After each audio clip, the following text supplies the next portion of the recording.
Hi, this is Jamie Ruby, and welcome to Sci-Fi Vision Presents Fandom Access for Sunday, November 17th. Tonight is our From discussion for the 9th episode of the season, Revelations Chapter 1. And yay, Julie's here. Hi. Hi, just in time. How are you doing? Good. How are you? I'm doing all right. I think one of my worst fears now is sitting here for like an hour talking to myself. Yeah, I would never do that to you. I know. It's okay. Well, welcome everybody. Hopefully people will start streaming in here as we go. But why we're here at the beginning. Oh, hey Karen's here, yay. Who is my co-host of my other show. She's gonna be in the chat for a bit. For anybody who wants to make a comment on the show, put it in the chat. We'll put it up on the screen. Let us know what you think. Please take a moment to like and subscribe this stream and check out some of my other interviews that are all up on Sci-Fi Vision. And also make sure you take a look at Julie's channel, Julie B. Deep Dives, which is linked in the description. And I guess the newest note, just so people know, I do want to, give quick rundown of the interviews we have coming up first so that people don't forget. Is it Tuesday at 8? We have Chloe Van Landshoot, Van Landshoot, there we go, who plays Christy. She's coming on at 8 p.m. Eastern on Tuesday. Avery Conrad is scheduled to come on at 9 p.m., who plays Sarah, but she may have to reschedule, so that is not in stone yet. And then we have Elizabeth Saunders, who plays Donna, who is coming on the 26th at 9 p.m. And the new announcements. I know some of you, if you were in Julie's Discord last night, you probably heard me say it. And although we don't have a day or time yet, we're going to be getting John Griffin and Jeff Pinkner on the show, which is really, really, really cool. And I'm really looking forward to. I've been trying to get that for a while because I want to talk to some, behind the scenes people. And then I just found out today that we are going to get Jamie McGuire next Sunday before our normal deep dive that we're doing now, who plays Smiley. So that's a new surprise as well. So, all right, well, we can get started. I'm not sure if Wild Major means she cannot get the link for this StreamYard. Let me go back in here and copy the link one more time in case anybody doesn't have it. Give me 1 second. There we go. I will put it back in YouTube. It might be because I put it there before I actually started. There we go. All right. Well, what did you think about the episode? I think you liked it a lot too, didn't you? Oh, I absolutely loved it. I loved it. I loved the reveal at the end. It validated my theory that Tabitha was reincarnated from Miranda. I never expected to get a reveal that gigantic already. I was blown away. I was completely stunned that I wasn't surprised that that she was getting Miranda's memories, but I was blown away that they would reveal it now. So when the showrunners promised answers this season, they weren't kidding. Like, they didn't just answer. And I had faith. Like, early in the season, Boyd, he was talking about like whose truck that was in the pool. And I thought, okay, this is a signal from the writers that answers are coming, even to something so minuscule as that no one really cared about. People were curious about the truck, but to me, that was a signal from the writers. Okay, answers are coming. Then they answered who threw the rope. And then this was the biggest thing yet. And of course, well, they basically strongly implied child sacrifice started this place also. So a lot of answers, a lot of things coming into focus, just like they promised. They said that the true nature of the town will start to come into focus this season, and it's happening. But I think the overall, like, there are still huge overall questions that I hope that they continue to preserve, because we need like the bigger mystery to still be, surprising in the end. And I don't think they gave too much away. So I was excited about that. No, I'm surprised when I see people saying they're giving too much away because everybody was complaining they weren't giving enough, and then they give answers and suddenly it's too much. No, people are never happy. But Nope. yeah, I was surprised, and I do agree that they're strongly implying that it is reincarnation. I mean, they haven't outright said, and I know some people like Karen don't necessarily think that. I've mostly been talking to you, so I know people who agree with me, but um, it could be a vision. I'm curious what the other people in the chat think. If you guys also agree that Tabitha is Miranda, I definitely took it that when she hugged Victor, that she was seeing Miranda's memory of hugging Hmm. Victor and Eloise, but it was third person. So to be fair, I don't know that I feel like it's 100% confirmed.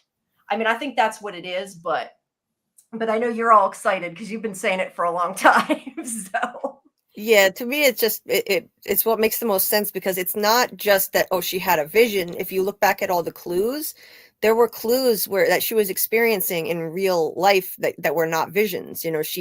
She found a suitcase down in the cave with like what looked like a wedding dress or something like that in it. She picked it up and she said, like, what the? She was like, she recognized it, and that was never explained. That was a very old suitcase. Then there was the crayon holder in Victor's room. She picked it up and said, I remember this. Miranda handed that to Victor and Eloise before she left. Then there was, the bracelet. Yeah, yeah. she somehow made the same bracelet as Miranda. She has the same favorite song. Like it just goes on and on and on. So it wasn't just that, oh, she had a vision. For me, that wouldn't explain all those other breadcrumbs that they've been leading us down. That I don't think they'd throw out a whole bunch of red herrings and then just say, oh, it's a vision in the end, because No, those other yeah. things were real, you know. Yeah, I definitely, with all the things that we knew she had some kind of connection to Miranda, we just didn't know what it was for sure.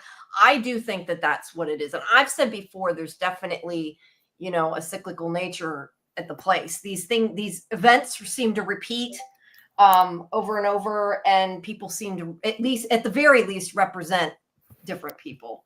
But Mm-hmm. yeah, I think that's the case too. But I really like this episode. I think that it gave a good amount of answers again. I mean, we went from last week getting a lot of answers to this week getting a lot of answers.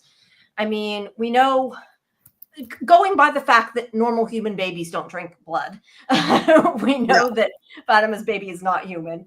I would also assume that because it grew so fast that there is some kind of weird time thing in the town, though. But it could also be because it's not a human baby. I mean, I don't know, but that baby's growing fast. Whatever, the blood is making it grow. At any rate. Yep. And then we also, the one thing that I had not thought of until people were talking about last night is about Smiley running. I don't know that I necessarily wondered if the monsters could run. I assumed it was just they went really slow because they could, because they knew they didn't have to run, and it was like playing with them.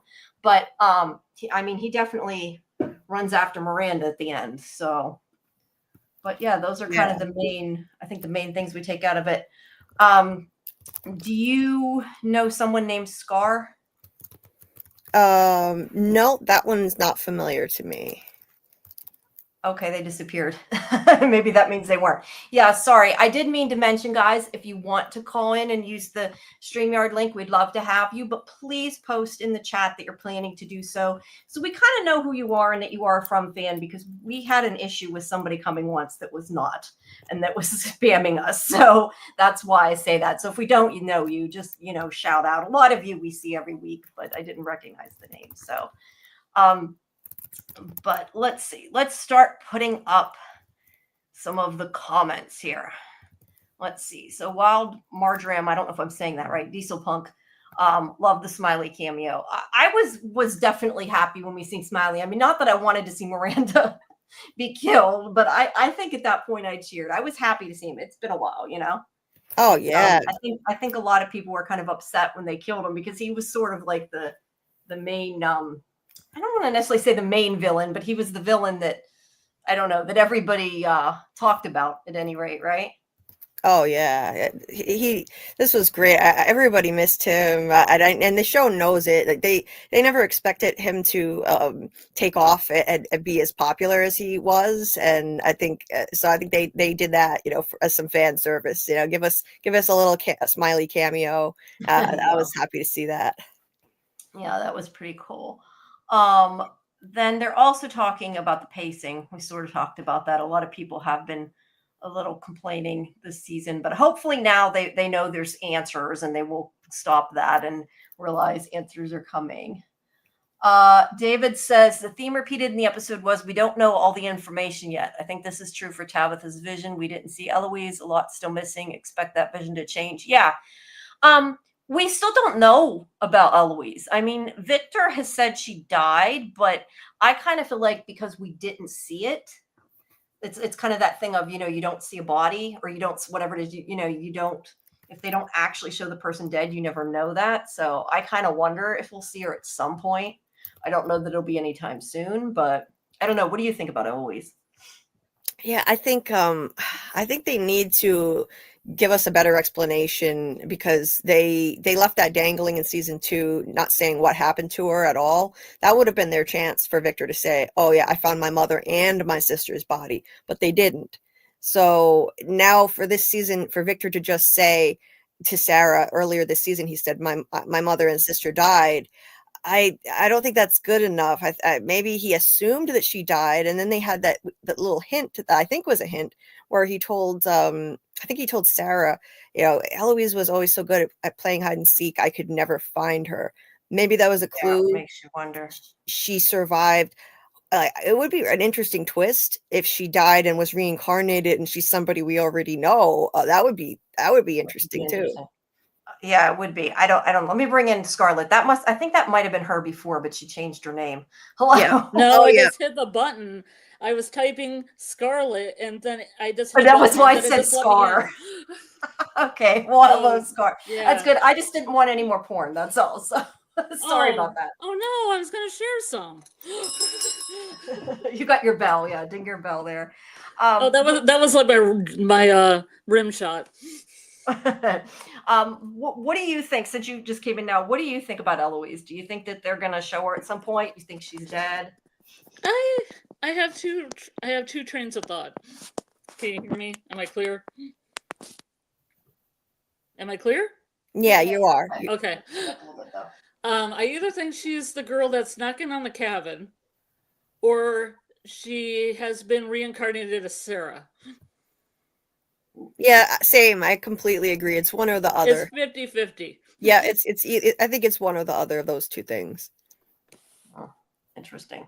Yeah, I just, like I said, I don't think at any rate we've seen the last of her, because I think they would have shown us a body if she was dead. But I mean, even if she's I guess even if she's reincarnated, she could be dead. But I mean, we haven't seen it to find out. I was hoping she would be in that flashback with Miranda somewhere.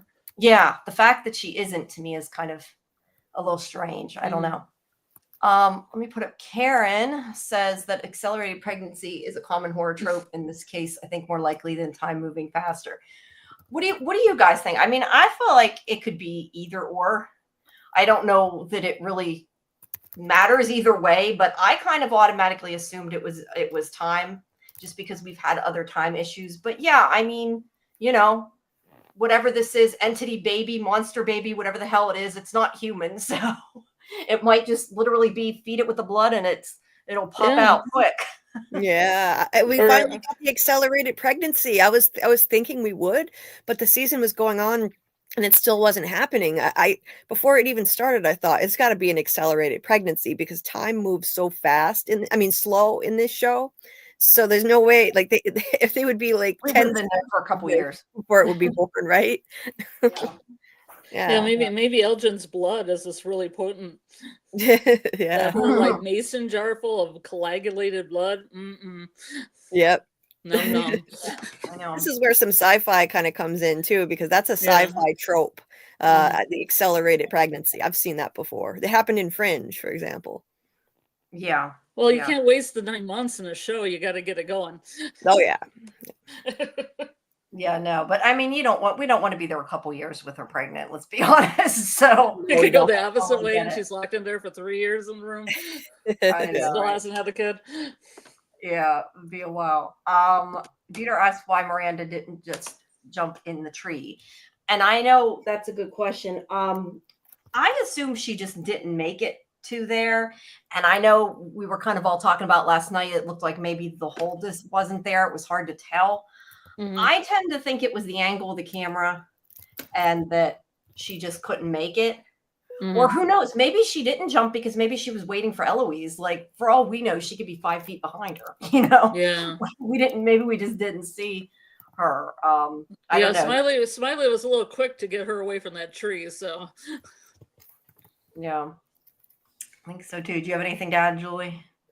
Yeah, I think, yeah, Smiley was definitely eager to keep her away from that tree. I think she was so close. Maybe she just panicked. It was foolish, because she turned and saw him, and she just stood there and screamed like, "Lady, move! You're right next to it." The hole in the tree was probably right on the other side where we couldn't see it, but yeah, she Yeah. so close, didn't quite get it. That's why I said I kind of wonder if maybe she was even if Eloise wasn't there. I kind of wonder if she was waiting for her, just because to me that would make sense why she didn't jump through like Okay, immediately. that Because she would could make have like dive bombed it. At does least it that's does what I it would have done. I would have does it taken a running jump at that thing. absolutely. does it look like she looks back other than to see the monsters? Like she's looking back for something, or is she just looking back at Smiley? I don't know. She looks back, but I don't know. It's kind Okay. of hard to tell what I she's only looking watched it back. the one time, so Yeah, we gotta go back and yeah. rewatch it again and see. David says, like, Victor and with Jasper and the boy in white, I think we'll see a more complete version of what Tabitha and Miranda really saw later. I definitely think that they'll probably expand on it at some point. I mean, it's kind of the same thing. Like, will it be next week? I don't know, but I think at some point we would hopefully see more of it. Let's see.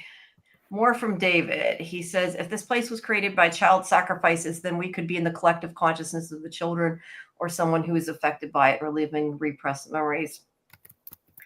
Yeah, I think that goes back to, is the place real? I think we've had that discussion a few times now. Is it in somebody's head? Is it a simulation? Is it a game? I think it kind of depends where it resides in reality. Mm-hmm. Yeah. Yeah, it's possible that, like that's an alternate explanation. Mhm.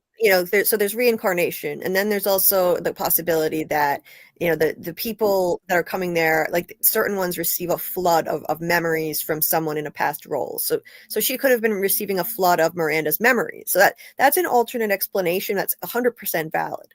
I mean, I go with reincarnation, but that's absolutely valid too. All Yeah. theories are valid, Yeah, my main idea is whether it's reincarnation or not. It does to me seem like it was meant to be a memory, like Absolutely. specifically. Absolutely, because you even had like, so you had her hugging, her hugging Victor. That triggered the memory of Mhm, hugging Victor and Eloise. Then she runs out of the root cellar and she experiences the memory of Miranda running through the woods, from mhm, Smiley. So it does definitely come off like this is supposed to be a memory, whether it's reincarnation or whether it's just a flood of memories from this previous person. yeah, yeah, yeah. It does seem like she's triggered at different times by them. I do think it was interesting though how she seems to push Julie away and go after her. I don't know how to feel about it though, because I also kind of felt bad for Julie. She's like, "No, you get away." I know, right? What the heck? Like she just pushed Julie away and she was reaching for Victor. She was Yep. reaching for Victor's hand and she's like, "Don't touch me." She literally said, "Don't touch Don't me." touch me. Yeah, Poor Julie. Wow. it's always poor Julie, right? Yeah. Let's see. Well, Mackie. with Oops, sorry. I had a thought about Miranda, and I think it just joggled out of my brain. Um, oh yeah, did you guys notice? And I've never really watched this with the sound turned up. I got a rare chance to watch from with the sound way up. Does does Tabby get those like musical hits where she looks off wistfully and she's getting memories? Or is that with like a nice musical swell? Or is that just in this episode? I never noticed it. They aimed up her face. There was like a musical swell. She looked like wistful, like she was remembering something, and they did it twice. Yeah, I don't know. I don't always I mean, I hear the music, but I don't always Mhm. think about it during a scene, you know? Well, people kept talking about the music, so I was like, if I have a rare chance to listen to this on volume high, I'm going to. Yeah. Mackie, Mackie Vault says that she or agrees that there's no reincarnated Eloise because she's definitely still alive, or thinks that that's a possibility. Yeah, I still think she's alive, but I guess we'll see. Also says I think we'll start seeing the monsters run in the finale. We may see more running. Maybe they'll start getting faster. It might be like I Walking don't know. Dead. They start off really slow and then they start running. I thought that Smiley in 1978 might be like the younger, more like I ran track in high school Smiley. And then 40 years later, he's more like the middle-aged Smiley, where he's like, well, now I just kind of walk. Yeah. Yeah. I think it was like a different level of the game, like it changes as circumstances change. So, like once they found the talismans and it was like they changed their technique. They started like whispering and being more sneaky and it's just a different level to the game, I think. Like they once ran, they're capable of running. It's just they choose not to. I think it's more creepy when they don't. I do But too. it's kind of It's a Mike Myers thing. Yeah, it's kind of like we're gonna be creepy and walk. Karen thinks that Tabitha could still be Eloise, and I know I saw Dieter says if it is, he's gonna be shitting bricks. So Dieter disagrees with that. No, I don't know. I just think it is an Eloise because she didn't look like the actress in her memory. But I guess if it's reincarnation, we don't really know. Mhm. You know, it wouldn't necessarily matter, I guess, because that was always my reasoning. It wasn't Eloise, is that the actress that played Tabitha Little was a different actress that played Eloise. But if it's a reincarnation, it would not make a damn bit of difference. So Absolutely. yeah, it definitely could be. I just felt like I said, I just feel like that hug was a memory, regardless of whose memory it was. It really could have been either the way they played it, since it was third person. I wish they'd play the memories first person. Yeah. Then we would know absolutely. Then they had to put some lines in later explaining if it was her or not. Yeah. Let's see. David says Miranda and Tabitha are the same person. They represent the same Jungian archetype of the subconscious mind. You're going to hear archetype. They're different cycles. David, you get so deep in there half the time. I'm like, I don't know how to answer that. I love that. It's so interesting. No, it's great. I love the Jungian stuff. Yeah. Like that's so interesting. And Carl Jung, had a lot of interesting ideas about dreams, which would fit in with this show, and the themes of dreams. Yeah, definitely would. It's really interesting. Yeah. And plus Joseph Campbell would too. Like there's a PBS series called The Power of Myth that you can search on YouTube and just watch. And that's about the hero's journey and all those Jungian I know, I can't say it either. Like Jungian. I'm really tired, you guys. It's been a lot. Okay, wait. I lost where we were here. Sorry. Mackie says if she did die, it's Sarah. That family scene in Sarah's basement was crazy. Yeah, so I guess Mackie also thinks like Eloise. a family reunion. Yep. Just Yeah, look if at that is Sarah's the face case, and that is a everything. crazy It's just family. she looked like the sister. Yeah, Oh, she under- definitely. Okay. Dieter says, which is true. If she was alive, why weren't they together? That's a good point, though. Like, wouldn't he have found her at some point if she was still alive? Unless maybe she went through the tree and ended up in the real world. Or That's she's also- sneaky and she's by the cabin and she just lived. Yeah, like maybe the she one got girl from stopped Lost and who get I don't back. know the name of, but Mhm. people bring her up.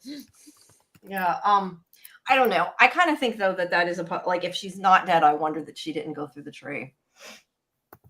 Well, she could have gone first through the tree. Yeah, I guess in though, the that vision, kind she of could have been debunks a what I tree just already. said though about I thought Miranda was waiting for her. So I don't know. Yeah. But then again, maybe she thought both her kids were with her. She's like, Victor, why did you follow me? She'd be a cooler mom if she pushed Eloise in front of her and through the tree first.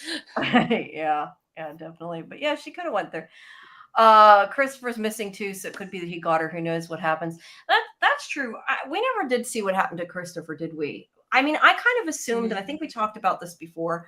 I assumed he's dead just because of Victor's conversation about taking things from the dead, and he took his dummy. That makes sense. Yeah. But again, with Victor, sometimes you don't know how much of what he's saying is the reality and how much of it is the way he sees it, you know? Oh, yeah. Yeah, I'd kind of like to see him because he'd be probably like 95 years old. He looked like Martin now. Maybe it's Ooh, Martin. maybe Martin is Christopher is everybody. Martin. So Martin can be Christopher now. Everybody's Martin. Elgin says something like, see, things are moving faster now. Yeah. Which obviously he meant about the baby, but that could also be like kind of a clue that maybe other things are going to move faster too. I mean, we already know time is changing. We know the seasons are changing. We know the boy in white's getting older, which I love that they did that. I still think making the boy in white be saying that the boy in white was older was like a thing to avoid tall wall. Oh, yeah. That's what I think totally. But I love that they did it. I think it worked really well. It was clever. It was really clever how they handled the boy in white because he had such a deep voice when he said stop. It was like well, it probably changed. I'm going through changes, Victor. I'm reading David's stuff about the young stuff. I'm like, I don't know if I could read all that. That's like a whole paragraph. He writes comments like me. I write those paragraphs too. No, that's what I want. Miraculous birth motif of the sun god or the man in yellow or Amun Ra. Also, Fatima wore a yellow jacket in the flashback, like the woman clothed in the sun. There is a lot of yellow. We've discussed that at length. All the yellow things that are in this show, and the man in yellow, I think, being the biggest, yellow thing. And plus it's in the book of Revelation too. Yeah, and that's what the name of this episode is. Did we come to a conclusion that yellow usually meant bad necessarily, though, or did we not? Oh, who knows? Because I thought that, but Boyd wears yellow, so I tend to think maybe not. Yeah, I don't think so. I think it represents hope. I think it's a hope. Okay, that is what you said. Okay. And but then it's also color. It's the color of the bile that comes out of the monsters as well. Yeah, it's confusing. Well, there are probably some things that are yellow that just happen to be yellow. It might not like bile. Yeah, like bile. Yeah, and we actually saw a flashback in this episode that reminded me that Fatima's sweater was that same mustard yellow as Boyd's shirts and a lot of those other yellow things. So, and Fatima is kind of a beacon of hope for these people. But I think it's interesting that on the night of the colony massacre, she gave away her favorite yellow sweater to Trudy, who got murdered. And ever since that night, Fatima has never been the same after that colony house massacre. She's gotten darker and darker. So I think it's really symbolic of her losing that sense of hope, that hopeful spirit. Yeah, that would make sense. Yeah. Talking about Jung's 4 archetypes. The psyche would be the boy in the white is the self. No, okay, sorry. The archetypes of the psyche. Sorry. The boy in white is the self. The entity is the shadow self. And there are 12 archetypes of the subconscious mind. The hero, Tabitha. The rebel, Randall. The magician could be Jade. The innocent could be Ethan. The sagas, maybe Julie. He's really thought very deep about these. Yeah. So that's good. That's awesome. I read them and I'm like, wait, I got to go think about this for a while now. Interesting stuff. Gotta go research all this to know a little bit better what you're talking about, I think. Let's see. Dieter says it was very weird, but it was Kenny who said they didn't need to run. They get you one day. Yes. Yeah. And I think that's the part of the point of them going slow is like I thought it was Randall. Didn't Randall say that? Scare everybody. No, Kenny. No, said I it. think it was Kenny. Okay. Yeah. Yeah, he said it to Boyd after his dad got murdered. He said, like they never walk. They never run. They always walk because they know there are only so many places for you to run. Yeah. And then it makes it scarier. Mm-hmm. Let's see.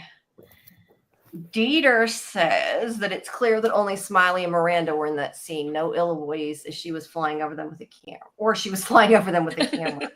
Yeah, I mean, unless she was further behind in the woods, it didn't seem like there was or way in front. Yeah, or way in front. But I mean, I feel like she could have been waiting and she just hadn't gotten there or she thought she was coming. She'd be hiding like I said, maybe even Victor. I mean, She told them not to come though, so I guess she wouldn't necessarily be waiting unless she thought they didn't listen. Yeah, I mean, we know she ran out. Victor, we saw a flashback of her with Victor, and then she ran after Miranda not long after Miranda left. So she couldn't have been far behind. So where was she? She couldn't have been far behind where Miranda was. How fast is Miranda? Is she a sprinter? Like, maybe. I mean, she told them to stay, but we know she ran out because Victor said she ran out. right? But And I don't know that we know how fast. I'm trying to remember. Did they show how fast it was she ran after? it was pretty soon after. So when Victor remembered Eloise in season 2, he was standing there, like, but they had their arms around each other, Victor and Eloise. Then Miranda went out, and just a few moments later, Eloise took off after her. Now, I know that Victor's an unreliable narrator, but that was the second time he was remembering that scene. And if they change it again, then that would be a real problem. I don't think they're going to change it again. I would hope not. Yeah, yeah. I hope at this point, because it was like a surprise thing that was like a big revelation for them to change it all over. Shout out. Yeah. Let's see. Hi, Bigford. Thanks for coming. Let's see. Karen says that's what I think. She went through the tree and did a Caddy Lake thing to grow up to be Tabitha. Yeah, we were talking about this earlier on text message that maybe it's sort of like a time travel thing too, that it could be that back again to could she be Eloise? Did you guys watch Caddy Lake? No, I haven't seen it. Go watch it. It's good. What's it called? I don't have the ability to watch it, so I'll have to take your opinion. What's it called? It's called I don't know how you pronounce it, but Caddy Lake. It has Lauren Ambrose in it. Yeah, yeah. And Dylan, what's his last name? The guy from Teen Wolf. I can't think of his name. Dylan. Yeah. Anyway, it's a good movie. If you like I think you'll like it. You know what? I used to have a theory that Elgin time traveled back and lived another life and then came as his age back. Like he wasn't from as a child and then kind of sailed through a faraway tree and then came back to a time and grew up and came back to from. So this is kind of similar. Yeah, I mean, it would make sense if Eloise went into the real world and then maybe, I don't know, repressed who she was and was adopted and, became another person. I mean, that could happen, but I just hope we find out one way or the other. Now she's Acosta. Yeah, now she's Acosta, right? Let's see. Hey, Golden Child. Let's see. Dieter, what's below in the hatch? And don't say someone entering all those numbers in an old computer. Yeah, that was kind of my thought, too. Oh, that's where the Matrix is. No, yeah. I think everybody was like, a hatch. That was funny. Yeah. But I'm sure that door's going to be open. That hatch is going to be open next episode. It better be. I mean, there's too no much point of a setup. Yeah, I was gonna say you don't put a big old door in the middle of the floor that's not gonna be opened at some point soon. But if they pull a Lost and like open the hatch and peer into it and then cut and roll credits, and then I'm gonna be so mad. I would like if they did that, not roll credits after, but I would like if they had them look in like that. That would be cool. A little psych out. Yeah. Because wait, not to end it there. No. David's saying that maybe in the next flashback of Miranda we'll see Eloise. Yeah, we had sort of said that could happen. Matt says Julie B was right. I'm not sure which comment that's referring to. Oh, he must mean about the reincarnation. Yeah. Let's get that hashtag trending. That reminds me, I also put on the tweets, I put we go all night. That was what I added to all the tweets. We're here for way longer than we probably should be. Let's see what else. All right, we're caught up with the chat. Let's see what else. I'm looking at my recount now, some of the things I wanted to comment on. Did you feel like Ellis gave up fairly easy to Boyd, like to quit going that night and to wait until morning? I don't know. I kind of figured he would have went after her. I mean, I guess he couldn't, but like he sort of, I don't know. To me, he just gave in a little easy. Yeah, it seemed weird that he was just like, well, she's got a talisman. She's good. Yeah, I know. That was like, little... really? She's pregnant, and maybe you're concerned or not concerned. Yeah, I Yeah. mean, I get that he didn't want, I get that he didn't want his son necessarily to go out in the woods in the middle of the night after her, but I just felt like he, I don't know, accepted it, but I guess he didn't really know what to do, maybe. He was way too chill about it. I thought that was strange. Like, oh, she's got a talisman. She's fine. Yeah, Yeah. that was weird. Let's see. Oh, Matt's saying could Acosta be Donna's daughter? I I would don't think know if how that. she Where would was that come though. from? No, I don't know. I mean, I think if she was her daughter, she would know it. Or she would be like, "I'm missing my daughter." Yeah. She's never. I mean, it's definitely possible she had a daughter, but she hasn't been there that many years that the daughter would be such a different age that she wouldn't recognize her. I Yeah. would think. Yeah, exactly. Let's And see. less time travel. Yeah, and less time travel. That's true. Did Boyd say he believes he caused what happened to Fatima with the worms and the baby?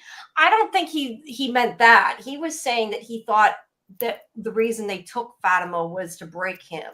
Mm-hmm. I don't think he necessarily meant that he caused whatever happened. How did you guys take that? Yeah, I think he was doing that. I think he was. I agree with you. Yeah, I think that it is an attempt to break him. Definitely, that she was targeted, to get to Boyd through his family for sure. Because we knew going in that the theme of this season was supposed to be breaking Boyd, and yet this pregnancy thing is taking center stage. And then, aside from what they did with Tian Shen, they're not doing that much to Boyd directly. So yeah, I think that they're trying to get to him through her. Yeah, I definitely think so. But that doesn't mean that he couldn't have caused it, though, either. I mean, to be fair. Yeah, I still think it's a possibility. I just don't think that that was what he meant in that statement. Nah. Maggie says, whoops, wrong one. Maggie says a cliffhanger in the hat should make me throw my TV. Yeah. Right. Yeah. Like I said, I'd like to see them peering in the hatch or put some kind of music from the hatch or some kind of reference. I think would be cool, but not a cliffhanger there. I think though, if they did that, I think a lot of people would be mad because too many people. I don't know that that's a good idea because too many people are comparing it to Lost and complaining about it. Yeah. That'd be the ultimate troll. Right. Yeah, right.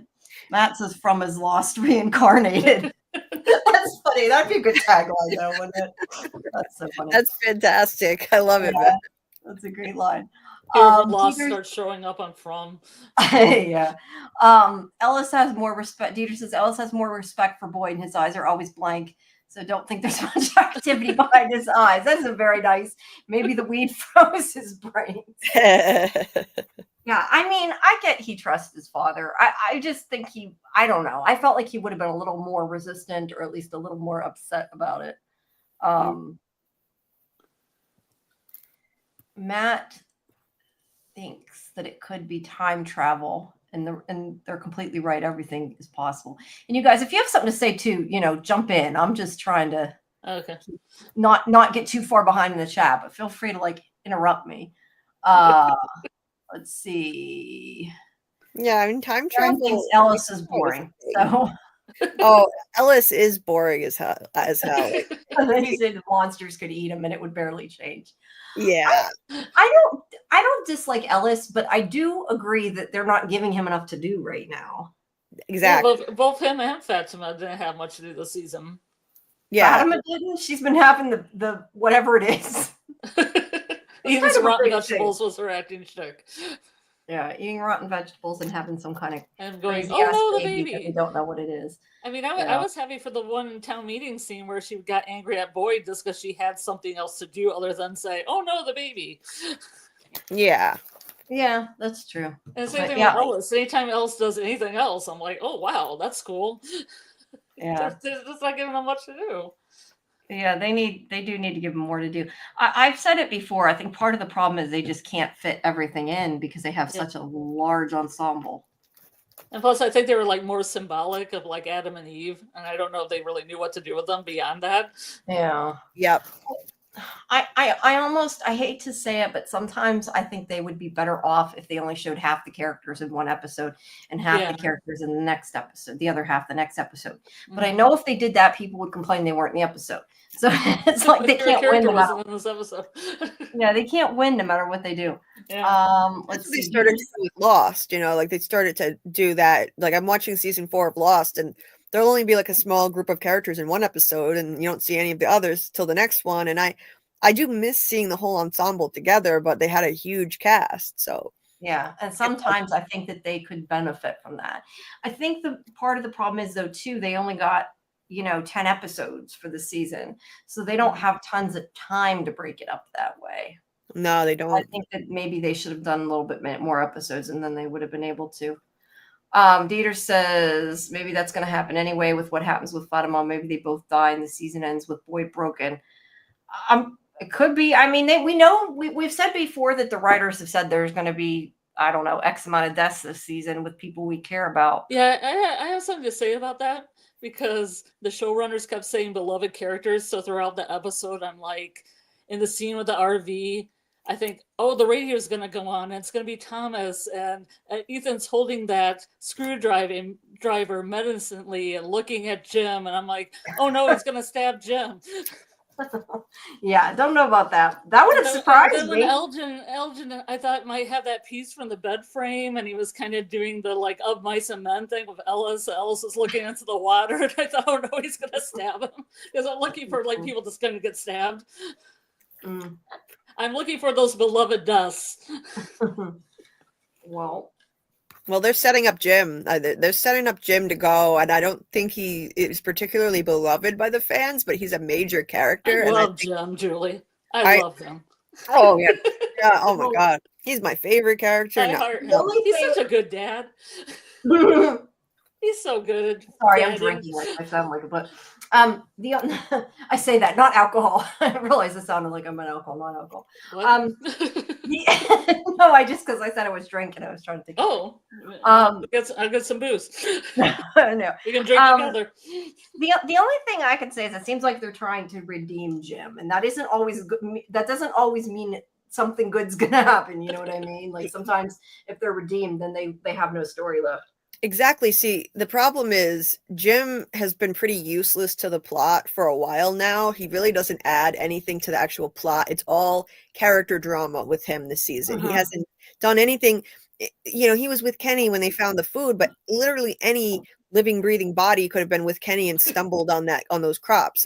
He's not necessary at all. And the problem is, like in this last episode, we just saw what's looking suspicious to me is the way that he's been put in scenes with each family member, and he's doing better. He's working at being a better father and a better husband, and he's growing. All of a sudden, he had scenes with each of them alone. He was with Ethan reminiscing in the RV. It's not looking so good for him from a narrative. Well, Ethan could have stabbed him. That would have been cool. Yeah, I mean, redemption. It's hard to tell when they start changing things around like that. It's hard to see. I see Karen says Ellis is like Claire, except he shouts my wife. Let's see. David says Sarah started hearing voices as soon as she finished rebuilding her brother's ornament, and Victor threw all the personal items because he didn't want to remember. Victor was going through grief cycle. She didn't finish building it. The one part near the heart was missing. Yeah, it's still broken. She can't be complete. It'll never be complete. I found it really funny when he was throwing the shit out the window because there's people down there. Yes, that was hilarious. They're like trying not to get hit in the head by all his stuff coming flying out. He's gonna have to clean up his stuff. He's not they gonna were like, clean it what up. the hell A is... bunch of red shirts are gonna have to clean it up.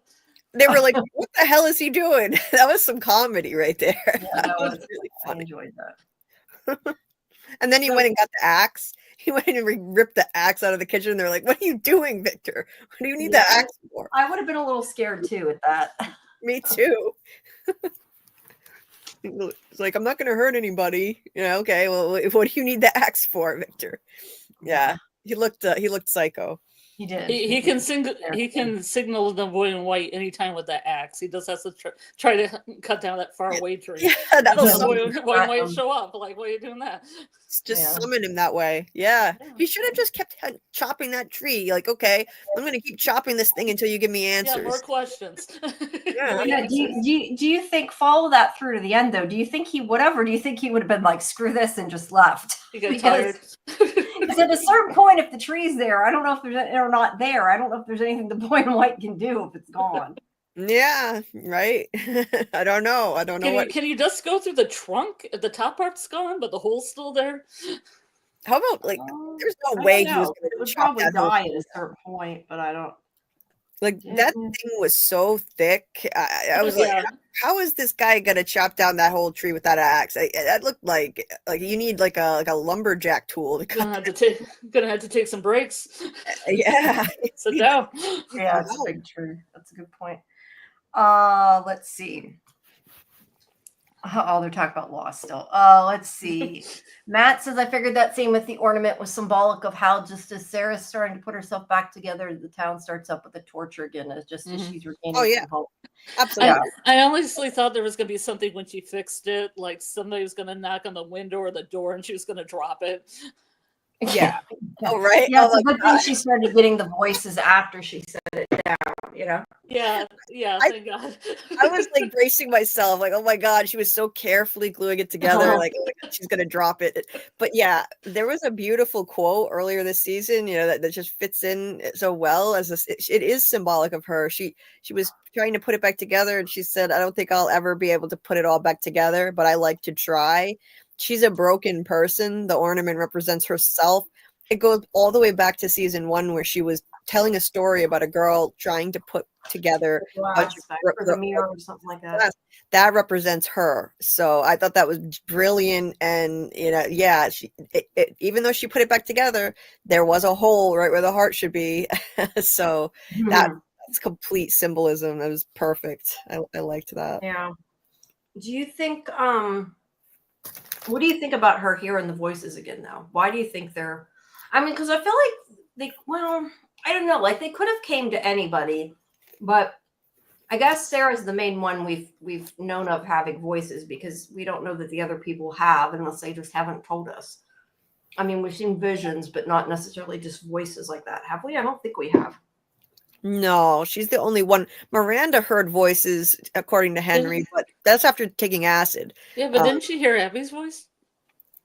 Sarah? Yeah. Yeah. Yeah, she heard Abby's voice. You mean when they were in the woods with the spider thing? Yeah. Yeah, she heard a female voice that we all think was Abby's voice. Yeah. Yep. I forgot about that voice. Yeah. Let's see. I'm talking and trying to copy the link to the stream for somebody. So I wonder what voice she did hear, because it's obviously telling her to save Fatima. And it's weird though. How come it hurts so bad? The last time she heard the Abby voice, she was screaming in pain then too. Mm-hmm. So I guess even the good voices cause her to be in pain, and probably a lot of this physical stress. Yeah. Like the seizures and stuff. It's like that kind of toll on the body. Yeah.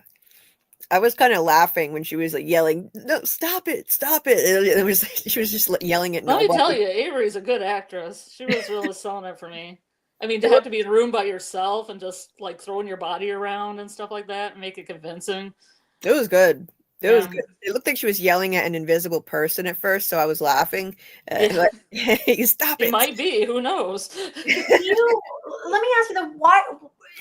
I'm trying to think of the way to phrase this, but why do you think, though, they are talking to Sarah like that? Like, I get that they want her to go tell them and scare them, but at the same time, nobody except for Boyd listens to Sarah. So I just wonder sometimes if maybe it would have made more sense if they told somebody else. I'm curious if there's a reason why they chose Sarah, or is it that only Sarah and certain people can hear them? Maybe. Yeah, Sarah's kind of touched, as they say. She's special. Yeah. The voices told her we've been waiting a long time for someone who'd be able to hear us. I think she has some kind of powers of like a medium. I think that she can hear voices of the dead, and whatever big bad voice also talked to her. So I don't. I And, just and, and don't know. plus, whoever's talking to her knows she's going to go to Boyd, and the whole point is to break That's Boyd, true. right? So That's she would true. be the But I messenger. just mean the fact that like they told the whole. Well, but I guess they didn't tell the town it was her that knew it. They just said we found out. They never put out a town bulletin. Those voices. Yeah. Yeah, no, I just meant how like Boyd said that they found it out from her. They told the whole town, but they didn't say it was her because then they wouldn't have left. Yeah. Let's see. Okay, I'll skip you. I'm reading with you, so I'll skip you then. David says Boyd foreshadowed his death by saying his clock is ticking several times and ticking faster. I mean, we talk about if time moves differently too, but he did say that. But I wonder kind of if that was if time does move differently, if that could have more been in reference to that and the changing seasons and everything. He needs to get the worms back. Yeah, he needs to get more worms. Yeah, him saying that definitely could be it. And there was something Randall said in the episode too that made me think that that it meant something, and I can't remember what it is. It's written here somewhere. I'll get to it eventually in my recap. Let's see. I don't know, Dieter. Do you want me to read your comments or not? Let's see. They're talking about. Let's see. I don't see anything happening to Boyd, though. If Boyd's going to go out, it'll be the end of. Don't people that produce the show get plot armor for a while at least? Yeah. That's a good point. But they could still be a producer and not be on the show. I mean, you don't have to be in the show to be a producer.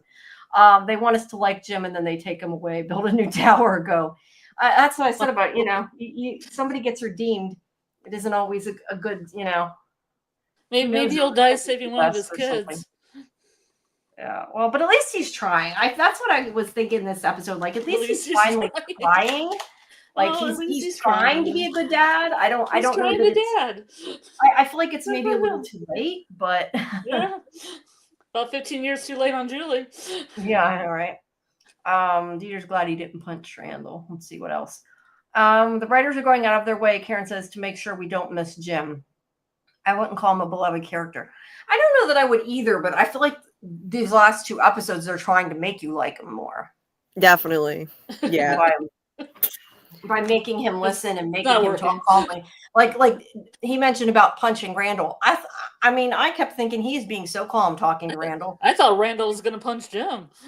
Well, that could have happened too, but I was just surprised he didn't scream at him for taking Jolie out, Mackie said he was a good father in this episode. He actually he did a pretty good job this episode. But that's what I'm saying. I'm not sure it isn't too late. One mark in the column for Jim. Yeah. Matt says the tambourine going out the window was funny. Yeah, I didn't really pay attention to what was going out the window. The tambourine was funny. Oh, I didn't notice because he kind of looked at it, and then I think he was going to just fling it out like a frisbee through the window. He kind of looked at it for a little bit and then chucked it. No. The thing is, he commented like he was throwing drawings away because he said about how they hurt people, but it clearly wasn't drawings he was throwing out the window. Probably symbols of people he knows because he has that car that belonged to Mrs. Davis in his room. Yeah. I wonder why he thought those things were going to help, though. He said these things were supposed to help, but they only hurt. Like, how are those objects going to actually help? But like that big car, that wasn't big enough to put in your pocket and jump in a faraway tree. Like, some people think that certain relics, maybe if you travel through a tree with it, it can take you to that, location connected to whoever owned it. But you're not going to do that with that car. And I don't know. I think it was just memories. Like, it would just trigger memories in him of, the past. Yeah, maybe. But see, I don't know. When he was talking about it, I kind of assumed that it sounded like he meant his drawings, but that wasn't what he was throwing. So I don't know. But they could hurt people if he hits them in the head with them when he throws them down. They hurt. Yeah, they're like, yes, we know, Victor. We got hit in the head with these objects. Yeah. Yeah. Victor or Dieter's asking about what if he cut down the tree. We sort of said that. Do you think the boy in white would let him though? Do you think that he would have stopped him? He did stop him, but I mean, he would have somehow physically stopped him. I don't know. I don't know if Victor has the strength to make it through the tree. Yeah, that's true. He would have been there an awful long time. Yeah, that would have taken a while. Like with a little axe like that. Now you need some kind of a big Yeah. lumberjack saw to cut down a tree like that. So I Yeah. don't. That's true. But I mean, the boy in white seemed to think he was going to be able to do it. He showed up to stop him. So Yeah. What was Yeah, his and that's what was his motivation for cutting it down? well, I mean, because I think because he told his mother to go through it, and it's what killed her. Oh, That's okay, I get what you. yeah, I took out of it. Okay. right. I have to question though. The boy in white was like, "I'm not going to help you anymore because Christopher didn't listen." My only question is, Christopher didn't listen like decades ago. What made him decide now that he wasn't going to help? Was it just because he was pissed at Victor for trying to cut the tree down? Because I didn't get that part, because that was what I had wondered. Like, why now? Why are you saying now you won't help them? You've been saying all along you were going to help. Wait, who was saying they were going to The help? boy in white. He said something to Victor when he said something like, "You're supposed to help me. Why won't you help me?" And he said something to the effect of, "Because Christopher wouldn't listen." Christopher didn't listen to him decades ago, so Yeah. I don't understand his Still comment that holding a he's grudge, I guess. yeah, like why was he helping all along then? Or is he just kind of like, you're not listening either if you're trying to cut down the tree? Yeah, I guess he helps where he can without actually giving anyone any information. He does Just that. being cryptic. Yeah, Yeah. he just doesn't give up information to people anymore. But he He does the reminds me of the man from Other Place in Twin Peaks, because he's also kind of cryptic. Hmm. I haven't seen that, so I don't know. Yeah. Let's Maybe see. somebody in the chat will know. Yeah, I'm sure probably somebody does. Karen might know. She's watched it. David says that Victor ended up accepting what happened happened when Tabitha found him in the cellar. Do you think Victor accepted it? I don't know that I feel that he's He was kind of accepted. Blair. He was kind of Blair Witch Project, being in the corner. Yeah. Yeah. yeah, I don't think I don't, so. It I gave don't me know. kind The of spooky fact that vibes. he tried to cut down a tree makes me think he hasn't quite accepted it yet, but I guess he knows it at least. He's accepted the fact that it's happened in the sense that he has admitted it. But I don't think Mhm. he's like okay with it or done with it. No, I don't think so. I mean, at least he calmed down a bit when he hugged Tabitha. He looked like he felt like relief and he felt reassured by that. And again, it's like on some unconscious level, it's like he senses the connection to his mother through Tabitha. But I don't think he's going to be like fully accepting of it just yet. Yeah, it's gonna take a while. Matt's right. He kind of got his mom back a little bit. That's a good point because I mean, I don't think even if she is Miranda, I don't think he thinks that, but I definitely think that he looks at Tabitha like a mother. Oh yeah, And Sarah's a sister. yeah. Yeah, It feels like that. Yeah. it does. It does feel kind of like a family unit. Mhm. The only problem with that family unit though is like Sarah literally tried to murder her. That would be her brother then her not really her brother, but like her weird soul relation brother. Because like if that would mean Tabitha, like Mhm. let's remember if Sarah's Eloise, then Tabitha would be her mother, and she tried to. Who would be a brother? And then Tabby has 2 husbands, etc. It's all a whole big mess of confusion. Yeah. Big mess. Yeah. Karen said, okay, wait, I think this is in reference to what David said. He said he believes all the voices in the music and the radio and phone are the entity, the shadow self. Then Karen said, says, do you really think that's a good voice? I think it's about messing with them. See, I'm not sure if she's talking about the radio voice or if she's talking about the voice. I think it might be Sarah. Yeah, now that I reread that doesn't make sense if it's Boyd. Yeah, sorry. I don't think it's a good voice either. I think it's coming to Sarah just to piss everybody else off again. I'm just not sure. Like, I understand what it's doing. It wants to upset Boyd more. But at the same time, it's just going to make them look harder. So I don't know if that They was weren't looking that hard. And those peers, they were talking about a whole lot of stuff. Not Jim and Ethan are like, let's go in the RV and have a talk and not look for Fatima. Yeah. Then Jade goes off and he's like, I'm going to go back to the bar and not look for Fatima. Yeah, that's a good point. They weren't doing too good. I just dropped they something. weren't doing that great a job. No, that was like the worst search party ever. They were just like strolling around, having their own personal conversations, not even really looking that hard. Like, yeah, they were like, Ethan's like, you really think she might be in the RV? No, not really. But let's go in there anyway. Let's go in there anyway. Yeah, but at least he, like we said, he was trying to talk to his kid. Shit, sorry, I'm like distracted. I dropped a piece of candy and I'm looking everywhere. I don't want my dog to get it accidentally, but I can't find it. That's what I get for eating candy. I'm on the computer. No, it's not chocolate, but okay. So she was talking about Sarah. She said too, by the way.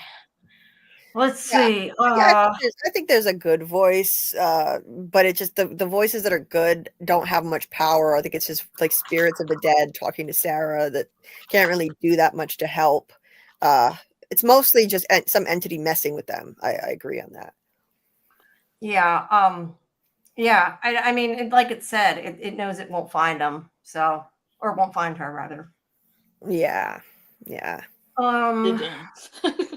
Matt says she's got some sort of faculty for hearing the voices. I'm guessing that was in reference to what I said before about maybe only Sarah can hear them. Being touched. Yeah. Karen's right. Randall said nothing wants to help us. Nothing in this place wants to help us. Which could have definitely been sort of a foreshadowing that whatever it is bad, you know? Mm-hmm. Yeah. I mean, it doesn't mean it's true, but I understand why he thinks that. He's. I mean, let's not forget he's the guy who had a million conspiracy theories in season 2 also. So I don't know if I trust his judgment all that much on what's going on. But I do think that he has more wisdom since he was in that cicada coma state. He's come out of it with more wisdom and insight. So I definitely it makes me think. But yeah, I don't know about. I don't know. I mean, I think the boy in white wants to help, or at least did. I do too. So yeah. I do think that's a thing. I think the Nkui kids want to help, but beyond that, I don't know. I mean, the voices of the dead, sometimes I feel like they want to help. Other times I feel like they don't. Sometimes I feel like they're different entities. So that might make a difference too. I mean, one of the Nkui kids literally tried to lead Tabitha and Julie right to Fatima. So that was trying to help. Then they forgot. Let me ask you though. Do you think that they led her to Fatima, or do you think that they led her to Victor? Maybe both. Maybe both. Two birds on stone. Either way, I think they were trying to help because that's helpful either way. Mm-hmm. Yeah. Yeah. I just kind of wondered if it was Victor because they wanted her to see that. Yeah, that very well could be. Either way, it's helpful for her to recover her memories of Miranda. Maybe that was the goal. That's helpful too. Yeah. I don't know. I was having this discussion with Karen earlier. Do you think that they should have heard Fatima? Because I mean, she had her mouth covered, but it's like stone walls. Yeah, it was comical. There's a comical amount of doors. Yeah, I mean, it is a door, but there's also like a big, cabinet in front of the door. Yeah, you have to roll that out of the way. I can maybe. I mean, I can suspend my disbelief and believe it, I guess. Yeah. But it is kind of like you wonder that somebody hasn't heard her yet. Yeah, it's true. Like I was waiting for that lucky handkerchief to show up somewhere along the line.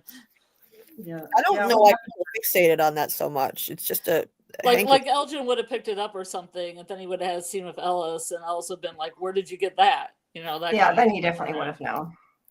Well, that would be really dumb of Elgin if he did that. Well, yeah.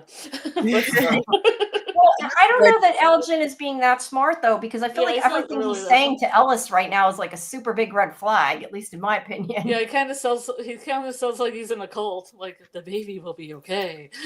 Yeah, everything will be fine. Just fine. Yeah. I mean, I get that he could be like trying to make him feel better, but he doesn't sound like he's trying to make him feel better. It's failing. He's not going about it the right way. He was being a total creep, and I feel like Ellis was being dense because Ellis gave him a funny look, but Ellis should have been immediately interrogating him, like, "Why are you saying this?" Like, yeah, I thought that was going to happen. I thought that he was going to, get the whiff that something was up. Ellis isn't the brightest bulb, though.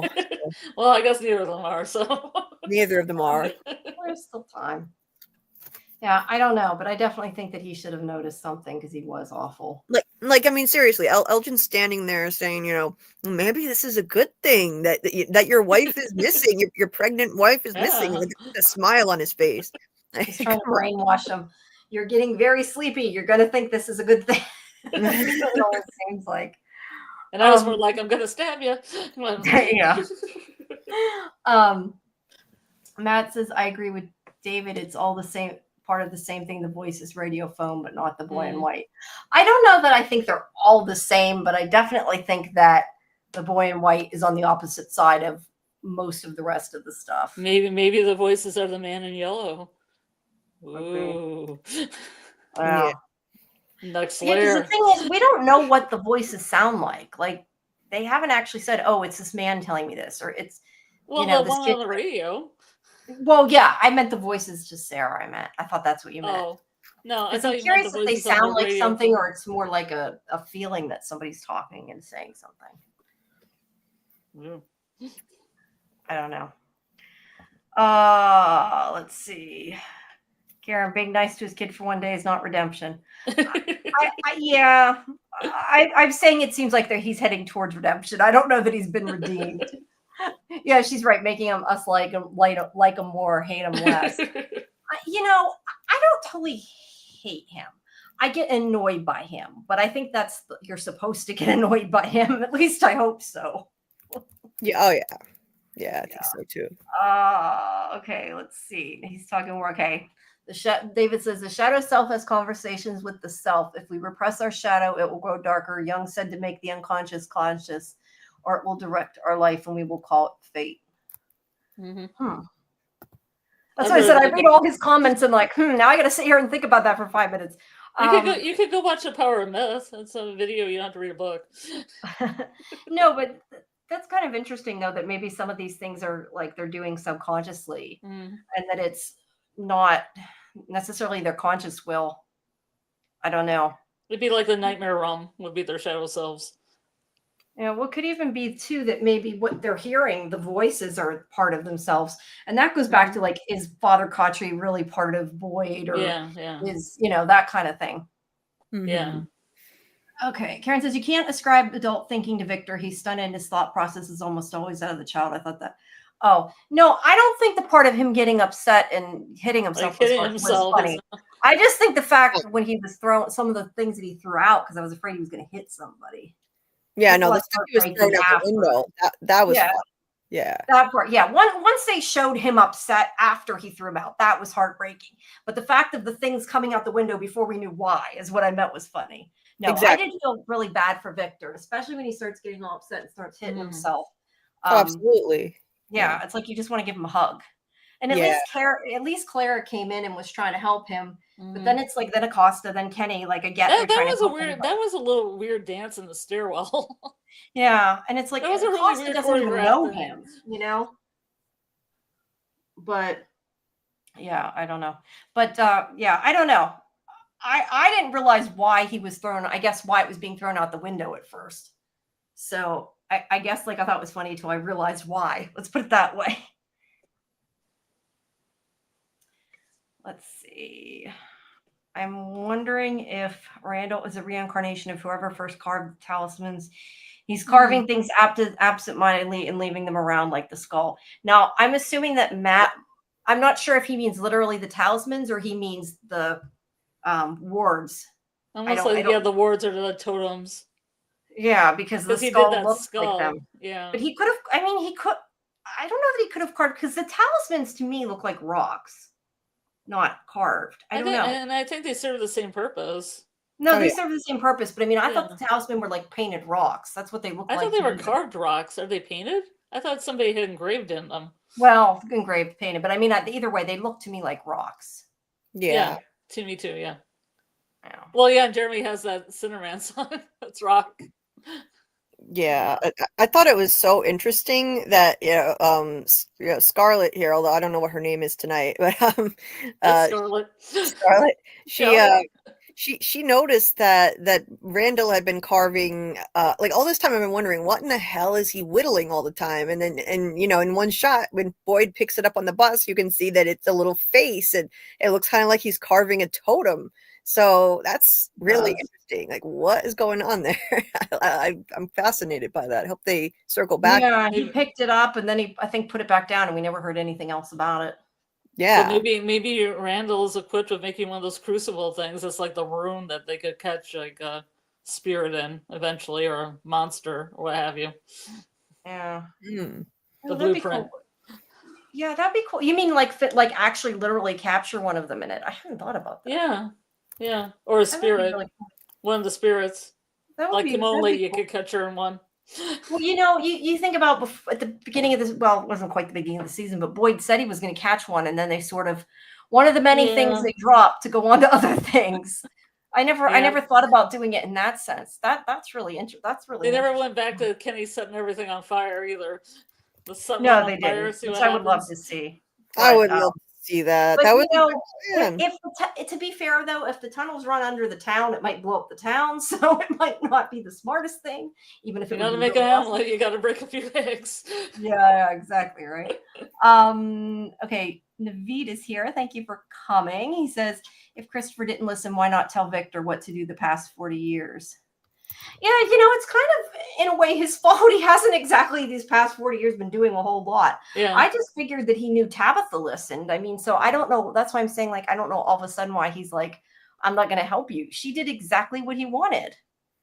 So is he just like whining because Victor's to be fair, like I said, if Victor's cutting down a tree, that's not a good thing. But I feel like he should have been more clear. Like, you aren't listening to what I'm saying, more than saying Christopher didn't listen, because that to me was just a little odd the way it was worded. It was a little weird. Yeah, I don't know. It was really frustrating. Just his refusal to give him anything, not even a tidbit or a hint of any information. All he said was, "Don't cut down that tree." That's it. Come on. Well, but we know. I mean, we know why, even if Victor doesn't know why. That's why I just wonder that something would have stopped him. At least I would hope so, or they have no chance of getting home. So we would have to hope not. Either that or they have a long time to wait for a new tree. But like you said, maybe they only need right now. Maybe it can be dead. Who knows? Well, yeah, things grow fast though. So maybe just feed it some blood and it grows. Elgin's blood. Pour it in there. No, yeah, I don't know. Let's see. Matt says, if reincarnation is a thing in this show, and I think it is, then this changes how we think about death in this show. Maybe the boy in white decided to leave everyone to their fates. Try again next time. I kind of wonder if it is reincarnation, like, do none of them have any hope? Because if it's just going to start over, then and everything's faded, then they can't change it. And I kind of wonder that, but at the same time, if they have no way of changing it, then there's no point.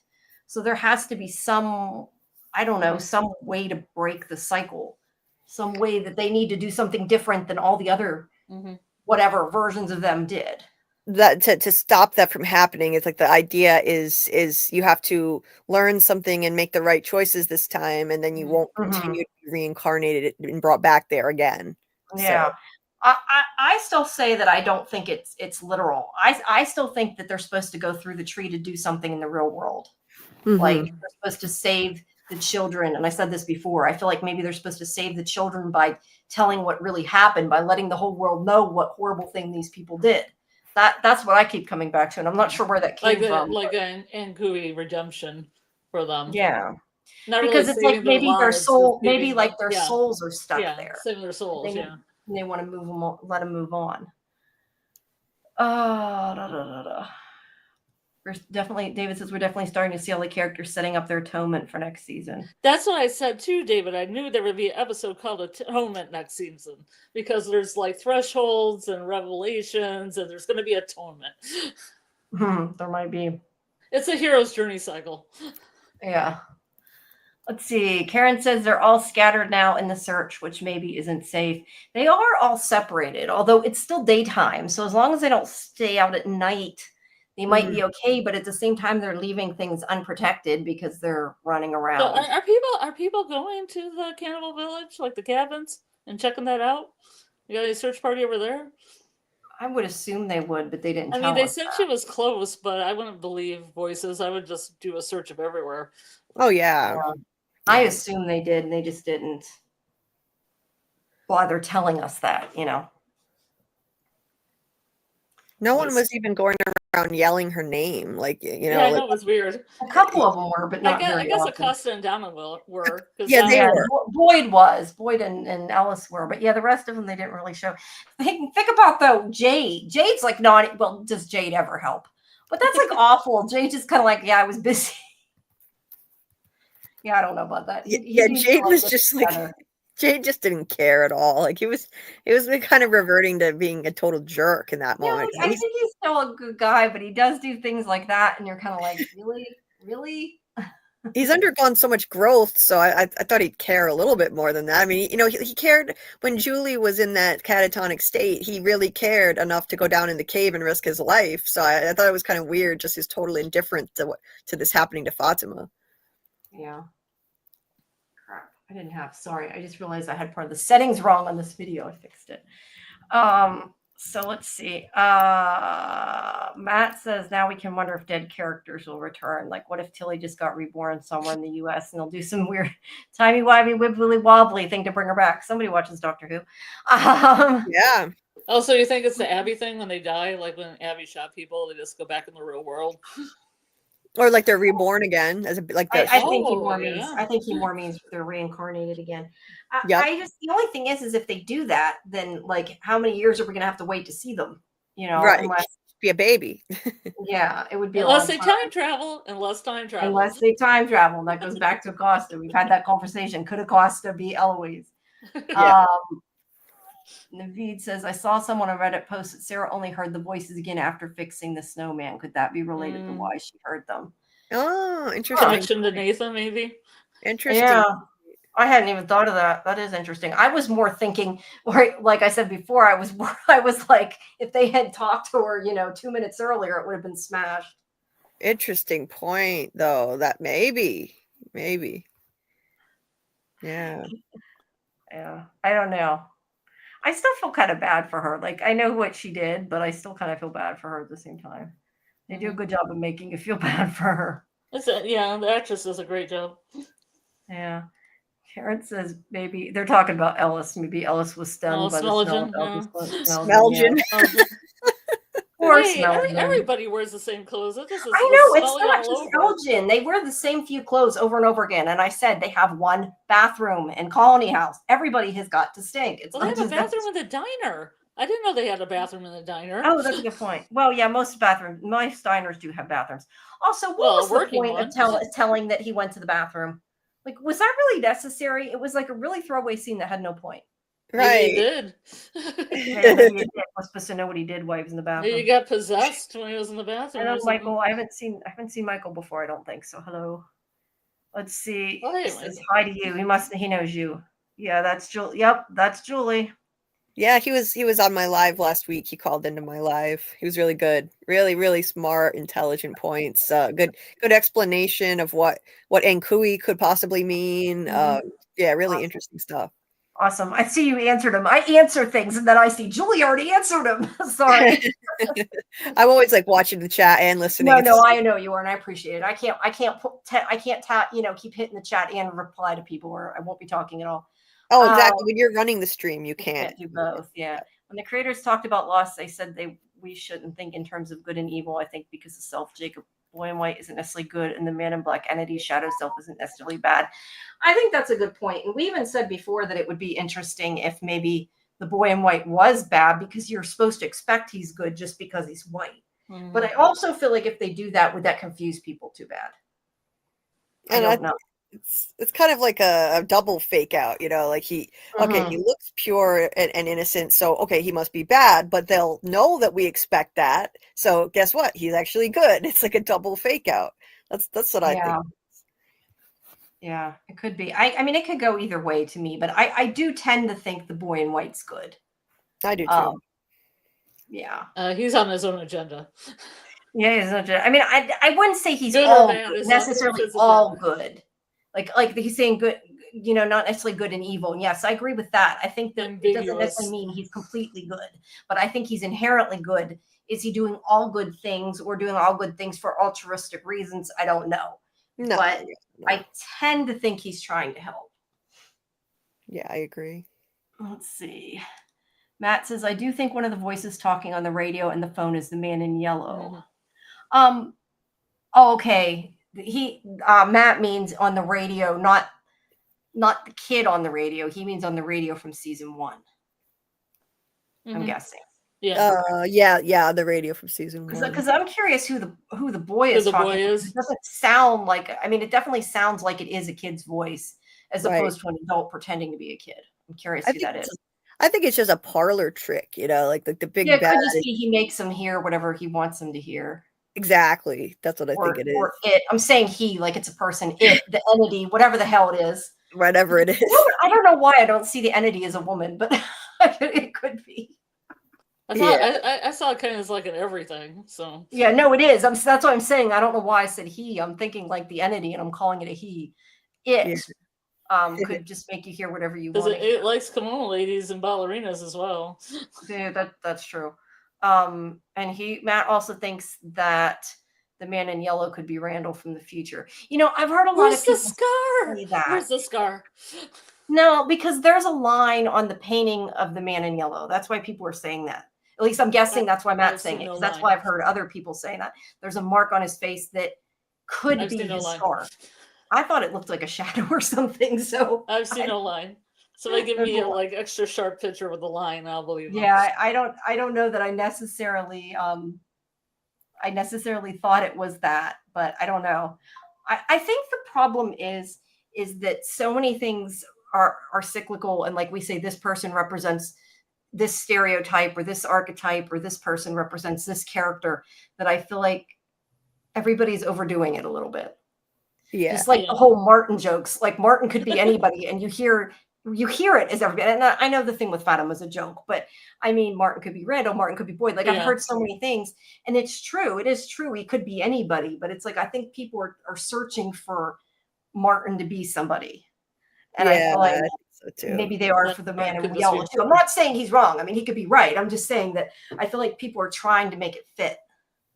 Yeah, I think so too. I think that they're reaching with that. Like it doesn't mean like Martin is somebody we know just because like other people. It's going to turn out that maybe turn out with this Miranda, and I still think that Martin was just Martin, and he was the entity, using the image of someone who already died there. I think. Mm-hmm. Yeah, I don't know. I tend to think we haven't seen him, but considering he seems to know them, is that a trick? Because they know things, or does it have meaning? I don't know. All-seeing entity.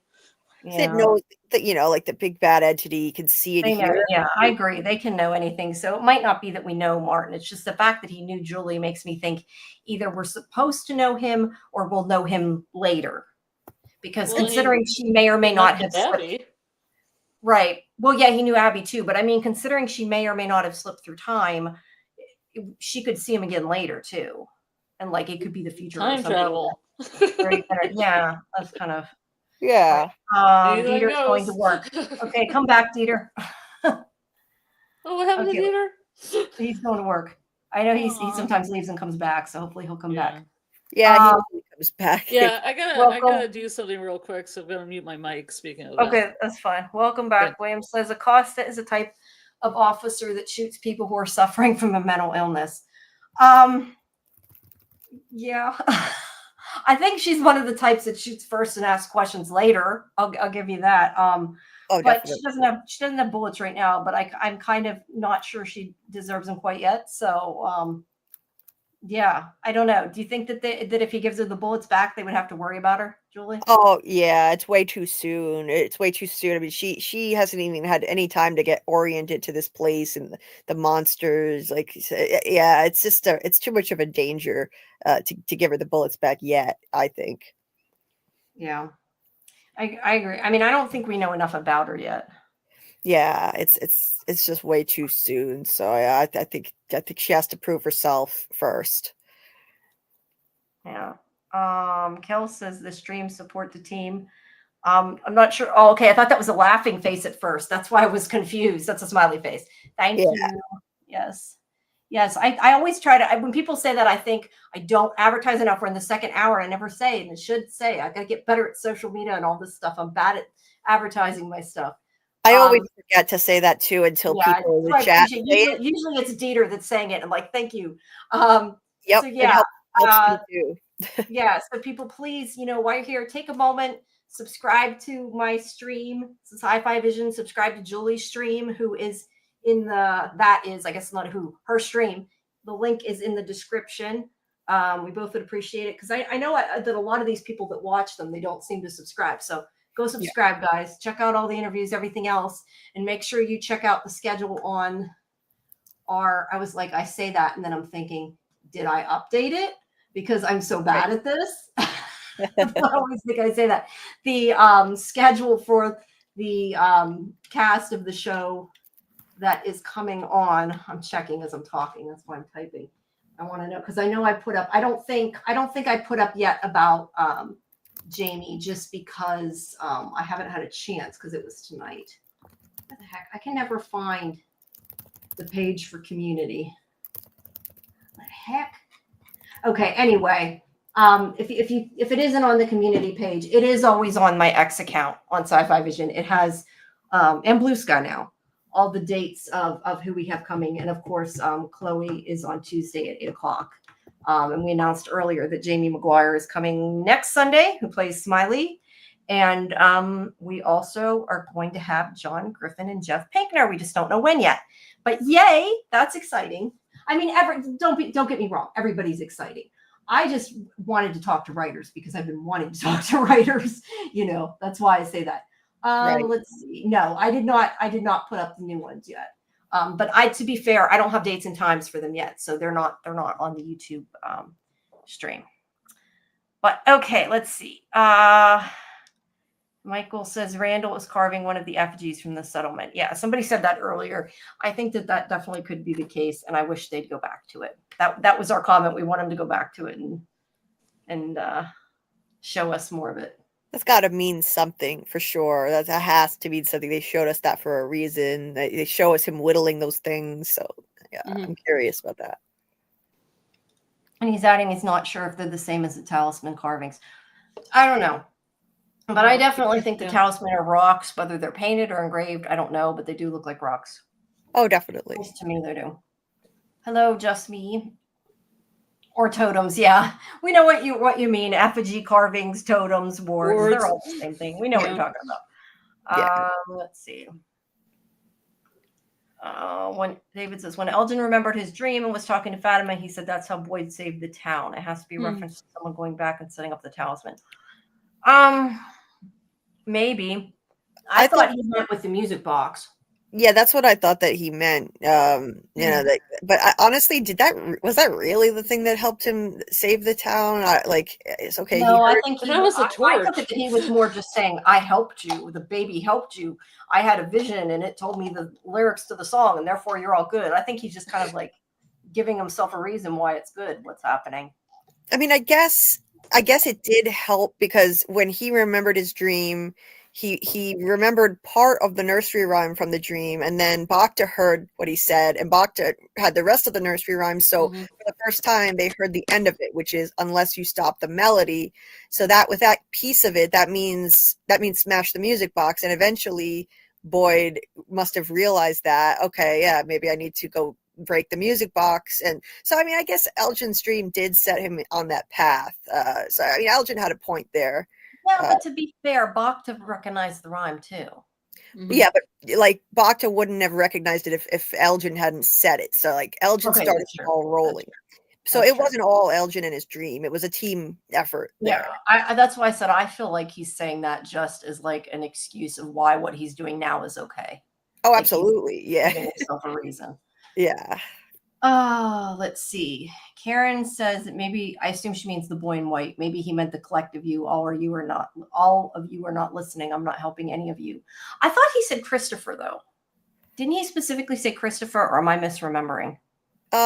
He said that I'm pretty sure he said Christopher didn't listen. That's what I thought. But I'd have to go back and look because now I'm not sure. I know, it's like we've only seen it a couple times, people. These are little details. No, I've seen it once. I mean, I definitely think if he said you, I definitely agree. I think he meant all of you, not specifically Victor.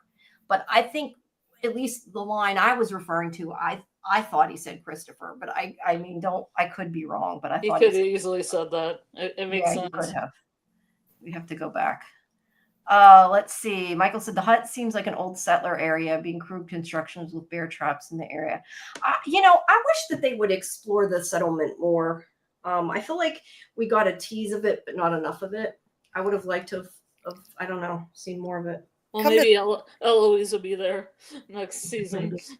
Come to think of it, you make a good point there because this is something that's been bothering me, and I was so excited about the reveal with Tabitha at the end of this episode that it actually didn't hit me yet. That these, I've already been waiting and waiting for them to finally pay off the knocking and the footsteps outside the cabins, but now we only have one episode left, and they better pay that off, give us something. Or and where did the skull guy go?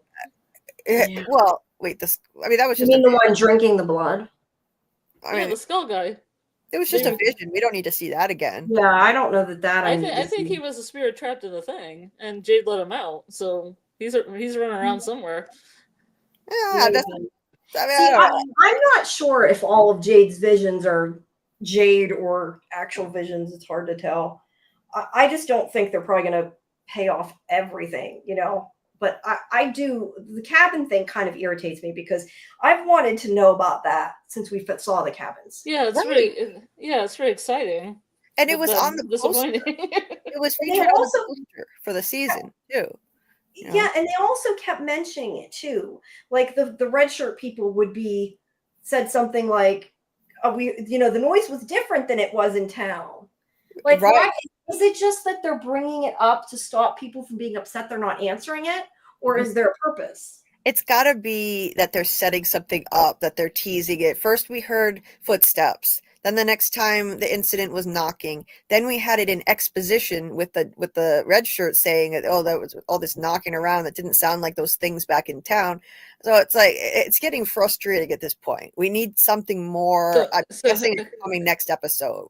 It could be like the spider stuff of the first season, and then they re-mentioned it like in the third season. Yeah. Oh God, I hope not. That would be so. I will say a million times, I don't want any more spider. I know Scarlett's like, she wants the spider, she wants the bug. I want the flying spider bear. The monster. Those are the 4 words.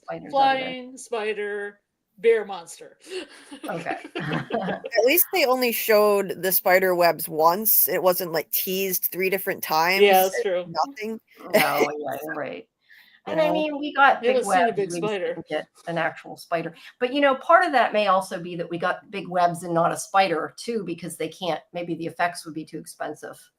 Victor has that picture of the big spider. I want to see it. Right, but I'm saying, like, we got the webs and everything. We may never get the spider. Now we might, because I think like it's probably given more money because if they come back, because there's a lot more fans. But I mean, season 2, like they probably couldn't afford it. Yeah. Oh yeah. I feel like this season it looks I don't know, but it looks to me like it's a bigger budget kind of thing. Like they're portraying the monsters in a different way than I've ever seen. They never showed the monsters just walking around in their transformed state and screeching on camera before multiple times. They never showed that before, so I feel like maybe they got some extra money to work with. And like that special effect where Fatima's stomach got sucked in like against her ribs, that was a really good special effect. That was pretty cool. We're talking about the settlement still.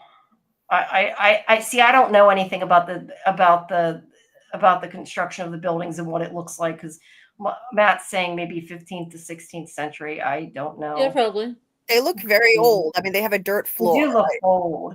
I don't know that they look Vikings, though. Is he saying maybe Vikings? I don't know that they look. No, he's not saying. Did he say Vikings? Because I thought you said some 1700s. That's I not say the Vikings Vikings. didn't get any further. I guess he's saying it's Vikings not. would be 1,000. Yeah, I don't think they'd still be standing if they were Vikings. Yeah. Michael says to see his theory on, I have no idea how to pronounce that, Lenuc Yeah. mythology. I don't know what that is. Sorry. Maybe you guys do. It's Inuit. Yeah. Native Oh. Canadian Yeah. peoples. Yeah, I don't know. He's saying it might be the retelling of. I'm sorry, I'm butchering all these words, but I don't know how to pronounce them. No clue. No clue. Yeah. Noku, okay, who was a shaman who lived many lifetimes over the course of his hero's journey. My opinion, they iteratively make progress over each lifetime. Mm-hmm. Oh yeah. Well, that makes sense. I just never heard of it, but it definitely makes sense. I like it. I like that. Yeah. You guys know I am not a history person or a mythology. Like I like mythology, but I'm not good at history and that. So you're telling me these things, these different cultures, and I have no clue what you're talking about. well, the hero's journey. The hero's journey, but I mean, yeah. I haven't heard it called that. And like when I like that idea. Like you could clearly see that the hero's journey. Like I don't know about all of his references, and they're really fascinating too. I want to dig more into it, but I do know about the hero's journey, and part of it is going up to a threshold. And Ethan was just saying, you know, like when we're at a threshold, and it's always scary, but the hero has to be brave. That's a direct reference to the hero's journey, and the threshold part of it. And then there's revelations too as part of it. Yeah, the show is definitely drawing on that for sure, and it's also known as. I'm looking up some books on Inuit mythology, so we can cover those eventually. Yeah, that's cool. And it's also known as a quest, which we know Ethan loves. Yeah, Ethan's talked about the hero's quest a lot. Just me is pointing out they still haven't gone to the bottle tree, original bottle tree in the real world. They're correct. And yeah, we'll probably never see it. Maybe they'll get the budget for it next season. Yeah, now we have never see that thing. A new bottle tree too that Jade made. Will it get a hole in it? Mysteriously. Okay, Michael says, considering Turan thinks this is in Newfoundland, that wouldn't be fatal. I believe the Inuk and Beothuk were all in Newfoundland and Canadian areas. Some cat. That's my cat. It's your cat. Okay. Sounds like my cat. Does not watch Doctor Who, but he knows timey-wimey. All right, that's fair. Let's see. They're still talking about that mythology. I'm not sure if this is from theorist all over the place. No, I don't believe it. We're all completely consistent and logical. Yeah, none of us are consistent. I think they, my theories change constantly. I mean, the show itself appears all over the place, so it's kind of impossible to avoid having theories that are all over the place at times. Yeah. Because the writers seem to be like a little bit of Inuit culture, a little bit of Japanese culture, a little bit of Celtic fairy beliefs. Mix them all together, and you got this.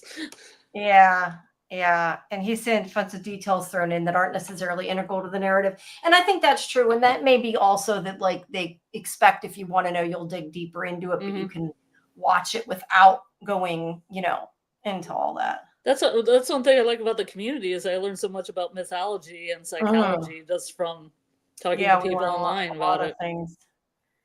Let's see. Hi, Flesher. Okay. Karen makes a good point. We're talking about the boy when we were talking a little bit ago about the boy in white versus black. Aren't the Ankudi kids all white except they're filthy? They are. So I mean, I would say they were innocent, but I mean does that mean they're not maybe now? Or does it just mean because they've been tainted because of what happened? Because they were born in darkness. They were born in darkness. That's true. So they've lived in darkness. What are they, like 6 or 7? They've lived in darkness their whole life. Yeah, it could just be literal. I mean, they do look like they haven't been out in light. But then again, all the monsters are kind of light-skinned too. Well, not all of them, but most of them. No, not the mod. There was one mod monster was African American. Yeah, there was. I know. I was saying that. I was thinking, but aren't most of the monsters though? They look like they have white makeup on, like they're like pale. A lot of them. Do. They are. But yeah, you're right. It's just like lighting stuff. Yeah, I think it's more just maybe they make them shimmery at nighttime. Creepy. Yeah. Well, no, but you're right. There was somebody who was dark skinned. Say that they made a coloring is off for his face, and they made a point of showing his pale arms and legs. He did look really pale. I think that was you, wasn't it, Julie, that said that this episode? He looked really pale.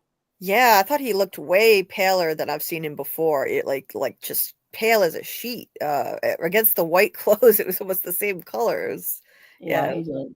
But that's very- just I don't know if he's supposed to be paler or it was just the way they did the makeup maybe in the episode, I don't right. know.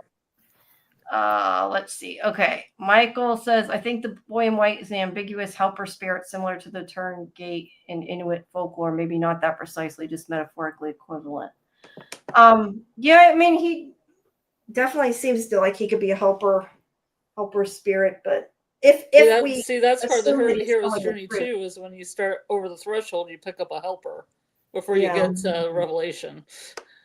Mm-hmm. Yeah. A lot of these things could definitely be and make a lot of sense, but we're not going to know the answer soon. So, but yeah, a lot of this stuff I really need to this off season, if it comes back, dig into a lot of this. Let's see. Fletcher says, after this episode confirming Eloise didn't go after Miranda, perhaps the boy in white told Christopher he had to sacrifice the children, Victor and Eloise, and that's why Miranda had them hidden, but Eloise got away. That's interesting. I assumed that it was that Christopher wouldn't go through the tree. I thought was what he was talking about in the last episode. But yeah, I thought that was it too. But I kind of wondered because he did say, I mean, Christopher made a point of saying, you lie, everything lies. Mm-hmm. Like, Yeah. I didn't know if that was in reference to maybe he just didn't want to accept what they had done. And maybe like he's telling him, your people sacrificed the kids or something. And maybe he was saying you're lying. I don't know. Do you think that I mean, that's interesting. I hadn't really thought about that. I'm hoping the boy in white isn't telling them to sacrifice the other children, but I hadn't thought about it. I mean, that's a possibility. I always say, and then he's saying maybe Christopher did sacrifice her. I don't know because we haven't seen Eloise. I still think she's alive since they haven't shown her though. Mm-hmm. Either to lose a body. Yeah, either alive or she's reincarnated as somebody. Yeah. I still feel that like if she was reincarnated, they still could have showed her body. Yeah, and they should have, or at least they should have had Victor mention it. I found her body and my mother's. Yeah. Because he said he found his mother's knocking body. around the cabins. Yeah, that's what I was thinking at first, that's going to be her, but I don't know. Depends if they go back to that this season or not. Michael said it seems like Tabitha's vision at the end of the episode directly confirms she's a reincarnation of Miranda, or at the very minimum is seeing memories of a vision. And that's kind of what we've been saying. I think most of us think that she's reincarnated, but she's definitely seeing memories, I think, because of their being triggered. Mm-hmm. Let's see. Fletcher makes another good point that if it started with the children and the sacrifice, maybe Victor didn't listen to the full story. Unreliable narrating. Yeah. Yeah, we've said a lot that he's not a reliable narrator, but that's a good point. How do we know he heard all of it? Mm-hmm.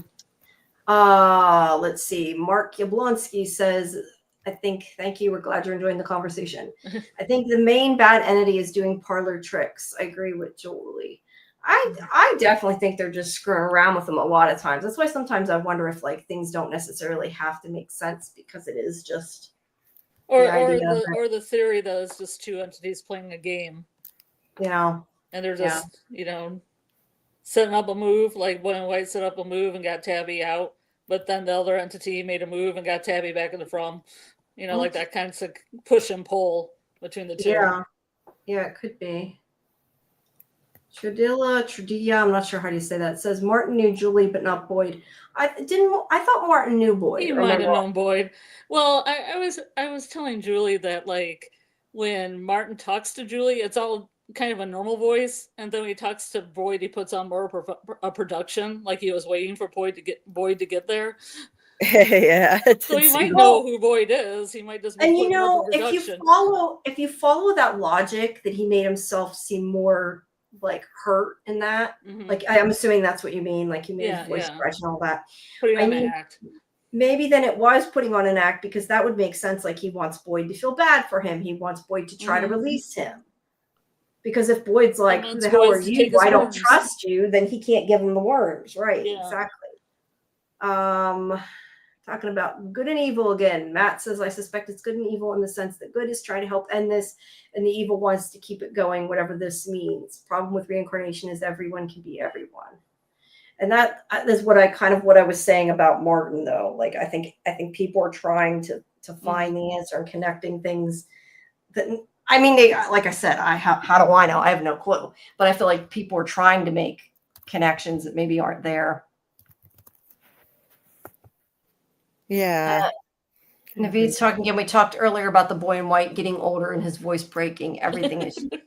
He likes how they explained everything is changing, but how are they going to do it when Ethan's actor's voice breaks, giving the whole time the show's been less than 30 days? Yeah, and he has a mustache and smoking At a certain point, you just gotta suspend the disbelief, I think, with things like that, because they can't. Or you kill the character off. I've seen that. Yeah, or you recast them. I would rather just see they're taller and just accept it as me. But I know people make fun of us. I mean, we made fun of. They keep giving him a bigger coat. Like, the coat keeps getting bigger and bigger to make him look smaller. Looks smaller. Yeah, yeah. So Michael says about Eloise, since we didn't see what happened, so we don't really know, but he thinks that she did follow Miranda, but Miranda told her to hide until the slow. I assume he means the creatures, the slow walkers, the creatures that weren't running. The creatures that weren't running like Smiley. Except for Smiley in 1976. Yeah. Yeah.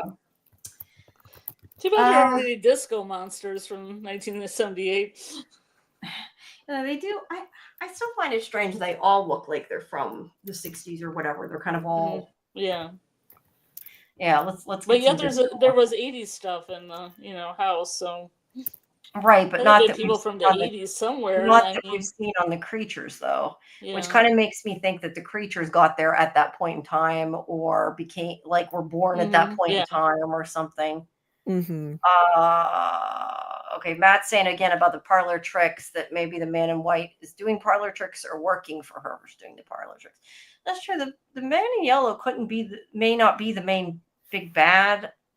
I think everybody's kind of assuming that. I don't know if you guys think that he's the main big bad. I kind of assume he might be, just because because we don't know anything about him. But that's not necessarily a reason to think that. I'm just saying. The thing, the thing is, to be honest, I don't really understand why people became so fixated on that particular painting out of all of the paintings that are down there.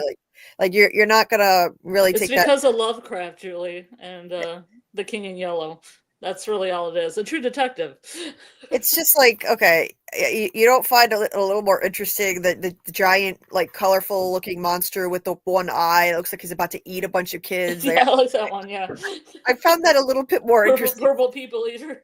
Cyclops monster. Like, I don't know. Maybe I'm weird, but I just because it's a person, so they think it must be somebody important.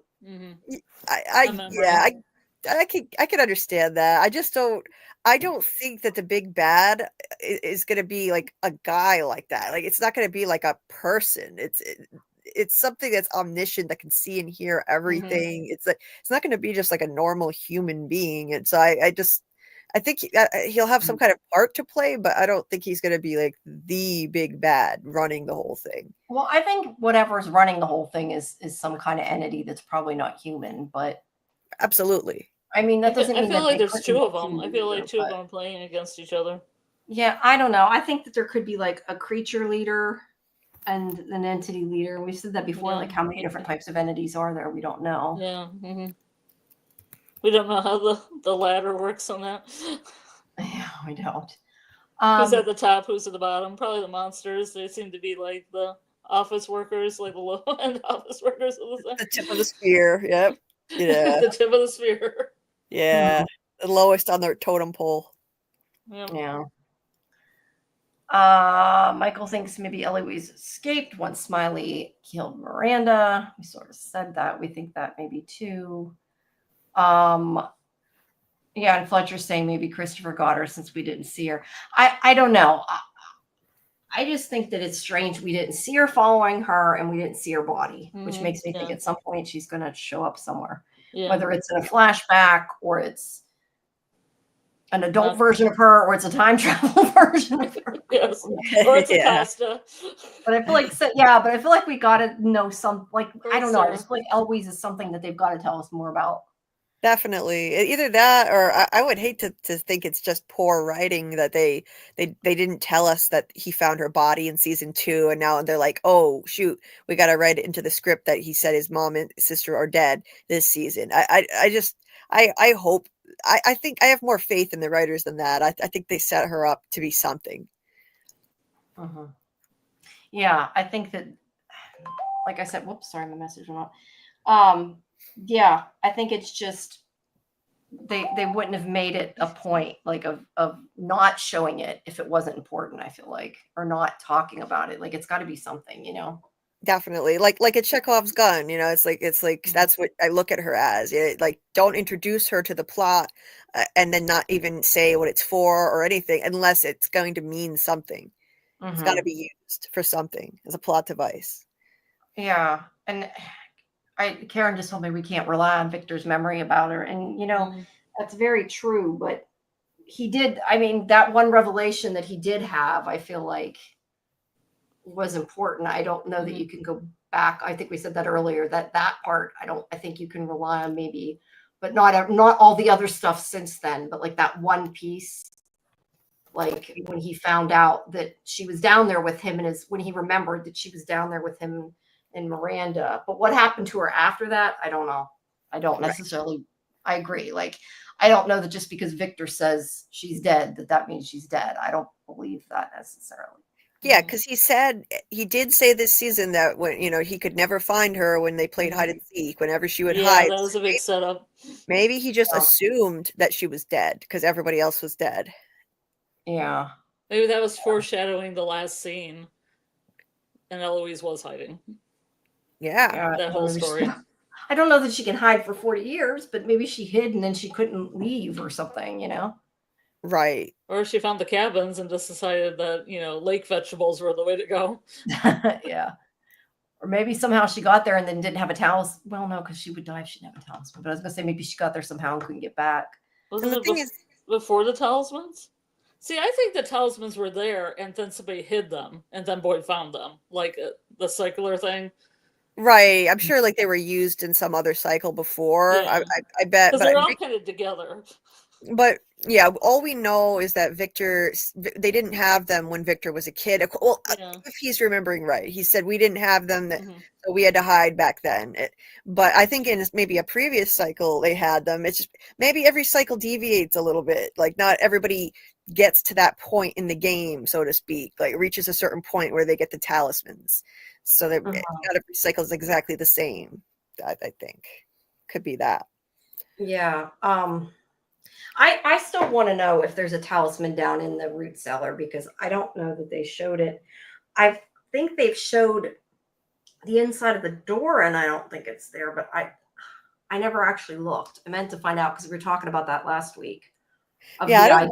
idea since Yeah. he's doing what they want, are they going to not hurt them?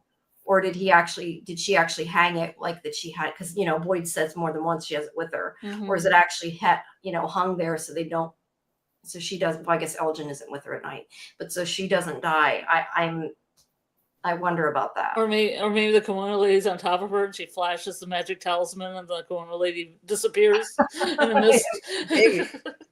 Maybe.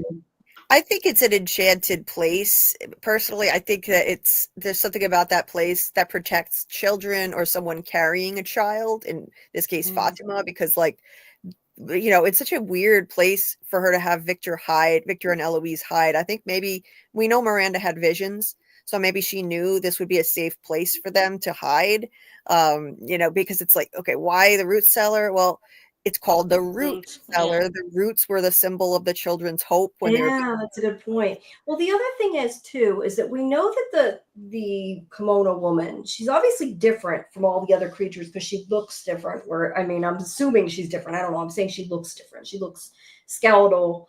Yeah. But we do know that she's also corporeal, or she couldn't have touched Fatima. Yeah.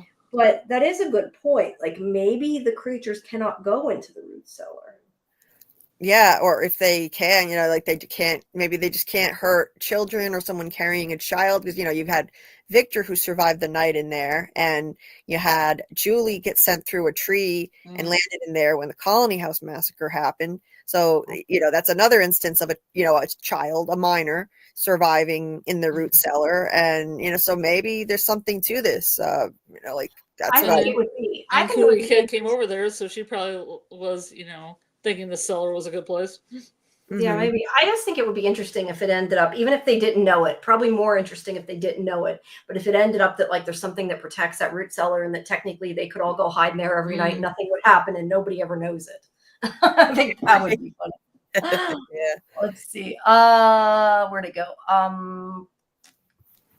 I lost what I was gonna put. AAMM says, I wonder if Eloise is alive if she feels. I'm not sure exactly what they mean by that. Does she feel? What? I think AAMM posted another one after that saying, does she feel guilty because she left Victor yeah, I behind? see it. Sorry. Does she feel, if she's alive, does she feel any guilt for like leaving Victor behind? It's not like she tried to take him with her. Maybe she couldn't go back for some reason, but that is a good point. Like she left and he didn't. If she's alive, maybe she forgot Victor is alive, exists too. Because She might think that's a good point. Maybe she thinks he's dead or he's gone or something. Yeah. Or he forgot. Yeah. She's probably. I would look at her. If she survived, she'd be like a female version of Victor with a blocked memory, forgetting. She definitely could be. Yeah. Yeah. Mark says, thinks the main bad has a distinct personality of mainly a dark triad type personality. Not sure exactly what that is. This is like a combo of narcissism. I can't remember, narcissism, antisocialness, and psychosis. Are those the three, Mark? Oh, never heard of that one, so I don't know. It's a psychological. It's a psychological. Well, I think whoever the big bad is, I don't think they're healthy mentally. So that would be unhealthy mentally. Yes. So I would probably agree with that. Cal, I think she's talking about the man in yellow. Can appreciate who this person could be. Theories, or she could mean Martin too. But can we see what happens for once? Yeah, I just hope they show us the answer. That would be good. I hear the cat again. Michael says, just my suspicion, but no specific evidence other than Eloise left the root cellar despite orders to say by Miranda. And that's once again, the only reason we even know she left is because Victor said it. So right. How reliable is that? Because to be fair, like we know that she was down there, but I mean, she could have even died down there. And Victor maybe thought she left because he couldn't accept it. I would hope they don't change it another time, because I hope they don't too. I just kind of spinning, thinking of all the things that it could be. They already changed it once. He had the same memory again, and now Eloise was in it, and Eloise ran out. So if they change it a third time, that's pushing their luck, I think. Yeah, do that. I think so too. And me is talking about Avery. Yes, we are. However, as I stated earlier, I don't know if you missed this part. She may have to reschedule from Tuesday. So I'm waiting to find out. Yeah, I'm waiting to find out. I'm hoping that I find out tomorrow, but she is going to do it. She just might have to reschedule. But if that happens, we will just start our normal Tuesday show after Chloe, if that happens, and then we'll reschedule it. And I will post about it on socials. Golden Child says maybe that's why Abby snapped, because she figured out that she was incarnated. Well, she was remembering her dream. But she was saying, I just remembered a dream I had when I was a little girl. Maybe she did remember something. I think it would make sense she was reincarnated, because she seems to have memories from before the time, before they were there, like Tabitha, like Miranda. Yep. Yeah, I think it's highly likely that she was, and that Boyd was not even supposed to be there. He was a wild card, and so they're trying really hard to break him. It's like he's too good, he's too powerful, he's too resourceful, So they have to kind of up the ante because of Boyd. Maybe Boyd wasn't supposed to be here, but Abby was. Yeah. Yeah. Wouldn't it be funny if Boyd, the one who's the main character, if he was just pulled along for the ride? Yeah. Interesting. It'd be ironic. Yeah. I'm getting a couple different Eloise theories again. Michael says Eloise made it out and then developed PTSD, amnesia, and forgot Victor. Would be crazy if she ended up as Abby, which could, to be fair, could be the same thing. It could be Sarah. I mean, if she left and came back, I don't know if she's the right age or not. I'd have to figure it out. My brain. But time travel. Or time travel. Yes, we could just say time travel. Bottle tree with a slip of paper, end up in another year. Yeah.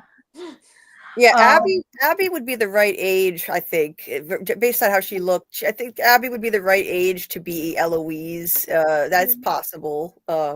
Yeah. Yeah, I think it would. I think it could be. I mean, the right age.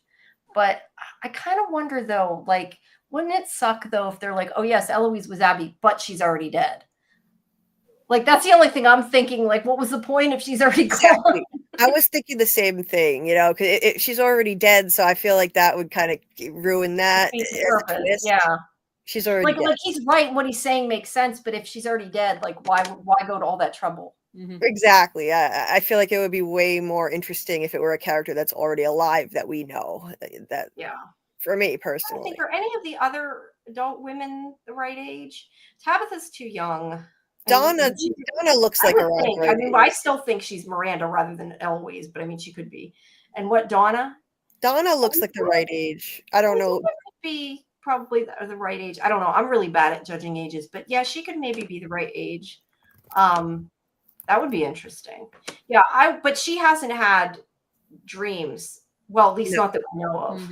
No, but, not likely. Hopefully down the next season isn't like, I used to have these dreams all my life. Like, yeah.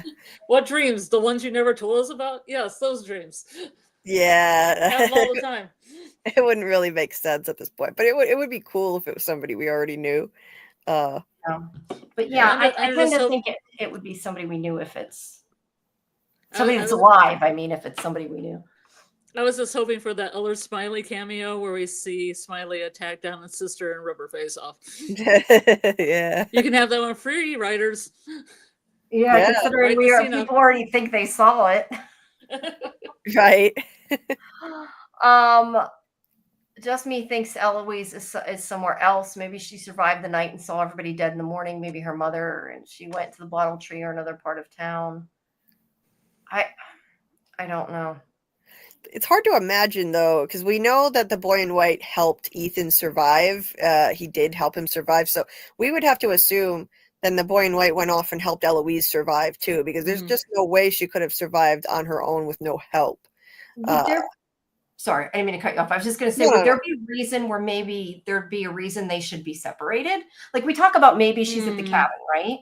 Yeah. Would there be a reason where the boy in white is helping her over here and him over here? Like maybe for some reason they can't coexist together, or I don't know, something will blow up. And I just mean that facetiously, but I just mean like maybe there's some reason they can't reunite. Yeah, I've wondered that myself. Why keep them separate from each other? I don't know why. In brief time when like in the wiki it said that they were twins, I thought about that. Like one was the sun and one was the moon. Yeah, did it say they were twins? Yeah, for a while, and then somebody took it off. But they just guessed. Okay, because I kind of wondered that too. So. That would make it more interesting, and they're probably about the same age. The kids, I would say, probably were about the same age, weren't they? Yeah, they're not too far apart in age. Yeah. I like how as we're doing this, like we're talking and thinking of all kinds of crazy new shit, you know. I mean, everybody's kind of like, well, this could be the case, and it's like, I just saw the sun and the moon because the sun and the moon were on the talismans, and then you got the creatures of the day, and then one of them represent the day and the night, and maybe she's the opposite. They couldn't be together, like Lady Hawk style. I don't know. Fletcher's saying the totems have the same wounds as the injuries of the Nkui kids, which is wild. Oh yeah. Okay, wait. Explain that. You seem to know what he's talking about. They have injuries in the head, like on the forehead, right?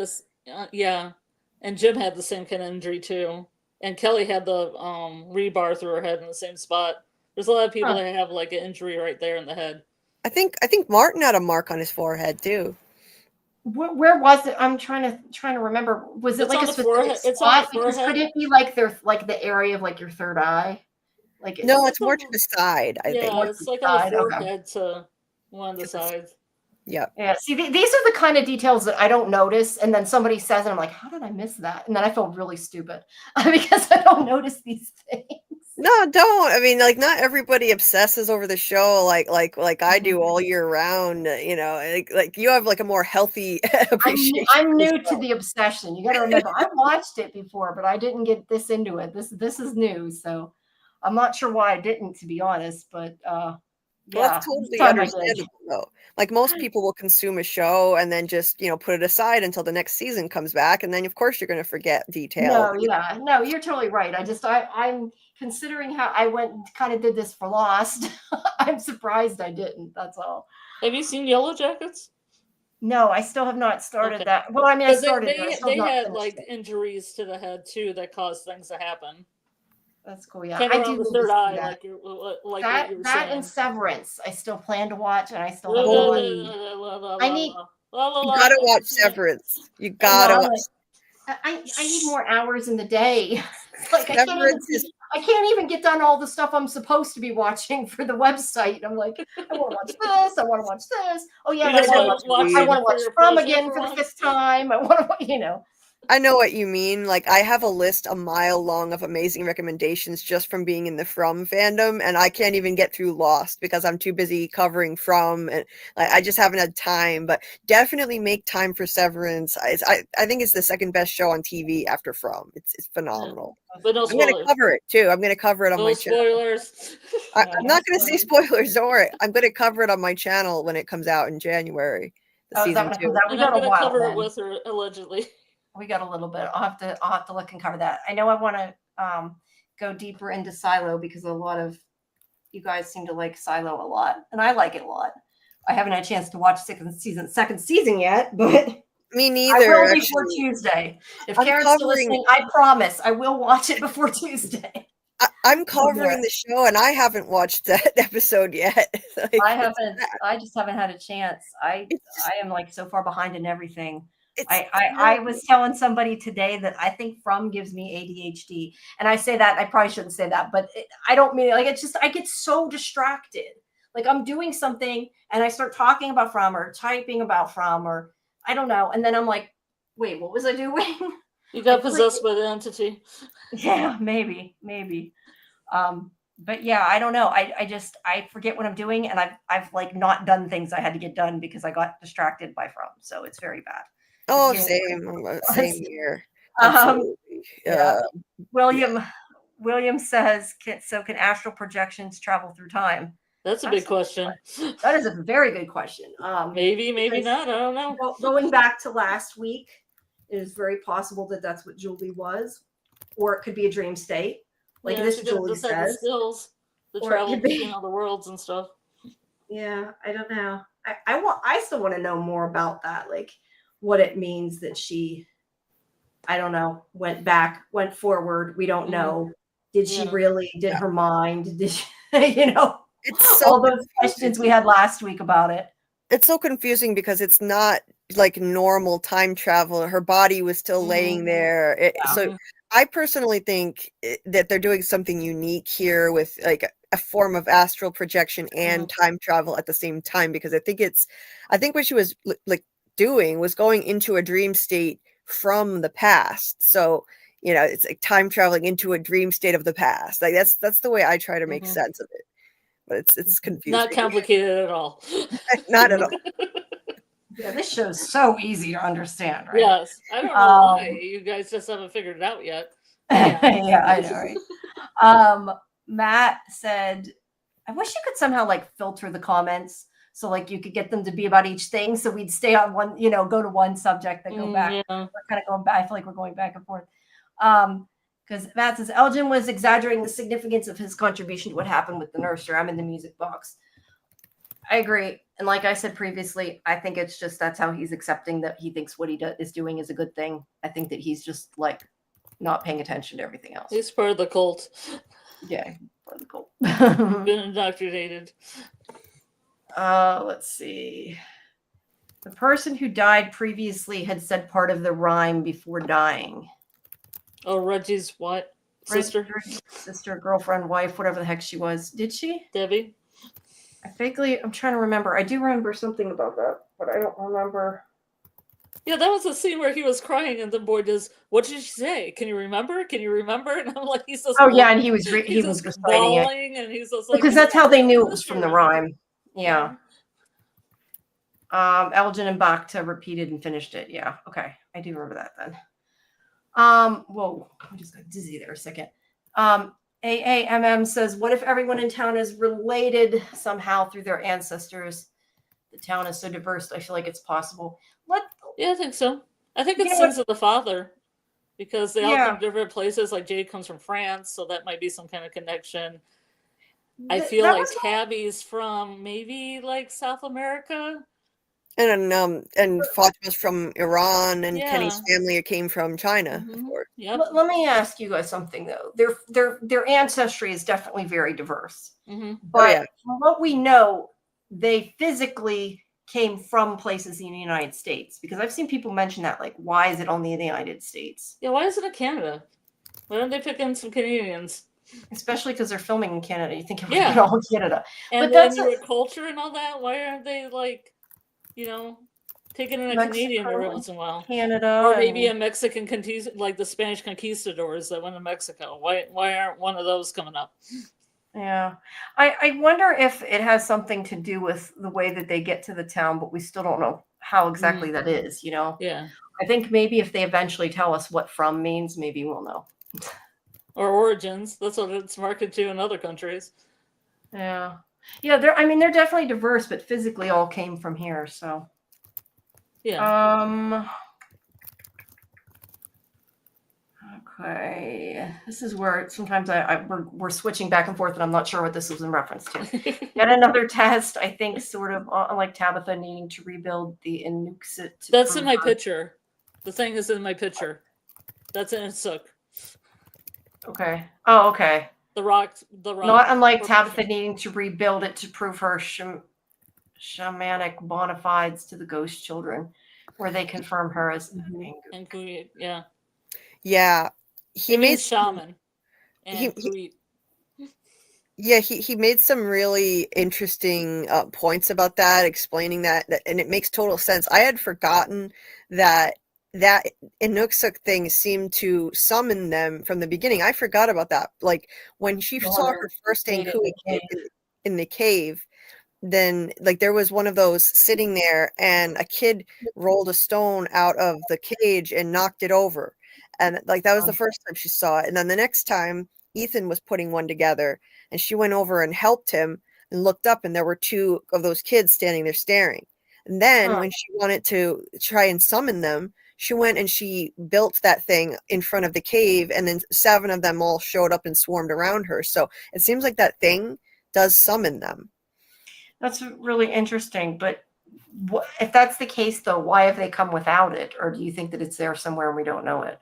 Well, he was saying that, like it was basically about like them recognizing her as a kind of a shaman figure, and so now it's established as that, because she deliberately went out to the cave and built it up herself, and then they all showed up, all 7 of them. So now they recognize her as now they'll come to her like where before they wouldn't. Okay, that kind of makes sense.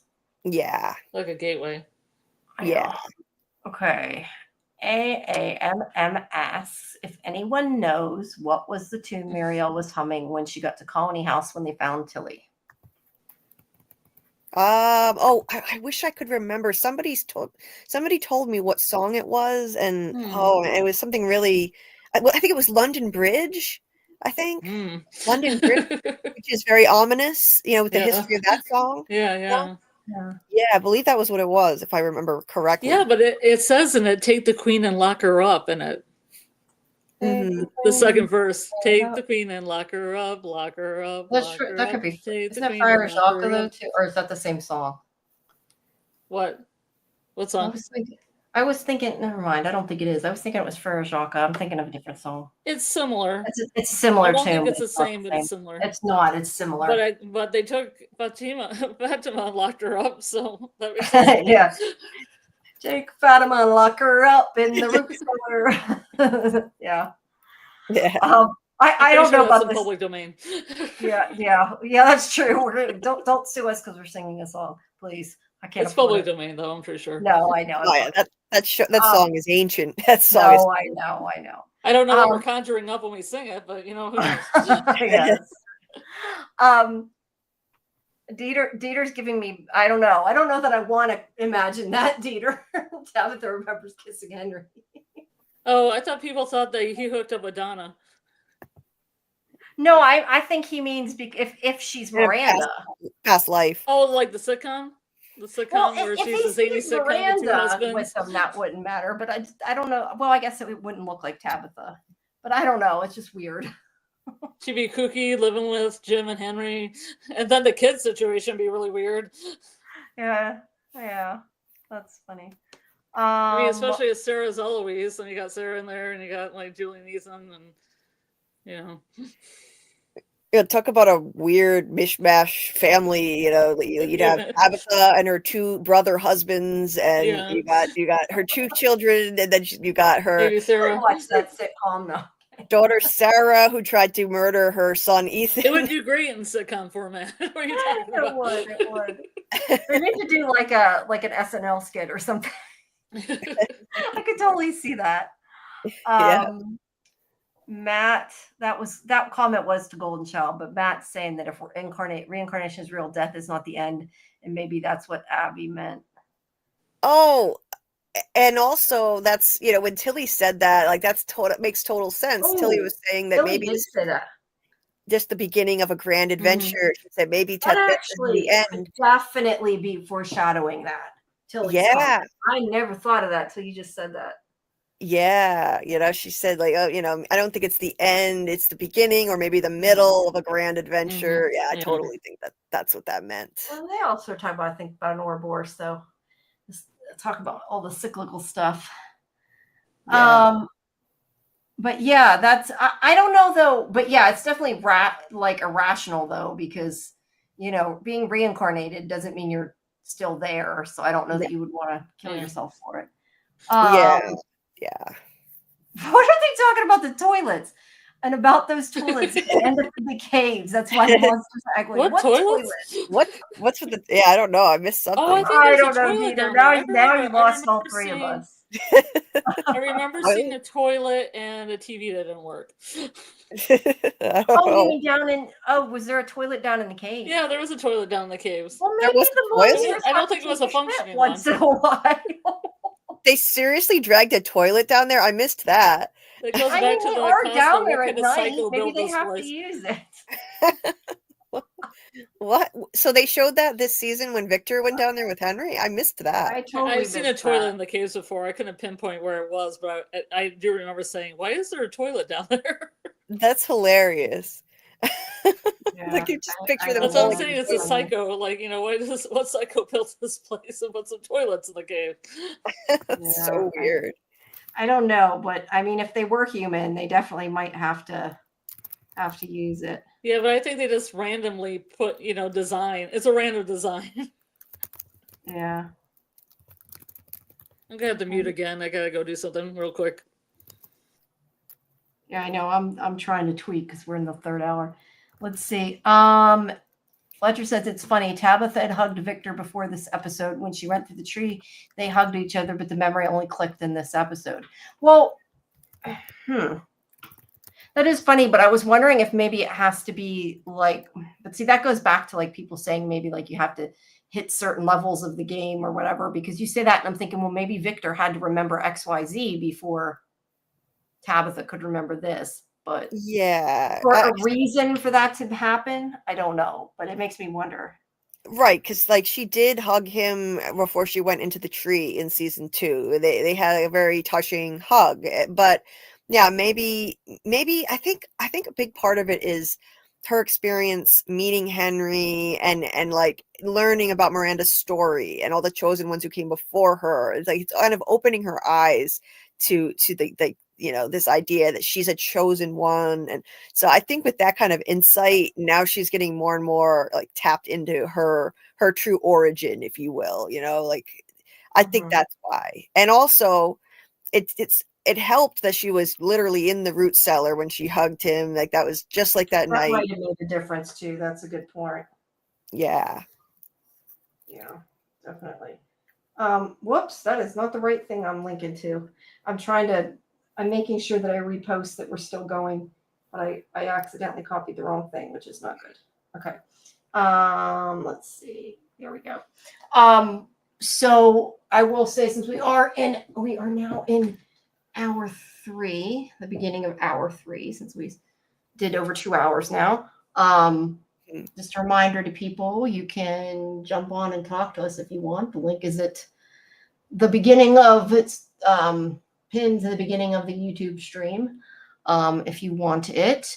And I never thought about it, but if you're accessing it from something other than our YouTube page, well, no, they would still get it from the chat though, because well, no, not necessarily. You know what? I say that, and I'm realizing, which I hadn't really thought about, but I'm posting it directly in YouTube. So you know what? I'm going to post the link in StreamYard as well. So you people who are not in YouTube, but you are looking at it other places, most of you are going to YouTube. But if you're elsewhere, I posted it in the main chat, so you can still see the link and come if you want.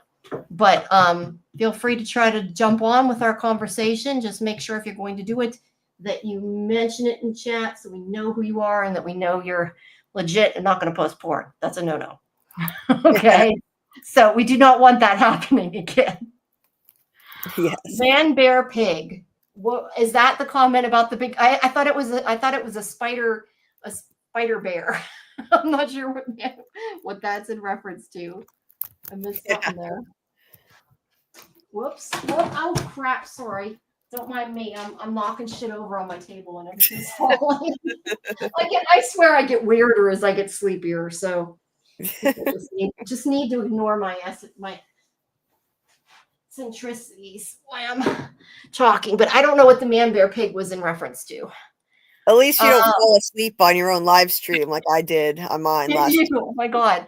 Yeah, I knew did. Another person did, but I didn't know you did. That's bad, Julie. You need to go to sleep before that happens. I know. I was asleep for like half an hour and 2 people were calling me trying to wake me up.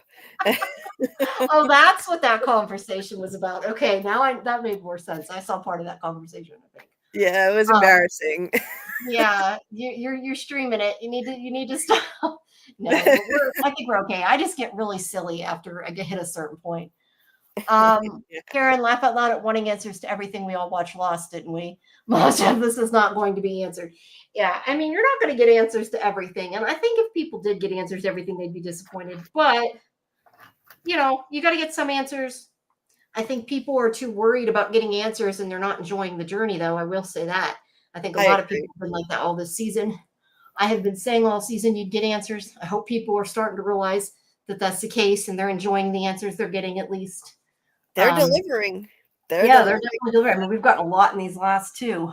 Amazingly. I hope they don't give us too much more, actually, in the season finale. I don't want too much to be revealed. I want to keep theorizing. That's like most of the fun for me.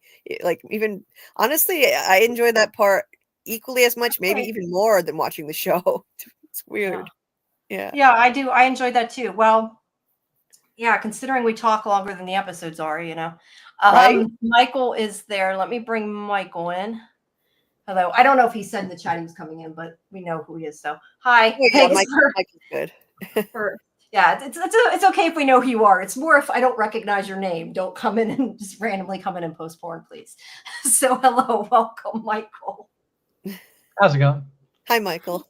Good. Good to see you again. Yeah, nice to see you. Everybody got quiet. I'm trying to tweet while I'm looking at this stuff. That's why. Let's see. Fletcher says this could work like reincarnation in the show Wheel of Time, with the chosen one's soul being reincarnated into a specific timeline. Huh. Interesting. I've never heard of that show. Wheel of It's Time. on Amazon. It's based on a book series by Robert Jordan, I believe. Yeah, Oh, it's really based on a book series. We liked the last season. We covered it on our other show. I'm trying to remember how it worked. It's been a while. But yeah, that's a possibility too. Yeah, I don't know. Could be. Personally, I yeah. feel like the linear progression over time with like kind of subsequent chosen people from like different generations or groups coming into the Yeah, and then Farmville. like it's at a certain time they're reincarnated. Mhm.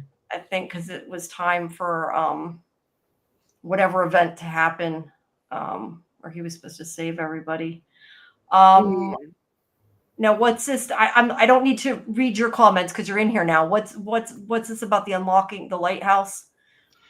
It's easier if you Okay. just talk about it than me try to read it since you're Sure. in If you want me to You're in give the kind of couple minute short version of what I think's going on, Yeah. I kind of covered on Julie B deep dives the other day. Yeah. So with Inuit mythology, which I think is kind of what's going on, based on the interaction between the ghost children and Tabitha via the little stone constructions that they found, or that she saw down in the caves after she fell through the basement. We'd talked about that on Julie B's previous live stream, which she had mentioned, which I had forgotten, was that when they were in the caves, one of the ghost children was in the kind of like barred cave, and then rolled a ball out and broke the stone construction, which is a Inuit construction called an Inuksuk or something similar to that. I don't know the exact pronunciation, but you can find pictures of it on Wikipedia, and Scarlett actually has a picture of it as her background. And so I think that was basically like a shamanic test of a sort. Basically, the ghost child rolls it out, breaks the thing, and I think that the implication narratively in that scene is that then Tabitha essentially has to recreate that as a test, basically kind of showing her like shamanic kind of bona fides, as it were. So in the later scene where Ethan builds the wooden block puzzle, which is essentially a recreation of the Inuksuk, the ghost children then show up in a vision to Tabitha, kind of standing out in the street and looking at her, not really doing much else. To me, I think they were just kind of like observing her, but had basically been summoned in a certain sense by Ethan building the little construction. And then later, Tabitha goes back to the caves, or at least the entrance to the cave, and rebuilds it, I think in an effort to actually summon the ghost children, at which point they do actually show up.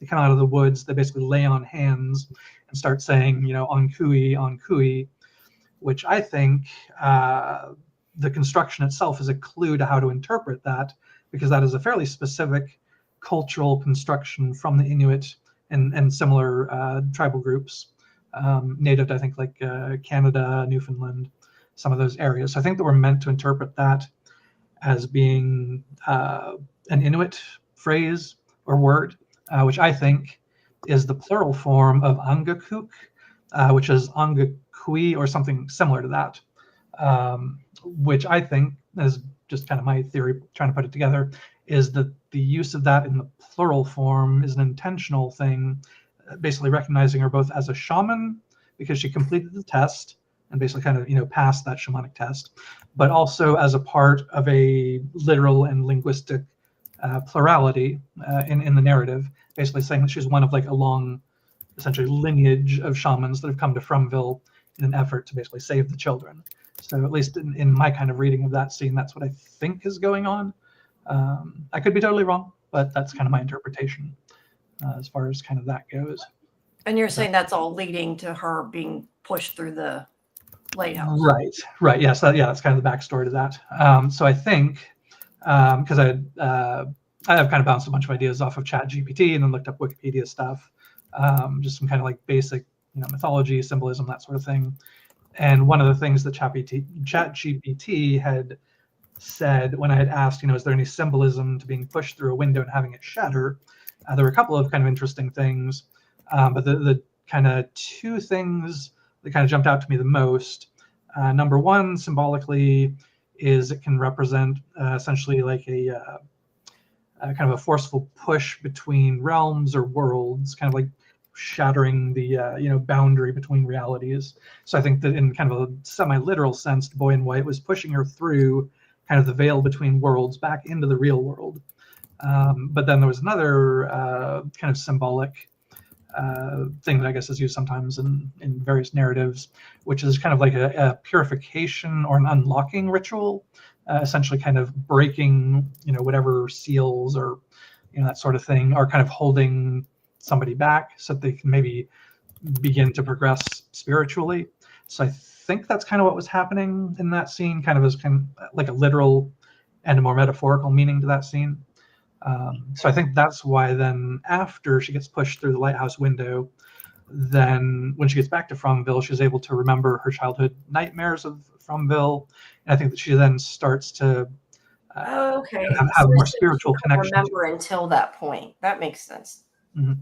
And so, yeah, so I think that that's a step kind of on her spiritual journey of a sort. And so now she's more connected to Fromville. She's able to kind of sense things, which I think is why in a couple of scenes in this last episode, you basically have kind of that whatever music while she's kind of feeling something in a particular scene, like when she's going into the root cellar and she touches it, and there's kind of this kind of like low kind of rumbly music, and so clearly she's like having some type of a connection to that, and she's like starting to kind of remember things.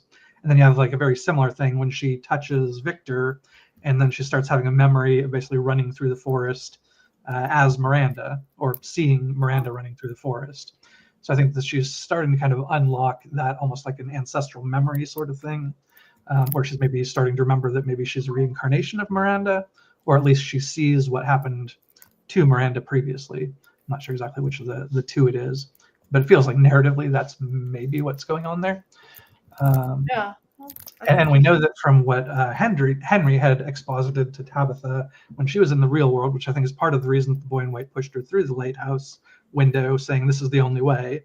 I think that was kind of a two-part thing. One, it was unlocking her, but it was also sending her to meet Henry and get Miranda's backstory, so that she then connects to that, where Henry says a couple of things that I think are important. Number one, it was after dropping acid in the park under the tree that Miranda started having visions of Fromville, both just regular visions, the bottle tree. But then he also says that Miranda had seen previous failed chosen people who had not succeeded in the quest that she'd mentioned to free the children in the tower. So I think that narratively functioned as essentially a shamanic like vision quest, which indigenous people will use like psychoactive substances like peyote, ayahuasca, magic mushrooms, that sort of thing, to essentially initiate a vision quest to achieve enlightenment, unlock the third eye. That's what some people call it, which I think is called back to in the opening episode of the series on Julia's t-shirt, where she has the black t-shirt with like an animal, like a sheep or something on it, but it has a third eye. 3 eyes, yeah. And so I think that when the boy in white says to Christopher, essentially have to go back to the beginning to get to the end, I feel like that's kind of like a twofold or even threefold reference, partly to like the children's origin story, but also I think to when Henry says that was the beginning of Miranda's journey, essentially, or when she started having visions. So I think that Tabitha needs to recreate that basically vision quest. And there have been a whole bunch of different drug references in the show, like Fatima's weed, which I think probably won't be strong enough because it's not really hallucinogenic. She may try it and it won't work. I think that Randall's reference to Julie a couple of episodes ago about foraging in the forest for mushrooms is foreshadowing to him having to go and find magic mushrooms for her to start her own vision quest. So that's kind of my prediction going forward. That's interesting. I feel like the narrative's going, but I could be wrong. No, that makes sense. I was just going to say when you said that, and I know it's not connected to what you said, but you reminded me when you said it, when you're saying about like the shattering glass, that also though goes back to what we were saying earlier about what Sarah said before, about way back whatever that was, the first season when she was talking about the glass being broken. And like I said, I know that doesn't connect to the story, the narrative you're saying. It was making me think about. I'd have to go back and rewatch that scene to see exactly what she said specifically. But I know there's also kind of the symbolism with Kenny shattering her ornament, and then now in this latest episode, she's putting it back together. And I noticed that at that point, she started having the voices come back to her again. So there may be kind of a narrative thing going on there too, which is interesting. Yeah, maybe. I don't know, but it could be. Yeah, a I mean, lot of there that. could be several references to I think things there's. shattering. Yeah, and I think there's definitely a lot of symbolism in this show. Mhm. That can be taken different ways. Absolutely. You still there, Julie? Oh yeah, I'm here. I just wondered because I heard you. I know you're probably responding to the chat. I just wondered because I heard you typing. Because I think I'm here. Scarlett's not there right now. That's why I wondered. Let's see. Mark says, I still think From's a good show. I certainly spend time thinking about it, but I just binged Severance. Okay, we got to watch Severance. Yes, I've been told that by a couple people now. And Matt, back to what he was saying half man, half spider, half bear. I don't know that we'll see that, but it could be interesting. Not half pig? No. All right. Half what? Not half pig? No. Oh, that's right. He did say pig before. Yeah, maybe half pig. Fletcher says the settlement cabins areas will probably be answered only in season 4. There's only one episode for answers.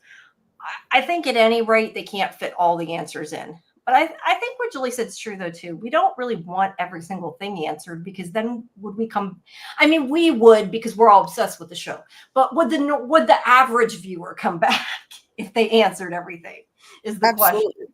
They need to preserve the overall mystery. I just feel that they need to give us something more happening at the cabins. It doesn't have to be all explained, but they can't just lead us down this path with knocking and footsteps and then literally just leave it at that and nothing more. I feel like that would be poor writing and just something that progresses the narrative.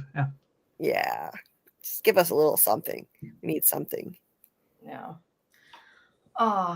Let's see. AA Ahmed says it was funny because when Tabitha had the last flashback and noticed she was Miranda, she was freaking out. And we talked about that. Yeah, when she wanted to touch Victor and pushed Julie away. Okay, wait. Let's see. David says they tell us if we know what the monsters are, we will know what the show is. In season 1, episode 1, I believe that was Thomas that approached Julie on the porch. So the monsters are their darkness. That's an interesting way to look at it. I think, do you mean like they're kind of like what do you mean by darkness? Like their fear, the dark part of them? I'm not sure exactly what he means by that, but there's Kel. Let's bring in Kel too. I'll add you to the stage. Hello. Uh-oh. Yep. Whoop. Hello? Hello. I got whole one of these tabs. Can you guys understand him? I'm having a really hard time understanding what he's saying. Yeah, I can't really hear, and I don't know if he's got like the thing on in the background too. I was hearing what sounded like the stream. Yeah, I can't really hear, and I don't. Yeah, maybe. Yeah. Okay. I don't know. Okay, I don't know. Well, maybe Kel can try relogging and see if it helps. I don't know. But anyway, back to what I was asking David. Sorry about that. I think we were here. I think part of what we were hearing, Julie, actually was you. I think it was an echo from he had the stream on, maybe. Yeah, it was. I think it sounded like he had the stream on in the background. Sometimes people forget to turn it. Mute it. Yeah, you have to. Yeah, gotta mute YouTube. Yeah. Anyway, I'm not sure exactly what David. Let's try it again. Let me try adding you again. Try again. All right. Anyway, I'm not sure exactly what David. Let's try it again. Let me try. I'm still hearing echoes of the show in the background. Yeah, can you just mute the stream in the background so that we don't hear that? There's a delay because we'll hear ourselves. Yeah, can you just mute the stream in the background so that we don't hear that? There's a delay because we'll hear ourselves. Hold up. He's trying. Better. Yeah, that's better. There we go. I had to figure out what Bluetooth devices connect. Okay, gotcha. Yeah, love y'all. Theory, live stream, chats. I'm here for all of it. Real quick, wanted to point out just a couple of theories that I had. One starting off, I always kind of thought that maybe even when people enter the town, when they cross that tree, and when Jade goes and sees the roots of that tree, I'm wondering somehow could that be like a faraway tree that is uprooted, and if somebody actually went through the hole that the fallen tree made, is that a way to get back to the real world? I don't know. It's just something. I think it's something with that. I thought the town. You can see the evolution of the town, the different time periods. It seems like each time has its own structures and buildings. 1700s, 1600s, 1700s, 18, 19. The most recent, what we see now in the town, the 78 timeline, when Vickers has his flashbacks, all the paint on the houses, the cars are brand new, even the paint on the cellar doors brand new. And I was listening to this girl, the faceless girl.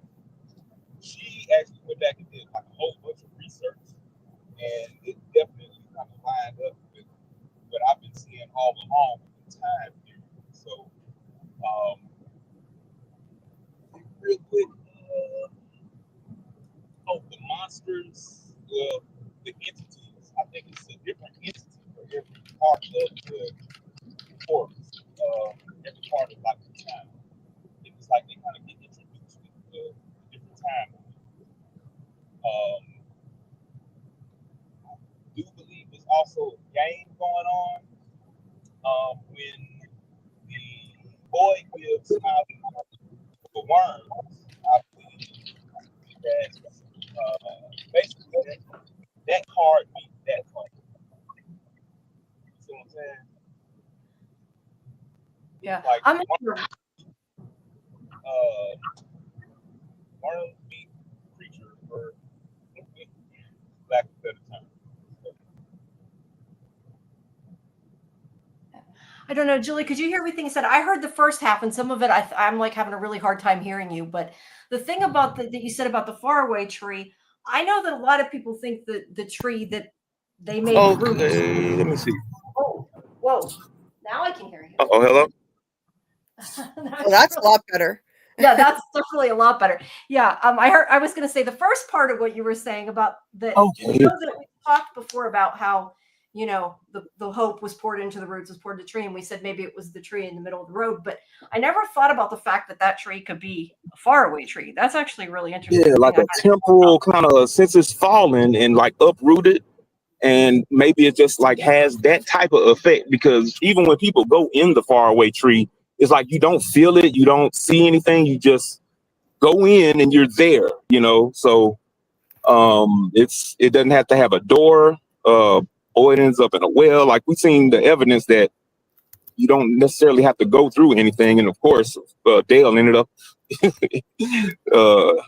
in the pool. Yeah, so that's how they travel. And that's how people enter into the town. They don't feel it, it's like they cross and everything, feels the same. But like I say, they're now in from. So yeah, I just thought about when he looked up at the roots, when he saw Jay saw the vision, I'm like, if anybody, like we always talk about, if people when they first enter, if they would have known, maybe if Tabitha when she came back would have known to try to go over the tree and like walk and see what's on the other side. I'm like, what if somebody actually like got in the hole, in the uprooted part or something? I don't know. That was just a thing that I kind of paid attention to. Yeah. No, I like the idea that it's a faraway tree and that's how they travel there. I had never thought about that. That's a pretty good idea. I hadn't thought of it anyway. What do you think, Julie? Yeah, And, it's and by the way, I brought you. Sorry, I was just going to say I did bring in PM. I'm sorry. At first, I Oh, didn't see that's my folk, man. I love her theory, man. She, oh yeah, I rock with y'all, man. You know, Kel, I don't know if you know it, but you have your video on. I do. Yes, because we can see the And back of your head. That's why. oh I'm my like, goodness, I just been yapping and hey, what no, up? that's better. There you go. That's a little better. Mind if I Oh, hear you? man. I'm like, yo, Knows it. I didn't know what we were oh, looking at. man. Yeah, it's been a while since I jumped on the stream yard, so yeah. No, that's fine. I realized you probably didn't know it. At first, it was all dark. It was Oh hard yeah, to 'cause see. it's like the side of my head, like earshot. Uh-huh. Yeah. Oh wow, I'm gonna go back and watch that. That's great. But No. yeah. So, any thoughts about like the timelines kind of matching up? Because I've seen just a lot of evidence that's like showing me that each timeline. So when these different parts of the town, the habitats for the people, it's like matching up with the numbers, some of the numbers in the bottle. I don't think maybe all the numbers are dates, but it's something like with those numbers that match up with certain dates that it's almost like 1-to-1. It's like 1864 and just everything that was going on with the colony house being like a structure of that era. There was a couple other things that looked like that. I'd wonder a little bit if the dates in the lighthouse matched up specifically. I'm not sure about the bottle tree, but maybe the dates in the lighthouse, if those are all similar to the dates of different areas, like the settlement, colony house, and the 50s, town or whatnot. Right, because the dates in the lighthouse apparently don't match up with the dates that were actually in the rest of the bottles that Jade pulled out. So yeah, maybe the ones in the dream, maybe those are dates. I think one of them, if I'm not mistaken, I think one of them is 1609, which lines up with the Puritan era when there was a really brutal winter, as like Real Enigmas was pointing out, and we saw a vision of a Puritan, and it's winter now here. So, like I think it would make sense if the numbers in the dream were dates, and I think one was 1864. We saw a Civil War soldier in a vision. There's also a painting in Miranda's basement. I think it was in the upper left of basically like a settler or a Puritan with like a big white beard and like kind of one of those pilgrim hats, I think, or something like that. I kind of wonder if, like, we talk about the dates. The one date was the date Boyd had in his pocket. If it's a date, but meaning it was in the bottle. I mean, the one that Boyd took because he took the paper, and that date matches the dream, but not all the bottles do. Well, maybe it's sort of like we were looking at it the wrong way. Like writing down the date or having the date, whatever, in your mind, I don't know, makes you travel there. But like the bottles have nothing to do with that. Maybe it's like it was just a coincidence that the number from the bottle matched the date in the dream. And like maybe if they wrote down the other numbers from the dream, they could travel there.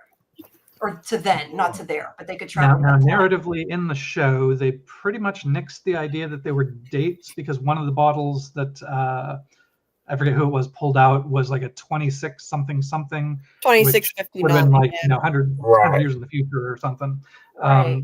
And so it seems like it's saying that it's not dates, but I'd seen a video, I don't remember on which channel, where they'd said that the couple of backwards numbers, like the 2 and the 7, might indicate that these are musical references, because in music, apparently, you can use certain like backwards numbers to indicate how to play a specific piece of music, whether to play it faster, slower, higher, lower, that sort of thing. And so they were wondering whether they have to assemble some type of musical piece and then play that to do something. And we also have the reference of Victor owning a violin, which Jade knows how to play. And so maybe there's something kind of going on there. Just kind of thinking out loud.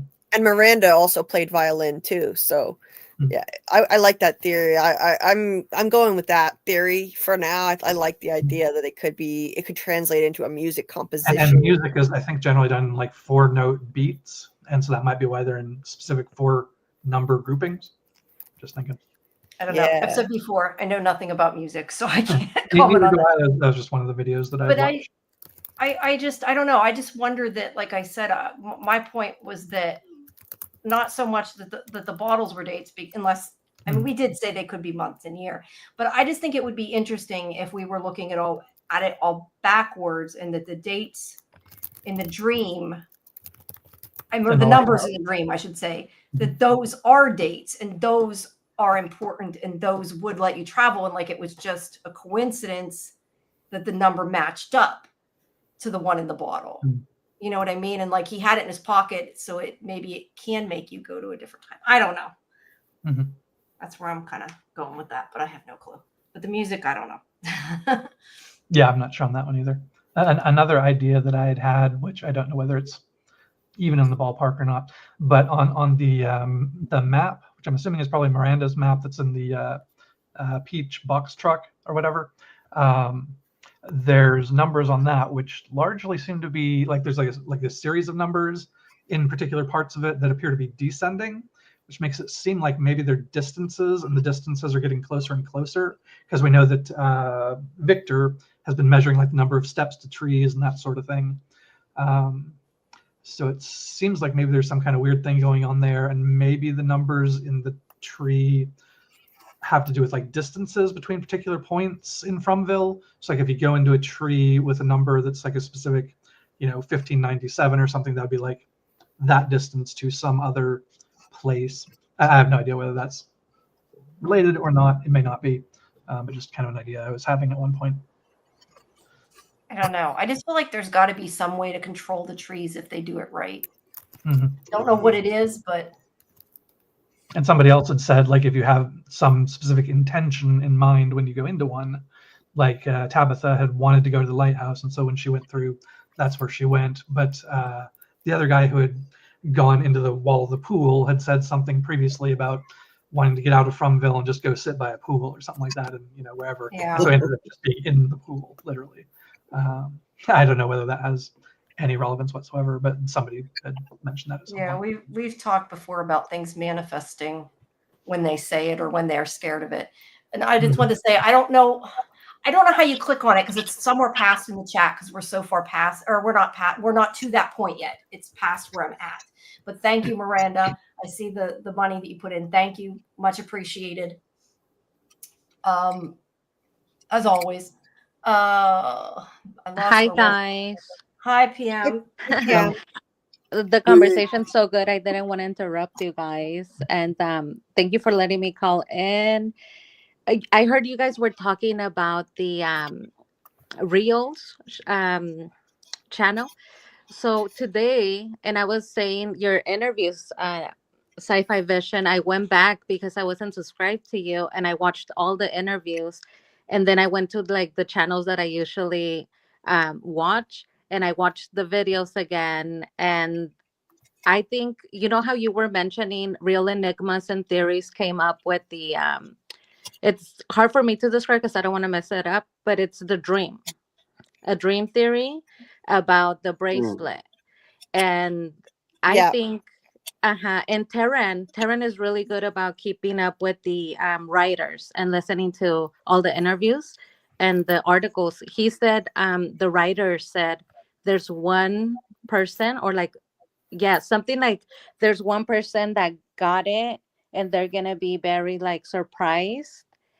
And I honestly think it's what Real Enigmas and Theories said. The videos like months ago, but it's basically like a dream, Freddy Krueger style.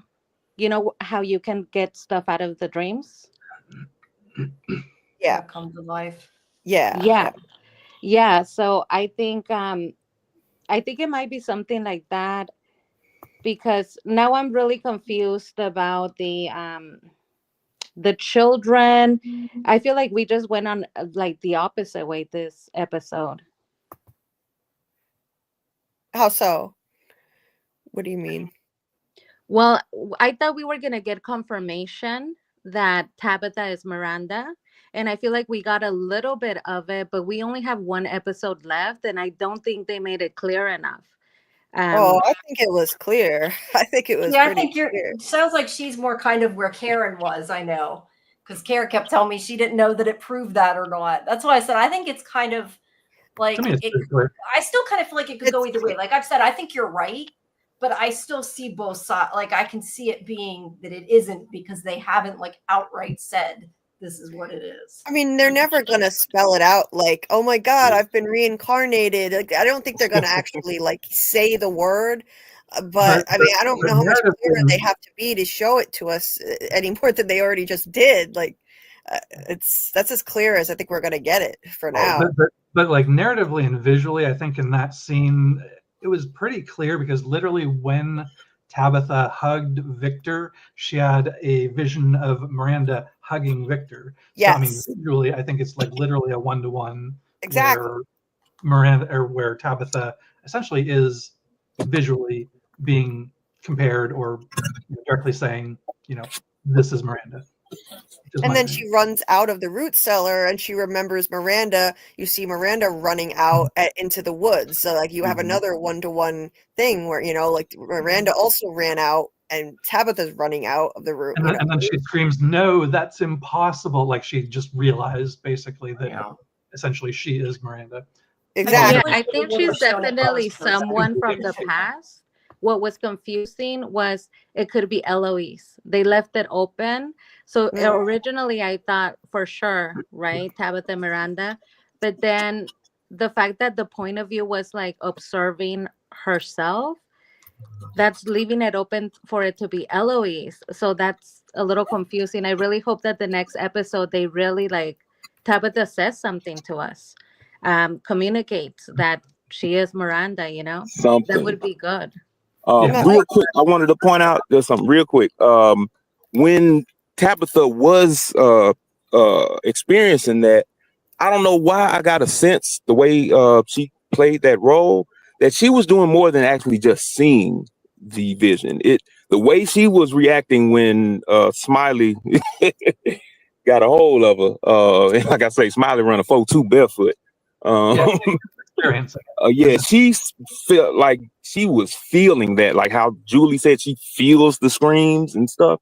Like she was like fully immersed in that. So that was another kind of point of confirmation. But I also had the same thought of like with the POV, or of course, is that just how they have to shoot it? But that's what I thought because she was holding her face. So Smiley came at her face and she was holding her face saying no. So I thought, okay, for sure, she's feeling what she felt at the time, right? Right. But now, like I hear, I think Jeremy said that she might be Eloise. Nah. So I was like, maybe. If only because it's the wrong age. Because Tabitha is around 30, I think, in the show, whereas Eloise would have been, if it was, the same time progression, would be the same age as Victor, who is around 50-ish, plus or minus. So I don't think Tabitha is Eloise. Yeah, if I were writing it, I would say that Eloise got out and became Abby. That would just be the way I write it personally. Unless there's time travel, as we keep saying. And it's like, you've got to look at all the clues. It's not just this one scene. We've had this breadcrumb trail of clues that she's Miranda from the beginning. Nothing pointing to her being Eloise to that extent. Like we had her recognizing this dress that she found in the cave, pulling it out, and it's an old suitcase. We had her recognizing the crayon holder, saying, "I remember this." Now that could have been either Eloise or Miranda, but again, there was the song on the radio in Henry's Corner that was Jim and Tabitha's song. Yeah, I was gonna get to that. It's too many direct one-to-one references. And the two bracelets. I was gonna get to that too. Yeah, the song is the same.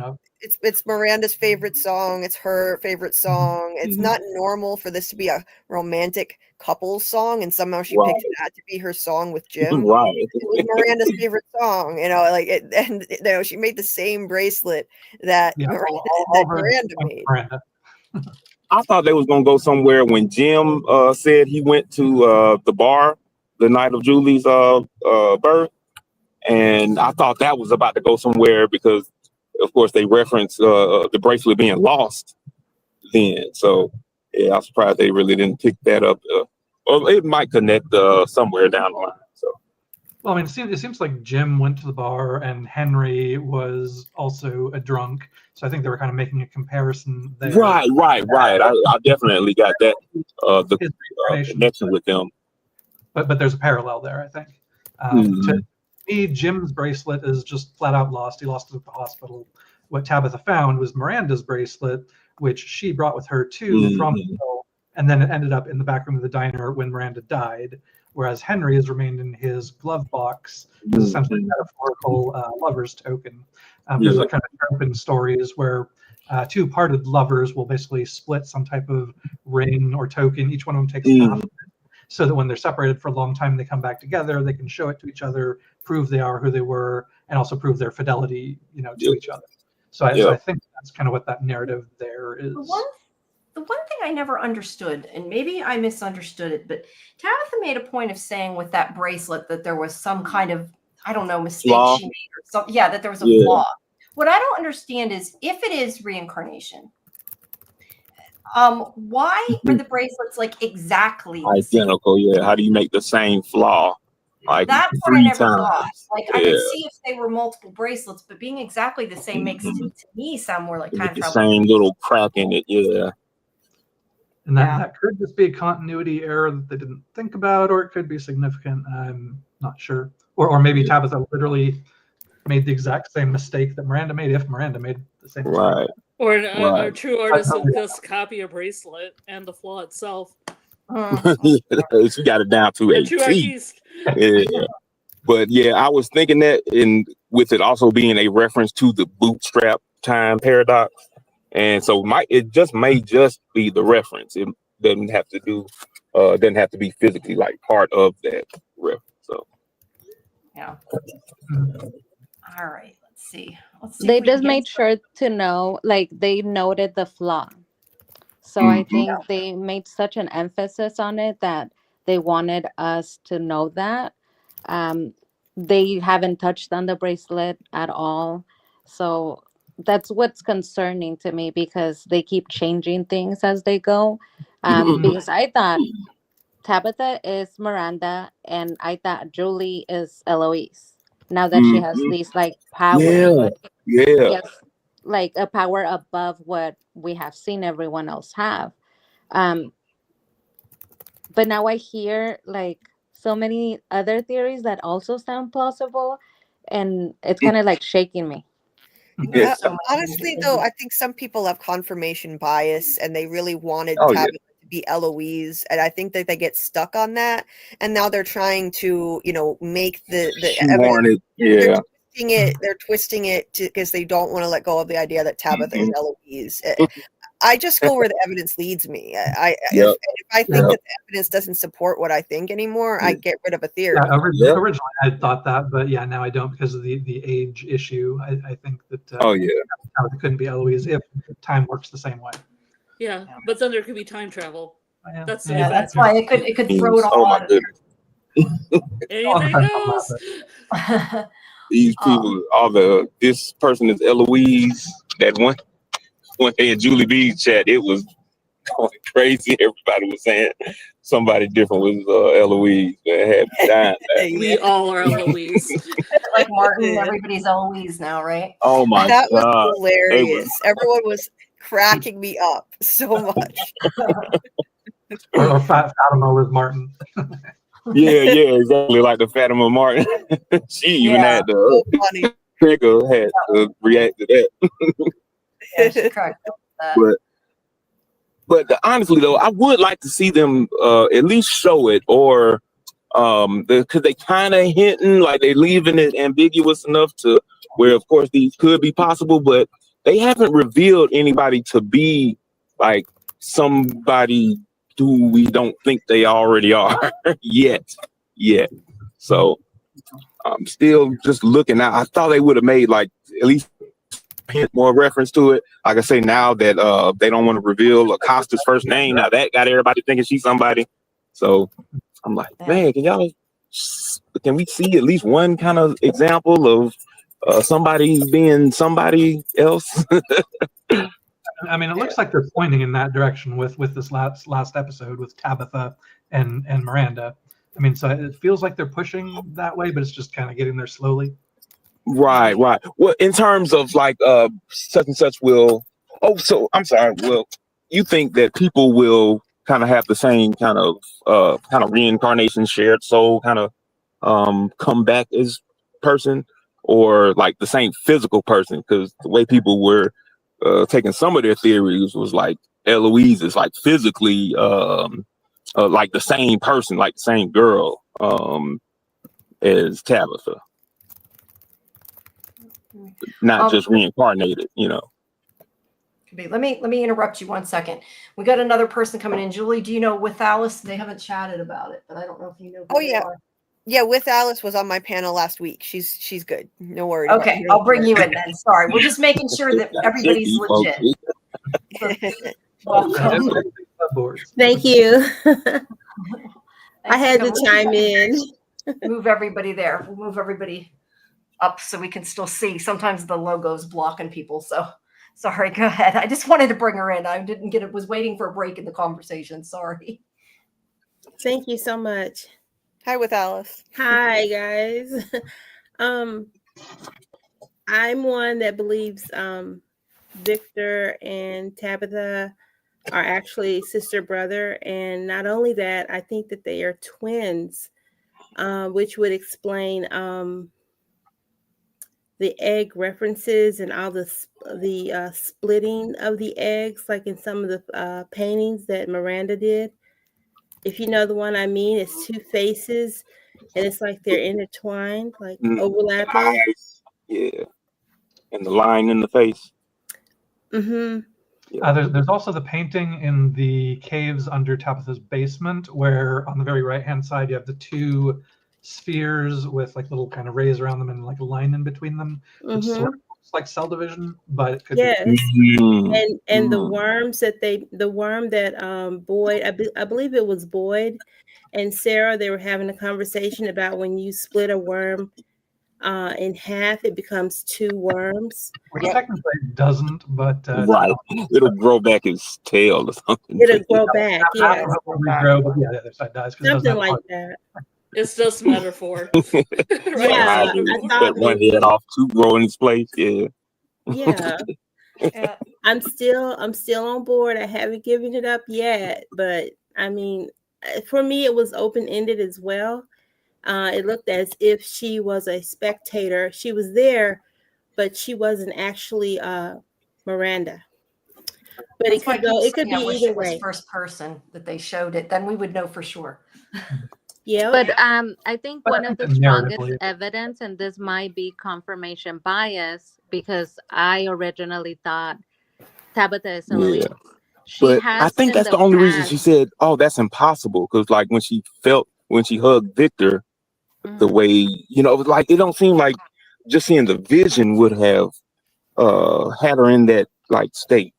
Well, if we focus on what we have seen, we do have evidence that Tabitha's visions, this was a dream. However, in her dream, her point of view was the same as the Miranda scene, where she said it's me, but the point of view was from an outsider, a spectator. So that makes me think, okay, it's the same thing. So Tabitha is Miranda. You guys talked about it already, but it was almost like Victor was apologizing to his own mother when he said, you know, it was my fault. She looks at him. She says, it's okay. You were just a little boy. As you know, like accepting that a fact. And also when she tells Julie, don't touch me, she pushes Julie, reaches out her hand for Victor. She keeps reaching out for him. So to me, that too. It might be confirmation bias, but I like that's what makes me think Tabitha is Miranda. And Eloise, I would just like her to really be dead. Like I just like and I think either show up or get out. Yeah. They told us that she was dead. It would be good if she just like out of the picture so that we can focus and not be confused on what's going on, you know? But that's just it. They haven't told us that. So where Yeah, is we don't know yet. Victor and said it in Chris. passing. Yeah, Victor just kind of mentioned it in passing. It was like, well, yeah, my sister. Well, yeah, he but certainly he's just thinks now she's dead, but he remembering never things. found her body, so we don't know. Yeah, he's just now remembering things. Mhm. So Yeah, and he's not reliable not, anyway. yeah, he's so. shaky on things. And as well, I think a sister could also reach out to a brother and say the same things, you Mhm. know, that Now, that, one that one we're other saying Miranda said. one other tenuous connection was in the previous, I think, episode. I think it was the previous one, where Victor was trying to remember Jasper's secret and started having a freak out meltdown, which I think that Victor has high functioning autism with some sensory issues. And the way that Tabitha interacted with him in that scene was basically like a mother redirecting her child in a manner that she's done hundreds of times before, because she is familiar with his particular peculiarities and knows how to redirect him. She asks him if he wants to draw some of his pictures, that sort of thing. So it feels like she's filling that motherly role. And then similarly, when she comforts him in the current episode, it again just feels like more of a motherly than a sisterly role. Absolutely. During the whole series, really. Yeah. Mm-hmm. Oh yeah. And She's that's kinda what I exhibited thought that. too. We have evidence, and it does seem like that's exactly what I was thinking too. However, when people bring up that it could potentially be a sister taking care of, if she had a sibling that wasn't as well functioning as her and they were alone for a lot of the time, she would take over and try to take care of him. I can't dispute that. That's so So true. that's why I'm trying And to she's the see younger if I'm sister, right? biased. Yeah. And But the fact they that were with their mother, though, so I mean, it seems like she would have been there. But if they are twins, they're connected in ways that other siblings aren't as well. Yeah, they would. Yeah, they would be. But I think the I other don't line. think they're twins though, because there was a picture on Henry's wall. You could see two children, and one was clearly bigger than the other, holding the other one who looked like a toddler. So I'm pretty sure they're not twins. Mm-hmm. But I wish somebody was, and that was an evil twin. Oh man! But you know what though? You talk about I don't remember the picture, but going by the imagery I'm getting from what you described, could the kind of dual image not be maybe referring to like Tabitha being Miranda or Tabitha being Eloise rather than Victor and a sister, like kind of their own reflection in another person? Does that make sense what I'm saying? Yes, it does. It could be that as well. I don't know. Just thought of that. I'm like, maybe, I don't know. Which is why I think it would be interesting narratively if Eloise ended up getting out of Fromville to the real world and then ended up being Abby, who is the right age to be Victor's sister. And then if she came back to Fromville, then they basically met as adults, but didn't realize it because they both blocked each other out of their memories, basically blocked out their entire childhood. And so they didn't realize that they were siblings. But that's just my thinking. It'd be interesting narratively, I think, just kind of as like a mirror. Victor forgot his sister. Did she forget him too? Maybe so, but that's just me. Yeah. That's exactly what I think would happen. Totally. Mm-hmm. Yeah, I could see that. Definitely makes sense. Let's see if we can pull a couple things here from the chat. We're like, I don't know, well over an hour behind. If I can find where the hell I was at this point. Julie, I was asking you, does it screw up what you're looking at when I scroll it? I didn't know if it moved yours too. No, it only changes for you. Okay, because somebody said before, maybe I misunderstood what they meant. I thought that's what it meant. Oh, geez, I have no idea where we were though. I might just have to pick a spot because I am way lost. Oh wait, here we were. This is where we were. Let's see, because that was what you were saying. Okay, sorry, I'm getting one now. They're talking about, okay, let's go to Fletcher, who was talking about sacrificing the kids. That the only plausible way for them to sacrifice the kids is if someone told them it's the only way out of Fromville. But if the sacrifice started at all, I don't know. Well, That's interesting. But then again, maybe that's what keeps it going. It still could have been what started it, and Mhm. because they need to do something different, I think is the point, is what I got out of before.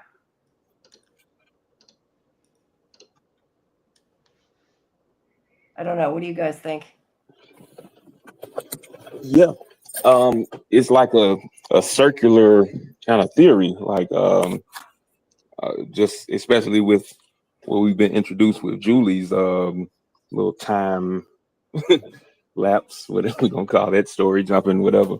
But it was like the cause and effect at the same time. She wouldn't have never been able to go back and, you know, drop the rope and hear all the stuff if boy never, like I say, it's just all Yeah, circular. So bootstrap parody. if you never went down there to, you know, get the things to cause the events and stuff. So yeah. And it's kind of like the same thing with the town. It's like that's why it keeps going in cycles. It's like Yeah. people go Yeah, back. I think the thing is they gotta do something different. Boy in White said, y'all gonna have to F around and find out. Find out on your own. And it seems to me, I mean, it's similar to the Inuit story of the basically shamanic hero who, in the particular story, lives over the course of multiple lifetimes in the course of his hero's journey, kind of progressively, you know, going through different tests and trials and that sort of thing. So at least for me, it feels like that's kind of the narrative that they're going through, where you have, you know, Tabitha, you have Abby, you have Miranda, you have all of the previous kind of like chosen people that are all kind of together on this quest and trying to kind of like move the ball forward down the field. That's kind of my take on the narrative structure of what's going on.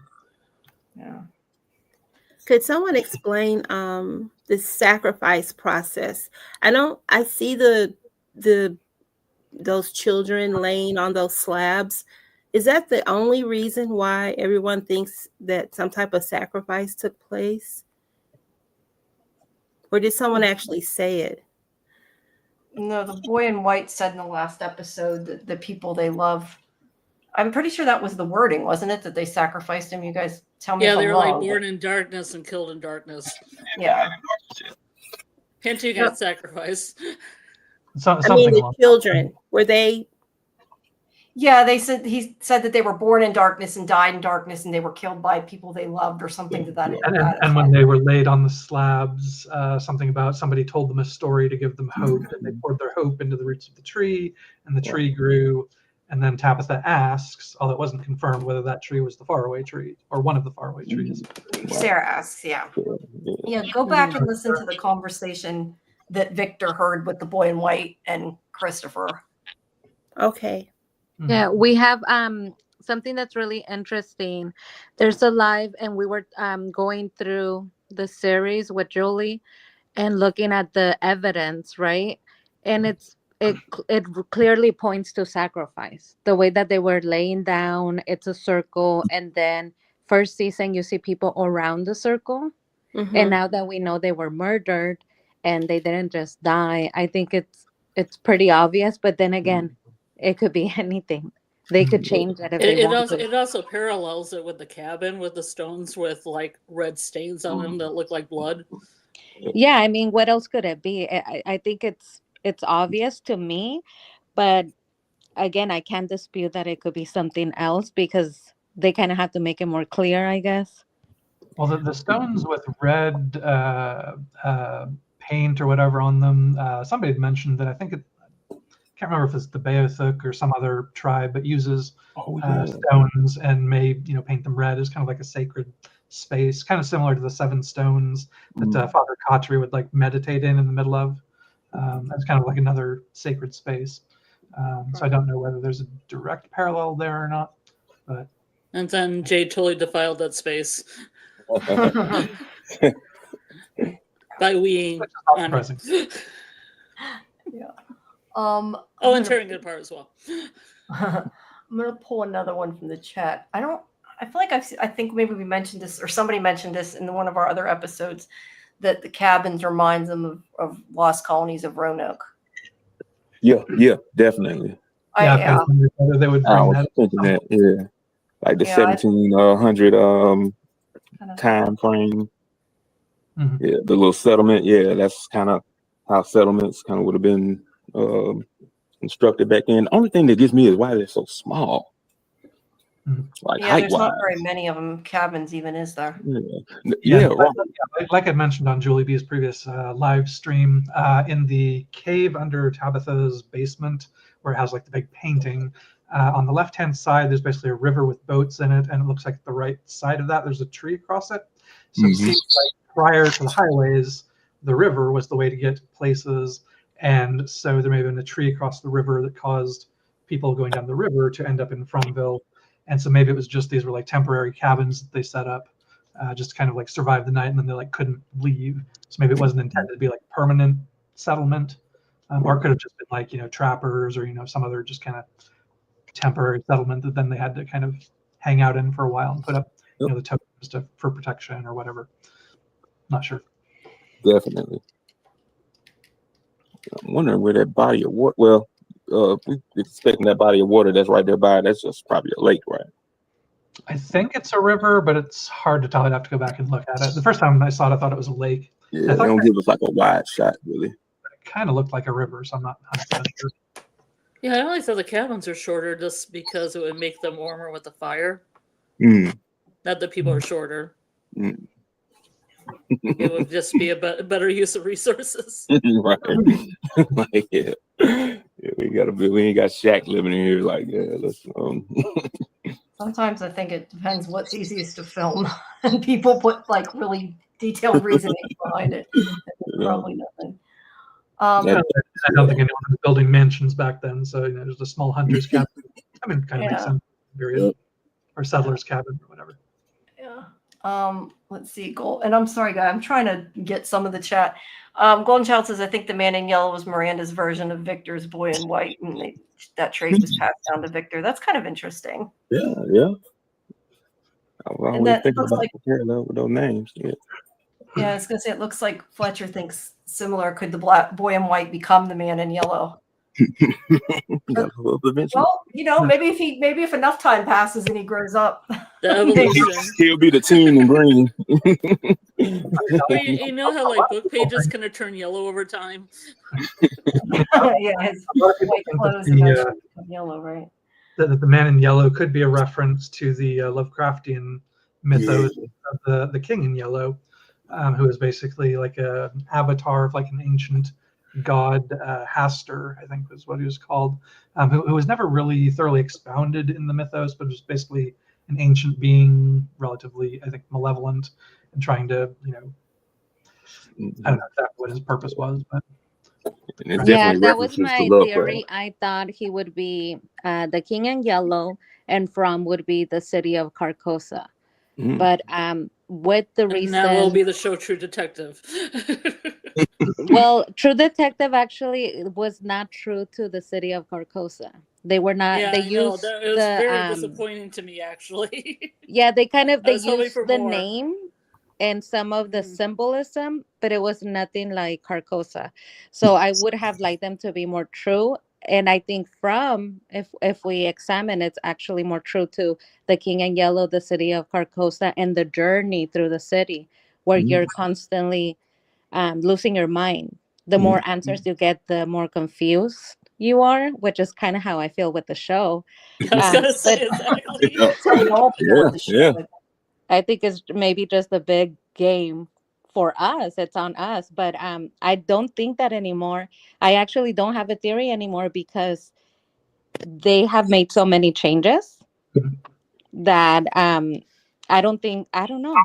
And they haven't specifically showed us the character yet, so we don't know what his role will end up being, if anything. And if time travel's on the table, just about anything goes. Yeah. That's the bad thing if there is time travel. But it's like the time doesn't change anything. It just kind of, it's just like part of the story instead of like being just straight linear. If like how Julie perceived it, like I say, they wouldn't go back and like change anything that hadn't happened already because of the fact that they went back. You see what I'm saying? So they can go back, but they can't change it. Right. What they're doing they're present, Something you know. that I was just thinking about, literally just now. Deep Space Nine, the wormhole aliens live in a non-linear manner, so they essentially see like all points at once. And so I'm wondering whether that kind of spiritual plane where Julie and them end up, you know, in the ruins / dungeon, is that sort of thing where maybe it's not a linear time, and so they can maybe see other points in time and access them, but it's all part of the history of everything that goes on.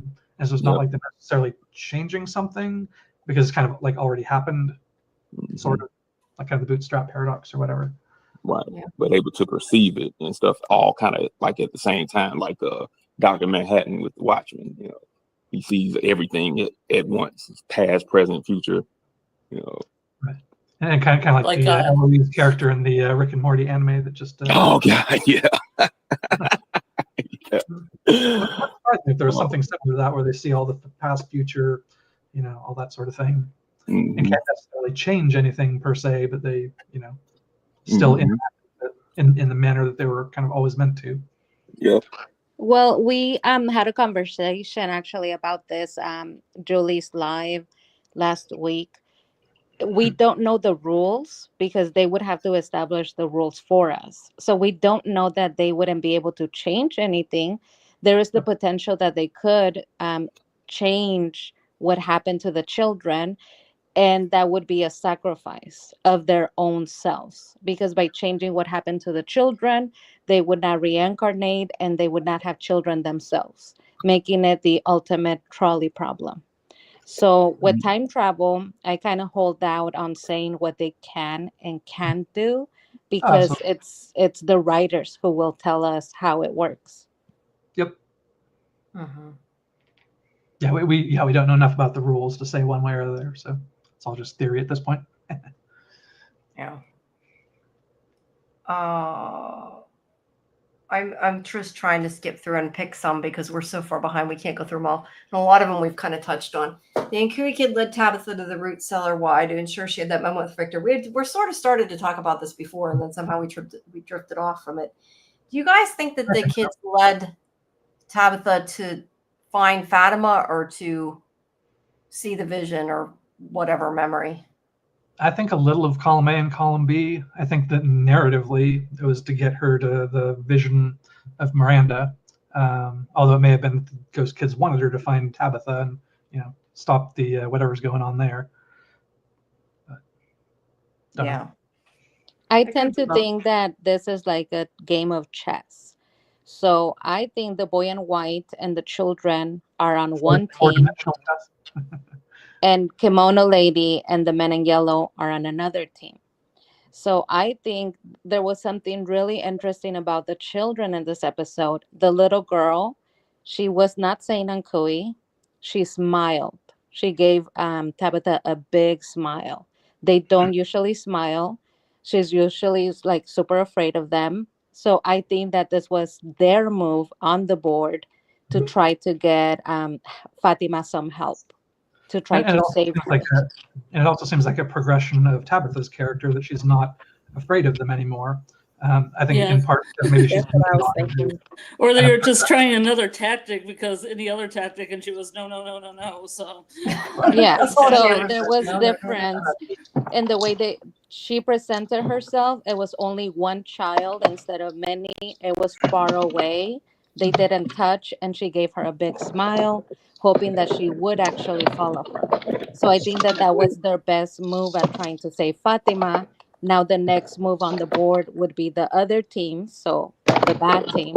And I think ultimately Fatima will, you know, like her demise is coming, because that was their best try. That was their best attempt, I think.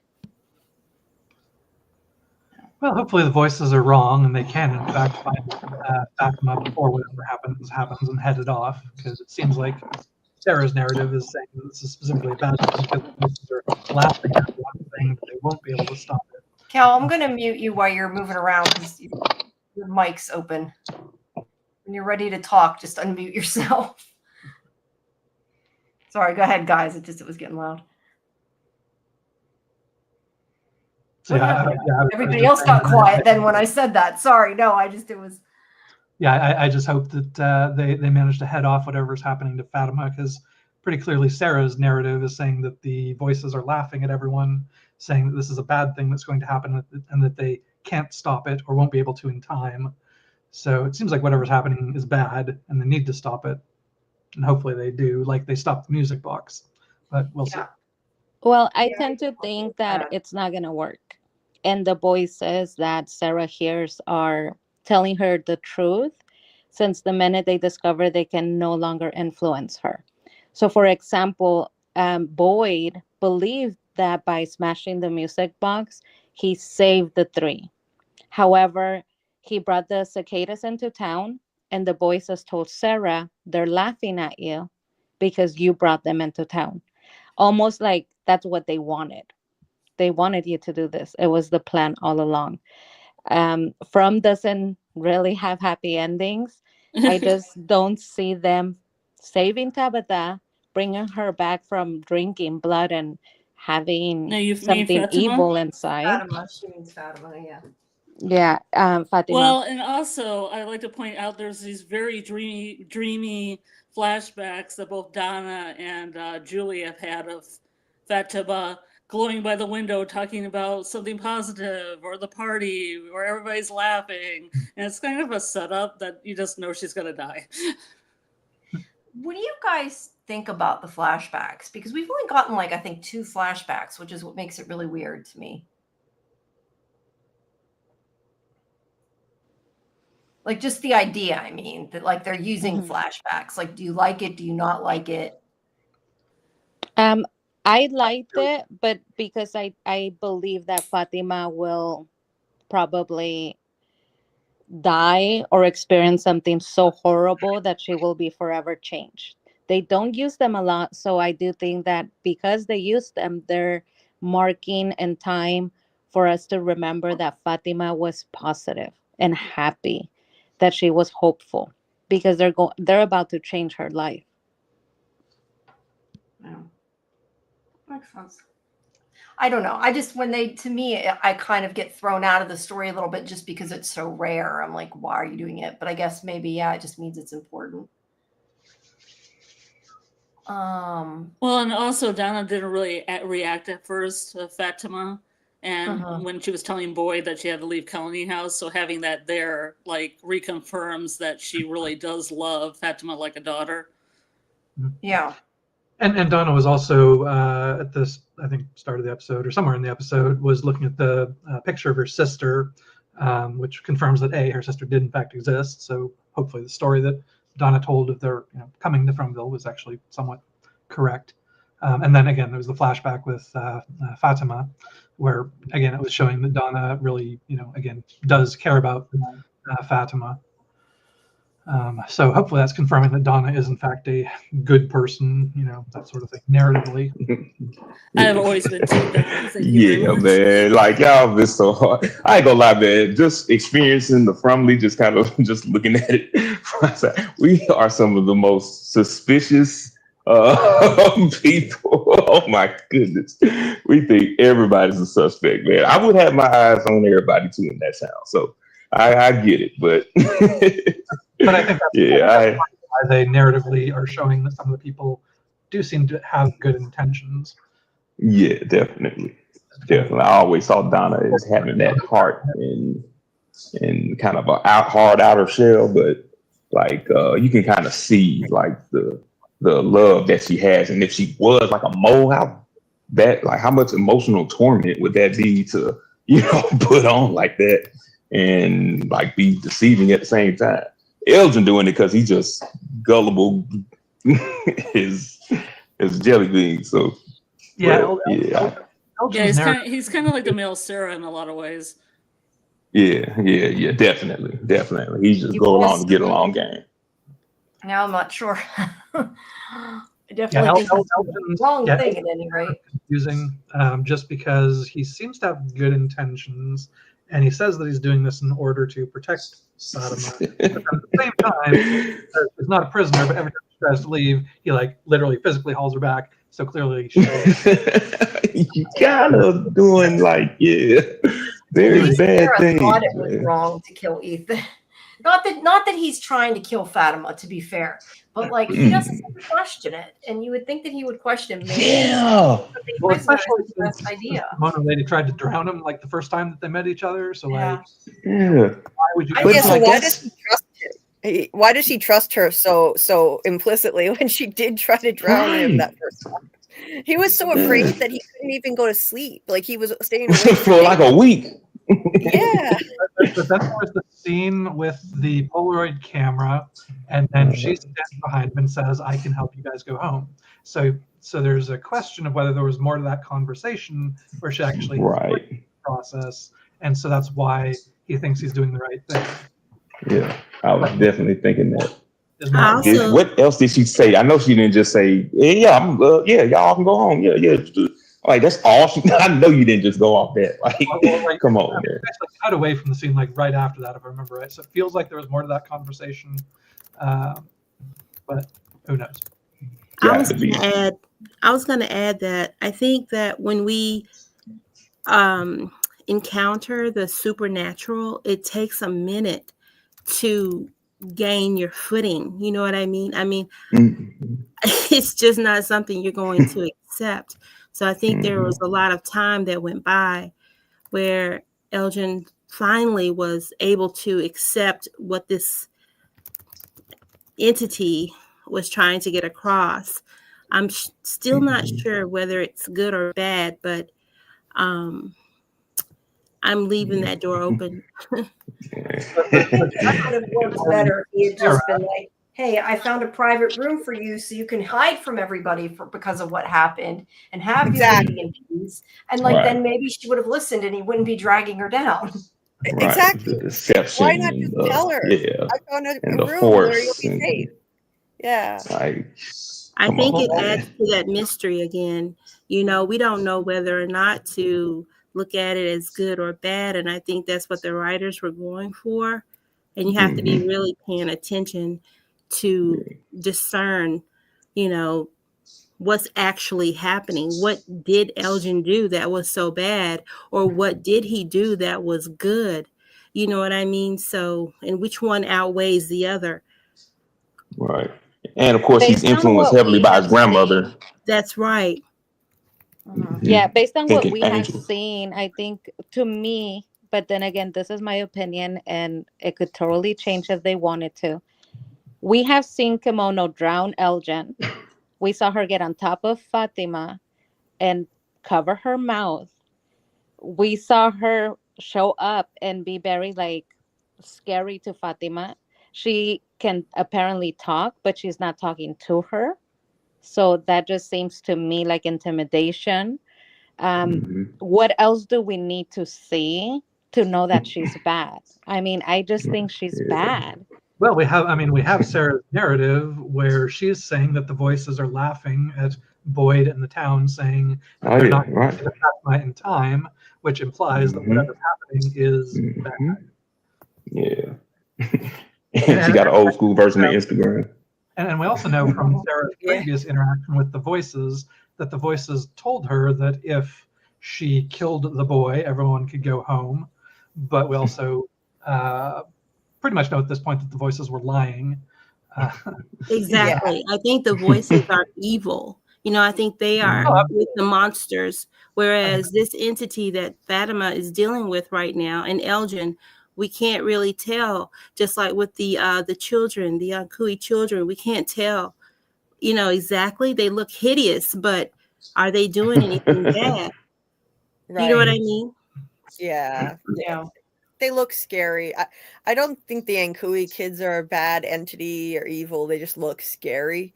But like I think you know that one little girl was trying to help leading Tabitha there to the root cellar. Now it's an open question whether it was to help Fatima or whether it was to help her go, you know, dredge up memories by meeting Victor in there. And it could be both too. Who knows? But the whole narrative of the children, or at least, of the series with relation to the children, is it's a quest to save the children. So it seems like the children themselves are good, or at least neutral. and kind of the point is to rescue them. So to see Right. if they're I good, think and what's Already. important, I think it's kind of like what Julie said. The children, I think they're good. And when you think about children, their appearance and the way that they present themselves is based on the caretaker. So well, they're and, not making these and the- choices for themselves. We know that they were murdered. So I feel like we should give them a break on how they look, because clearly if they were murdered, they were also not They've being been through taken some care things. of. yeah, I was going to Do say there's do we a whole actually narrative know that they they were were portrayed. murdered? Yeah, it They says that died someone in that loved them darkness. killed them. Yeah, killed there them? was the narrative from Jasper's Secret or whatever, where Boy in they've White, been yeah. betrayed by the people that they love. Born in darkness, Yeah. killed in darkness. And they So- live in darkness, so vitamin D deficiencies and things like that make their hair fall out. I think that I little think the girl. older Not they fun, listen and they yeah. don't just look creepy to look creepy. I mean, And they there's- weren't sacrificed. I mean, we don't know. or We don't know if they were corrupt. sacrificed on those stones. They were murdered in the town, I guess. But do we know that they were sacrificed on stones? That's what I just. Well, I from don't know the how narrative, it's- it sounded like it, because part of the Christopher or the Boy in White narrative was that when they laid down on the slabs, that somebody Yeah. told them a story to give them hope. So I mean, yeah, it sounds like the slabs were part of the born in darkness, killed in darkness, basically some kind of Yeah. sacrificial something. How about real quick? The only thing I would say that might be just maybe if they weren't sacrificed, it's definitely a ritual. It's some type of ritualistic, Yeah, it certainly seems like something.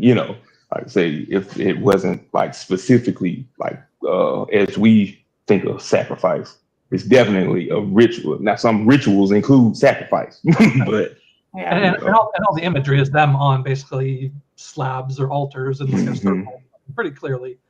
I mean, Yeah. visually, it certainly seems that way. Yeah. I found where I had written out before exactly what was said. Sure. The Boy in White told him that the answers to the end are at the beginning, and it started with the children, what the others did to them, the people that they loved and trusted.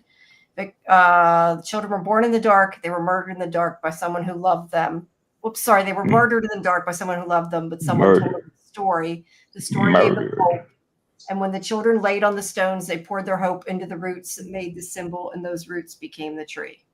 That's what it was. Yeah. Yeah, no, that's pretty specific. Murder. Yeah, the voice says they were murdered. Yeah. Although, yeah. But yeah, let's I see. think if you look at the little girl in this last episode, she's very cute. Her smiling and her little hand, it's very cute. I do not think they're bad at all. I generally think that they just want either their bodies to be found, which we have seen, it's a trope. You find the body, you bring it up to the light because they were in darkness, and maybe that lets them rest. Or Maybe you go it's back in seven time and you stone save them. circle, that Father Kotri would meditate in the middle of. Wouldn't it suck if that was like a grave marker of the 7 kids? Right. It could be. That's interesting. That's what I was Okay. wondering. Could those slabs be just where their bodies were laid as a, like a burial type of thing? But, What happens if you dig right in front of or behind those 7 stones in the circle? Are you going to find some body? Who knows? I didn't see any blood or anything. That's why I was wondering this whole time. But anyway. Yeah, but part of the narrative. Maybe they bleed dust. So yeah, maybe they didn't die and they're just being held captive and fed on spiritually or something going on. Yeah. But like the narrative saying that they were, born in darkness, killed in darkness, and murdered by people they loved, maybe not. Right. Yeah. Yeah. Yeah, I'm just thinking they laid Christ's body on a stone. You know what I mean? But he was murdered somewhere else. But they laid him on the stone, right, in the cave. Didn't they say the spear actually killed him, not the hanging? The spear of probably a combination of all The the tip things of the they did. spear, everyone. Yeah, spear of Longinus or whoever it was, spear of death. It pierced his side. right. Yeah. All Yeah, right. that could be. That could all be true. Man, what a season. Yeah, I know there's a lot. What do you guys think about this? Naveed had said that he thinks the Costa is reincarnated, or is Abby reincarnated? That's a little bit different one. I don't think I've seen that version. No. Hmm. That's interesting. Done. I think because they see sort of things that are similar between Acosta and Abby. Hmm. Let's see. I mean, Abby was in the military. Acosta's a cop. Maybe. Yeah, it kind of makes sense. Let's Mm. see. That's about Uh-huh. Severance.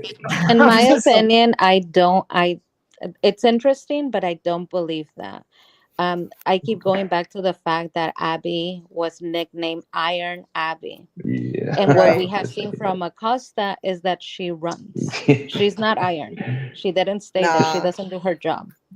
Mhm. So Mhm. she runs. I just don't think so. And personally, I think Boyd needs to stop being an a-hole to Acosta because it wasn't her fault that she shot Nikki. I mean, if you watch the scene in front of the courthouse, it's pretty clear that she was shooting at one of the slow walkers that was between her and the house, and either she missed or it was a through and through that was just an accidental shot. So Boyd's Oh, just yeah. kind of being a jerk. I mean, she did some stupid things that night. She neglected her duty. She left Tabitha handcuffed in the ambulance and took off. But I mean, she just saw a monster transform in front of her, something that Oh, no yeah. one should Yeah.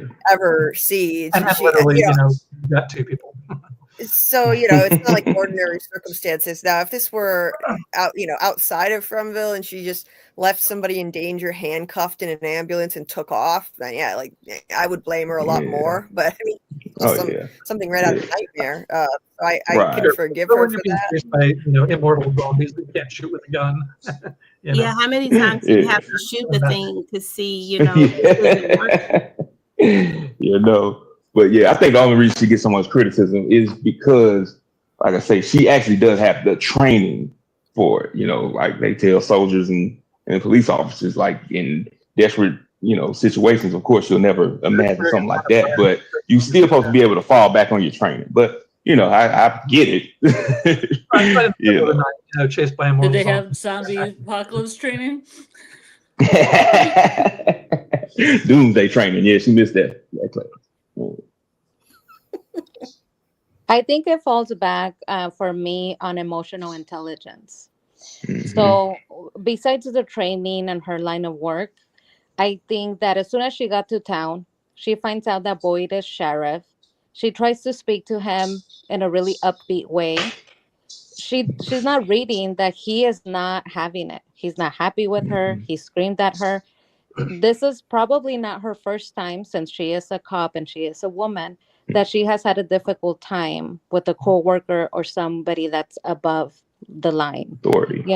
So I think that she knows that in this line of work, it's about respect. You don't show up, antagonize Boyd, call him sheriff in a nasty way, tell him you are a real cop, and then expect to be good. After that, she just says, we're good. Well said. You don't do that. It's Right. about respect. You And I want to help show up and be respectful and earn that man's trust. I don't think Boyd is doing anything wrong. And in this episode, she said, I'm a good cop. The people who will determine if you're a good cop or not are your constituents, the people that you're protecting. Just like a teacher. You don't determine if you're good or not. It's your students who say, after my experience, I determine that you're good.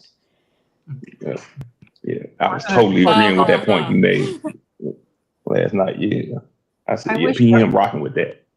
I wish they'd talk to each other though, and I don't know, get over it, because I think that they could get along well and could help each other if they would just stop being pissed at each other. But I get why they are. And I think part of the problem is that Fromville is actually starting to break Boyd. I mean, he puts on a brave front, but he's cracking under the pressure, I think. Oh, yeah. Physically and everything. Like, he's getting sick, Parkinson's eating him up. Oh, yeah. Now, one of the things I did like about this episode was the rapprochement between Jim and Tabitha, where he's basically said, I'm not going to be asshole anymore. I'm in 100%. I think that was a good character moment, good story beat, and I like that. Now, and I wish Boyd could have the same thing with Acosta, because if they can get on the same page and just stop sniping at each other, then they can actually make some damn progress. They could be way more useful, like as allies. Like get the entire town together, have like a talking stick. No, nobody yelling at each other, one person at a time. Speak calmly. Here's all the stuff I know. Pass it to the next person. Here's all the stuff they know. Have somebody write it all down. put it in a room with towels. The walkers can't get in and destroy it. Make copies of it. Put it around the town. Actually make some progress. A little Mhm. round I think robin it just of who is her dead people? Raise your hands. yeah, need it Yeah. just wouldn't work. They would end up beating each other with a stick. The talking stick would never work. Well, it would Um, work. It would work as a beating device. We can enforce the rules a little bit. Here's something interesting I want to ask you guys about. I'm just like scanning through finding things because there's so many. But Garrett said that maybe if Victor's memory comes back, that he could move into a villain role because he could have some dark memories and maybe did things like Sarah had. That's I feel like Victor's good, but it's Yeah. kind of a good point because he's been there for like whatever 40 years, and we don't really know what happened during those 40 years. Can't rule it out. Yeah. Man. I mean, it seems like he's been, drawing pictures and trying to figure things out and, kind of write stuff down to remember things. So, I mean, it seems like he's on the kind of good path or side of things, trying to get things figured out. But He'll block something out if it's too traumatic.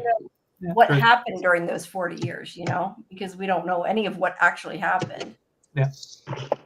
Or at least the time period that he was there before anybody else arrived. Yeah, he lived there for like decades. Because it's at least in the 80s, like 78 to 80 something, maybe 83 or something before maybe somebody showed up or something. Which is why I think that narratively in the Chromonauts story, Victor is the lonely dragon because he literally lived in town for like 2 or 3 decades alone. I think that the Lonely Dragon's cave is his box trucks out in the woods, where he's got like all of his trinkets and stuff that he's collected, and the map on the back wall that's either Miranda's or his or both. So I think that's the reference to like the map of the rainbow sky that's in that Chromonauts story. So I think that once Tabitha kind of like wakes up spiritually, does her kind of like shaman thing, at least in my theory, that then she'll find that and be able to interpret it, and they can progress the story forward. Yeah. Mm-hmm. That's my I agree with that. Yeah, I wish they'd go back to that map too and show us more. Well, and I thought that they were going to find it this episode because they literally got to the box truck and opened the door. Yeah, and just closed it right back. See the map, and then they closed the door, and I'm like, yeah, I thought we were gonna get a deep dive into the box truck. Yeah, check out that blue picture. Yeah, I think that once Tabitha basically wakes up her kind of latent shamanness with recreating Miranda's kind of trippy ritual, then I think at that point she'll remember Miranda's pretty much all the stuff that she did, and then that remember with a map, and then they'll go and find it. At which point, that's what. Because Miranda had the HD 1080p version. She did the kind of Vision Quest ritual, maybe unintentionally, when she dropped acid in the park with Henry, and basically. Yeah, I can see that. That might have enhanced it. Yeah. I have a question. I have a question. Maybe you guys already went over this, but did anyone else think that Tabitha and Julie were led to Fatima by that child in order to help her deliver this entity? Did you all go over that yet? I haven't thought of that. Well, yeah, not deliver, but they was thinking of Fatima maybe, but we hadn't discovered to deliver it. Well, it maybe depends on whether we believe Elgin that the kimono lady is good trying to help, and then maybe the kids are trying to help too, or if not, then it was them trying to lead Tabitha there either to find Victor or to stop the delivery. Yeah. Right.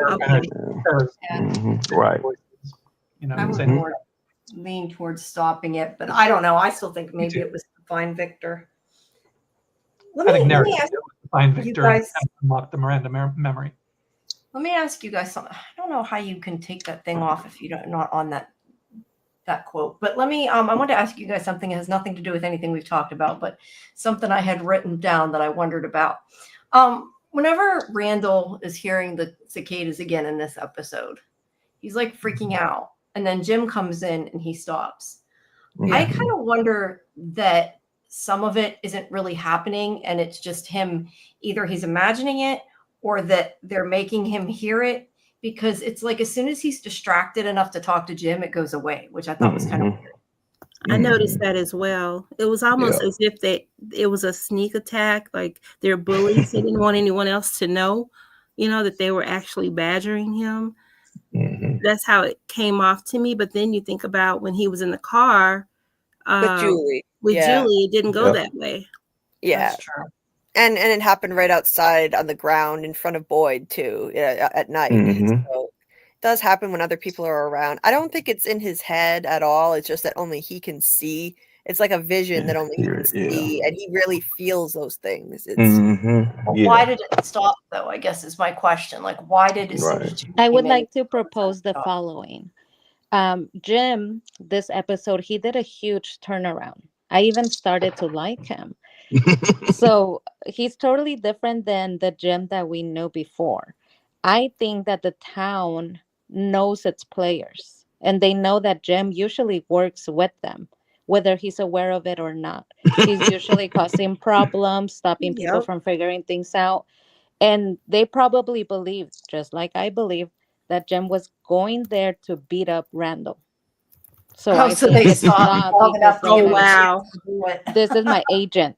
Jim is my agent of evil. So I'm going to stop because you're going to beat up Randall. That's He went there good. right after he heard he was with Joey. I'm totally, my bets are placed on Randall in that matchup. Thank you very much. Oh yeah. Yeah. Jim been handled in every little fight he's inside. Boy, Randall's hemmed him from up. Detroit, I think.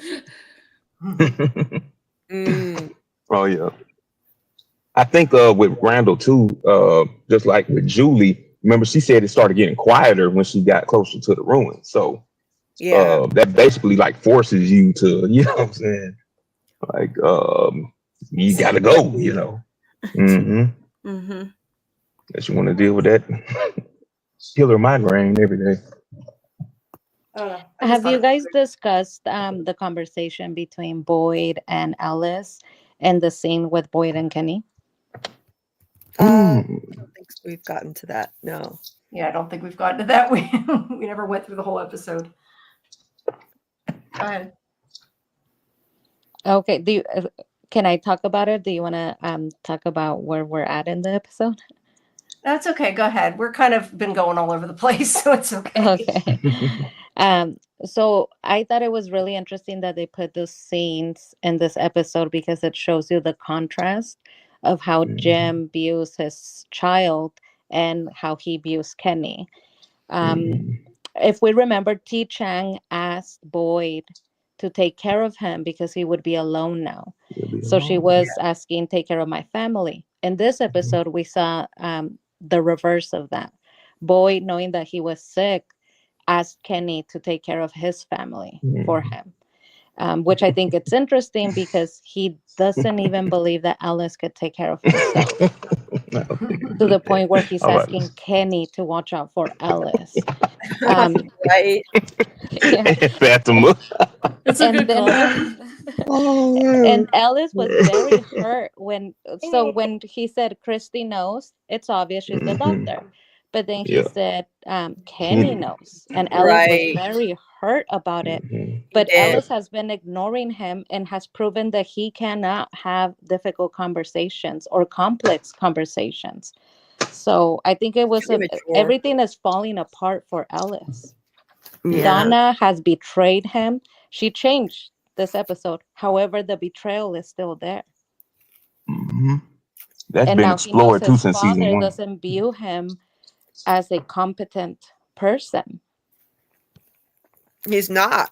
I mean, he's emotionally extremely immature, and he was like asking his dad, like don't let it happen, a couple episodes ago regarding Fatima. Like, what's Boyd gonna do to stop this from happening to her? Like, he's very childish. I think it's all a part of the town trying to break Boyd, by going after the weakest links. You know what I mean? Definitely. Oh yeah. I was gonna point out real quick that dynamic between Ellis and Kenny had been going on since season 1 when they almost had got into it when they had just got Julie and them back to Colony House and stuff, and you saw that tension between them because it was like the son versus the surrogate son, and you know what I'm saying? Like that dynamic was already been there. Yeah. I'm glad that he's going to be a deputy again, though. I like that. I know that wasn't from that scene, but that was still. Mm-hmm. That was Me nice too. to finally get that. It was about time because they seemed like they had mended their relationship, but it still wasn't official, even though Kenny was still acting like his deputy and carrying a gun. So it was nice to see them officially, reconcile for real. I That was like that other rapprochement too. Do you That think that? one, the Jim Tabitha one. All right, I can't. You're talking really low. I just gonna say, do you think that he purposely took Kenny with him so he could talk to him, or do you think? Because I kind of at first wondered if maybe he chose Kenny because he figured if he did find Fatima that he could talk Kenny into not telling everybody what happened. Mm-hmm. Yeah. That's why he said he wanted to find him he first. chose. I think that he's trying to focus on the job. So what we know about Boyd is that Boyd will give you results no matter the situation or the stress or how bad things are. And again, we see that he doesn't trust Ellis. He's trying to give you a result, so he's picking who will be more helpful. And also he could have that conversation with Kenny. Mm-hmm. So it worked out for him. And I think he probably figured I could save Fatima with Kenny better than I can with Ellis. That's true. But I also Cover just more wondered, ground. because I was thinking about the fact that like maybe Boyd should have taken Donna because if they find Fatima, Donna already knows the truth. But I think it made sense that Donna took Acosta because she kind of has to watch her and keep her from causing problems. Mm-hmm. Yep, definitely. Yes, Donna is definitely the dominant one between those two. So I thought that was a good pairing. Well, what's interesting is that we have noticed negative traits in Donna and the way that she communicates with Boyd. We have noticed and we have talked about how she's not helpful to Boyd, but she is always there to tell him when he's failing or he's not providing the answers or he's not taking them home. And what's interesting is that Acosta has very much been a Donna. So if you think about it, they're the same person. When it comes to Boyd, they're not helpful. They Or just else point out the she's problem. Donna's daughter, like people are saying for some reason. I think it's just because they're blonde. There's a lack of blondes on the show or something. Yeah. And the attitude. Donna, yeah. Team Donna. Donna just don't want nothing to happen. I like Donna though. I like Donna. I love Donna. I have another comment too, and I can't remember if we talked about this or not. We might have. So if we did, I'm sorry. We've talked about so many things, but I thought it was interesting that Jade and Henry's conversation. Because what Jade said to they have a conversation about he wants to know about Victor, but what Jade says to Victor is pretty much almost exactly what Victor said to Jim, and I think it was last week. He's like, you're trying to fix him. He's not broken. And it's like he's not even listening to his own advice since he had to ask him. I thought that was kind of interesting. In a way, I thought it was a really good example in contrast to Jim. So I think that in the same episode, we saw that he was able to provide good advice. However, we then see proof that he's not following that advice. He's still the same person. And I think it was trying to tell us, Jim, all of a sudden he did a 360, but he's not going to be able to carry on with that for a long term. And he's going to end up being the same person, just like Henry. Yeah, people don't change that much overnight like that. I was wondering if they were setting him up to be one of the victims, Jim. I think he might die. Yeah, he's definitely in the dead pool. Oh, definitely. Yeah. That's not good, though. We don't want that because it's about to become very interesting. If it's a reincarnation, Tabitha has to get back to town with her 2 husbands or potentially 3 husbands. And we want to see that through. Who does she I love? don't want him to die, but I was just wondering, he's becoming so likable right now. Does that mean he's gonna die? I don't know. I hope not, but yeah. I hope not. I hope not. It's looking like that though. But It's like y'all pointing said, that he's way. been kind of useless. He's been useless to the plot. Yeah. Yeah, he's been useless, and he's just provided character drama this season and nothing Might want to more. just send him out Yeah. on a good note. That's right. Yeah. He brings the drama. That's right. Which is why I don't want him to be gone. I want him to find out that Tabitha is not just his wife, that the real soulmate is Jade. I want to see that play out. You just like Jade. No, I'm Hold on, kidding. between Jade and Tabitha, or Jade and No, Jade Jim? and Jim. Oh, okay. Oh wait, Jade and Jim. I thought you meant Jade was actually Yeah. stuck in there. No, because if Julie's theory is like reincarnation, right? So then that would mean that Jim would have to find out that Tabitha's soulmate is Jade. She was married to Henry, and he would have to like sit through that situation. And I want to see what type of drama, what type of fit he would throw, if he would become violent. I want to see it all. Oh Okay, wow. I think for a second there we both thought you meant that Jade was Jim's or Oh, soulmate. Jim's soulmate. Yeah, that's what we were. Oh shoot! It was all right. He is to me now. Both of them are going to be shipped by me. Thank you very much. Well, did you also notice we had something really specific this episode that we rarely see? Jim kissed Tabitha. You never see them kiss PDA. or have like a public display of affection. And before they went on the search for Fatima, he gave her a big public kiss. Yeah. Either having to make up with everybody, which isn't necessary. That's what I said. That's not necessarily a good thing because he might not. They do too many good things and they're redeemed, then they have no story left. Well, I said he's back in 100%. So Yeah.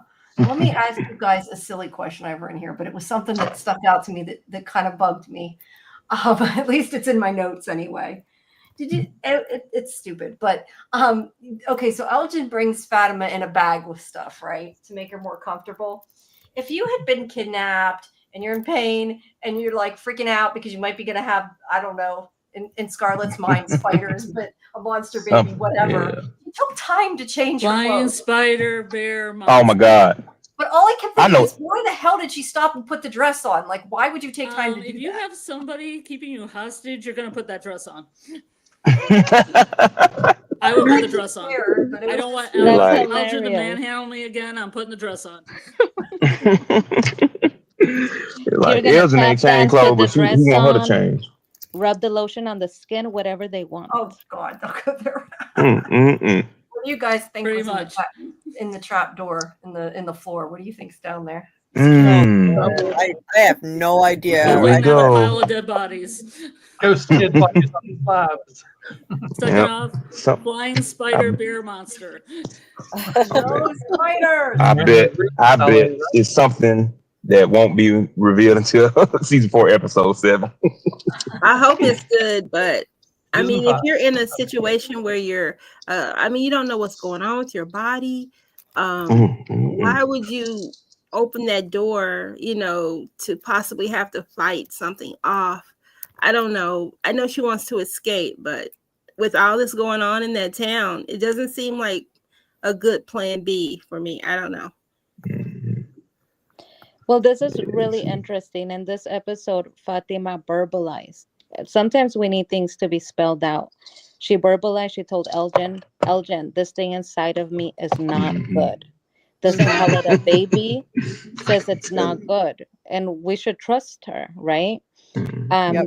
What's really interesting is that if she was to escape, which I don't think she will, we follow that thread, you would have to kill whatever evil baby is inside of Fatima.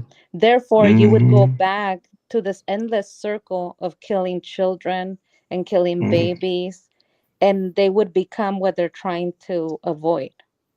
Yeah. I was always thinking that, like, what does happen if y'all actually find her and, like, supposedly save her? Like, y'all still got to deal with that entity. I'm still trying to whatever's figure going. out what Fatima's plan A was. Can anybody tell me? There's a plan B. What was the plan A? You Just took escape through the Tilly's door advice. Canyon, This Yeah. Brina Barris? to somehow escape Drink some blood. through the door that she came in instead of the one that she's trying to go through now. It doesn't I seem don't- like she can get through that door at all. I know it's too heavy or something. I don't know, but that may be a good thing. I don't know what's down there, and she's in no Another condition to entrance fight. caves, probably, maybe. Yeah, definitely the cage is underground. It's already in the root cellar. So Yeah, it could be connected to the caves. Maybe a different section of part the of the cave. yeah. Maybe it's good. Yeah. I don't know. Maybe it's something good down there. Or Speaking safe. of the caves, We'll probably find out next episode. I was Sorry. rewatching some episodes, specifically the part where Tabitha was down in the caves after she fell through the basement, and she was there with Victor and saw the Inuit Inuksuit get knocked down. But just before that, it pans across the caves, and there's several different openings with bars in them. There's at least like two or three there, which makes me think that there were more than one places where the ghost children may have been kept. Just since we see the ghost child in one of them, so it's possible that there were other ones that were, also in there. So they were kept in bars- darkness bars for caves. like 6-7 years in those Right. cages. I would like to point out how malicious and evil and what bad person Elgin is. A lot of people are giving him grace and saying, well, he's being manipulated. He's like a good person. But his whole like nice guy act and like even making the baby mobile for Fatima was a public display for people so that they would think Elgin is so nice. And when you see him going through town with a big bag of things that he's taking down to Fatima, you would think, no, never. He's so nice. He's so sweet. He even made her a baby mobile. So this is strategy. It's a strategy to make him seem like a really good person because people had to have seen him like walking around with a big bag or disappearing. You don't think he's Clara, where is possessed by she? anything? I feel like he's possessed by spirits that are commanding him to do stuff. I mean, to me, his narrative to date has mostly been good or just afraid of being there. Because like when he originally gets there, he like freaks out and is like, "We shouldn't be here. We need to turn around." So I mean, from the very beginning, he's very like anti being in this place, which like you wouldn't think would be the case if he wanted to be there because he was an evil, bad mole person. Right. Yeah, I think I like think the he Sarah is situation. malicious, and also this episode, like Dana Marie thinks that Clara is the mole, and she's very good. Clara is very good at about always showing up. She will pop up and be like, "What are you doing? Where are you going? You're late. Where is she? Why isn't she like following Elgin?" Because and the reason why is because he's a nice guy. He's a sweet guy. So I think it's all strategy. Oh yeah, but I know they're gonna find it suspicious that he went to the clothes cellar and got a bag of clothes and ain't changed his in like weeks. So yeah, Right. Yeah. Well, and when they were down in the basement, him and Julie, I mean, for a second there, it looked like they were going to make them like a romantic thing because they were like, chasing around the table with the, Polaroid camera and I mean, basically flirting and whatever. And I mean, he seemed to be, a good guy. And it seemed like after that, the last couple of episodes that he's kind of gone down this, dark path with the kimono lady. yeah. Blue Thing started sending them pics, whispering them sweet nothings in his ear. Oh, so you think he's coupled up with the kimono lady? I don't know, when she got behind him, the way he jumped, it looked like she put a finger somewhere. But It's always the get you nice off. guys. It's always the nice guys. They're really nice until they trap you in the basement. Yeah, but it's always the nice guys and nice people like Sarah and Elgin that get possessed by the spirits that, they go into them because they are touched and they're susceptible and they're sensitive to that sort of phenomenon. That's right. And Yeah. they're nice to fight back. I mean, Yeah, I think Elgin is he doesn't seem like he's not acting really like he's possessed. I think he's just that like not very bright and he's being duped and gullible. manipulated. Well, and it's very similar to Sarah's narrative, where the voices told her, this is how you get out, and the kimono lady is saying, this is how you get out, and it seems like they're being misled, essentially, by the voice or the entity to do, essentially bad things, but their intention seems to be good. Elgin's saying, no, you're not a prisoner, I'm trying to protect you. This is the only way to protect your baby. Sarah was like, I was doing this because I was trying to get people home, but it seems like they've been misled to think that the wrong thing is good. That's why they At need to least have she a town questioned meeting. it, though. They need I to have feel a like it's the town same thing meeting, that happened and to they need Abby. to. Never mind. They needed to have a town meeting so they can ask these questions of each other, like raise hands and say, Yeah. "Who's been told by somebody that there's a plan to go home?" And it probably implies killing somebody. Raise your hands. Oh, Sarah and Elgin. Do Okay, not listen. let's work with you guys. What is the condition for going home? Right. Yeah, they do need to post that in the town. Like, if you hear a voice telling you that somebody must die in order for us to get home, that is a lie. Yeah, He probably not a knows good that. idea. He knows that because he was PSA. getting close to Sarah. Yeah. It almost seemed like he wanted to like hit on her at the church. And then he was like, oh, you're Sarah. And he left the church. He walked away. So he knows her history because he never got close to Sarah again. Yep. Yep. He's Well, she said maliciously that she did stupid. something bad, basically, or implied it, and so he's like, "Oh, well, that's maybe." Oh, Yeah, all he knows okay. is that she murdered people. She didn't say specifically that she'd murdered her brother, Yeah. but she, I I thought want she to get away did. from No, her. no, she I said, thought no, she she did said say that. she murdered her brother. Yeah, and that's what put them on pause. It was like, oh, That's why okay. it's like, I know, oh, I'm getting okay, out I'm of walking there. out of the room backwards now. But there's another thing, another indicator that shows you that Elgin is different than Sarah. I love Sarah, and she's always going to be my girl, okay? What? She's been behaving. She hasn't murdered anyone in a while. So in a while. she's different. That makes her okay then, as long as she don't kill When it anybody comes for a to while. Elgin, he said something very insightful in this episode. He said, the baby has helped us before. Remember, he told me the lullaby or the the rhyme, the riddle. He has helped us before. He has shown us, and that allowed Boyd to save the three. So that's telling us that Elgin thinks he's special, that he has this special connection with the baby. The baby has helped them, and only he could have provided that answer to save the three. If you remember when we were watching that episode, a lot of us said it's so redundant. They waited for Elgin to remember, and it's just the same thing we already heard. Even Magda knew the lullaby, so he wasn't special. Kenny heard it. Yeah, the girl But he died. needs to believe he's special. Yeah, but London's not he's I mean, not the that brightest doesn't make it bulb in bad. the pack. So What about this? I like what Papa Sock said. Really good people don't kidnap other men's wives. Right. And then And go plug out and out look for that PSAs. man's wife with him. Yeah. That makes it even worse. Well, I mean, really good people don't stab people in the throat and Well, thank cut out their tongue. I and agree, then Papa pour Socks. with He is water, not a good person. And then try to kill Well- that little boy. well, she made accidentally out with killed him his brother. first. It was fine. I don't understand the love with Sarah. I just don't get that. She tried to kill 3 people and killed 2 of them. Yeah. I know. Yeah. She killed 4 people Seemed to have a And Was went it back for- and mutilated But Elgin a doesn't guy's get that? body. indirectly. That don't You have sound to good. give her Elgin the doesn't get same a grace pass. you're giving Elgin.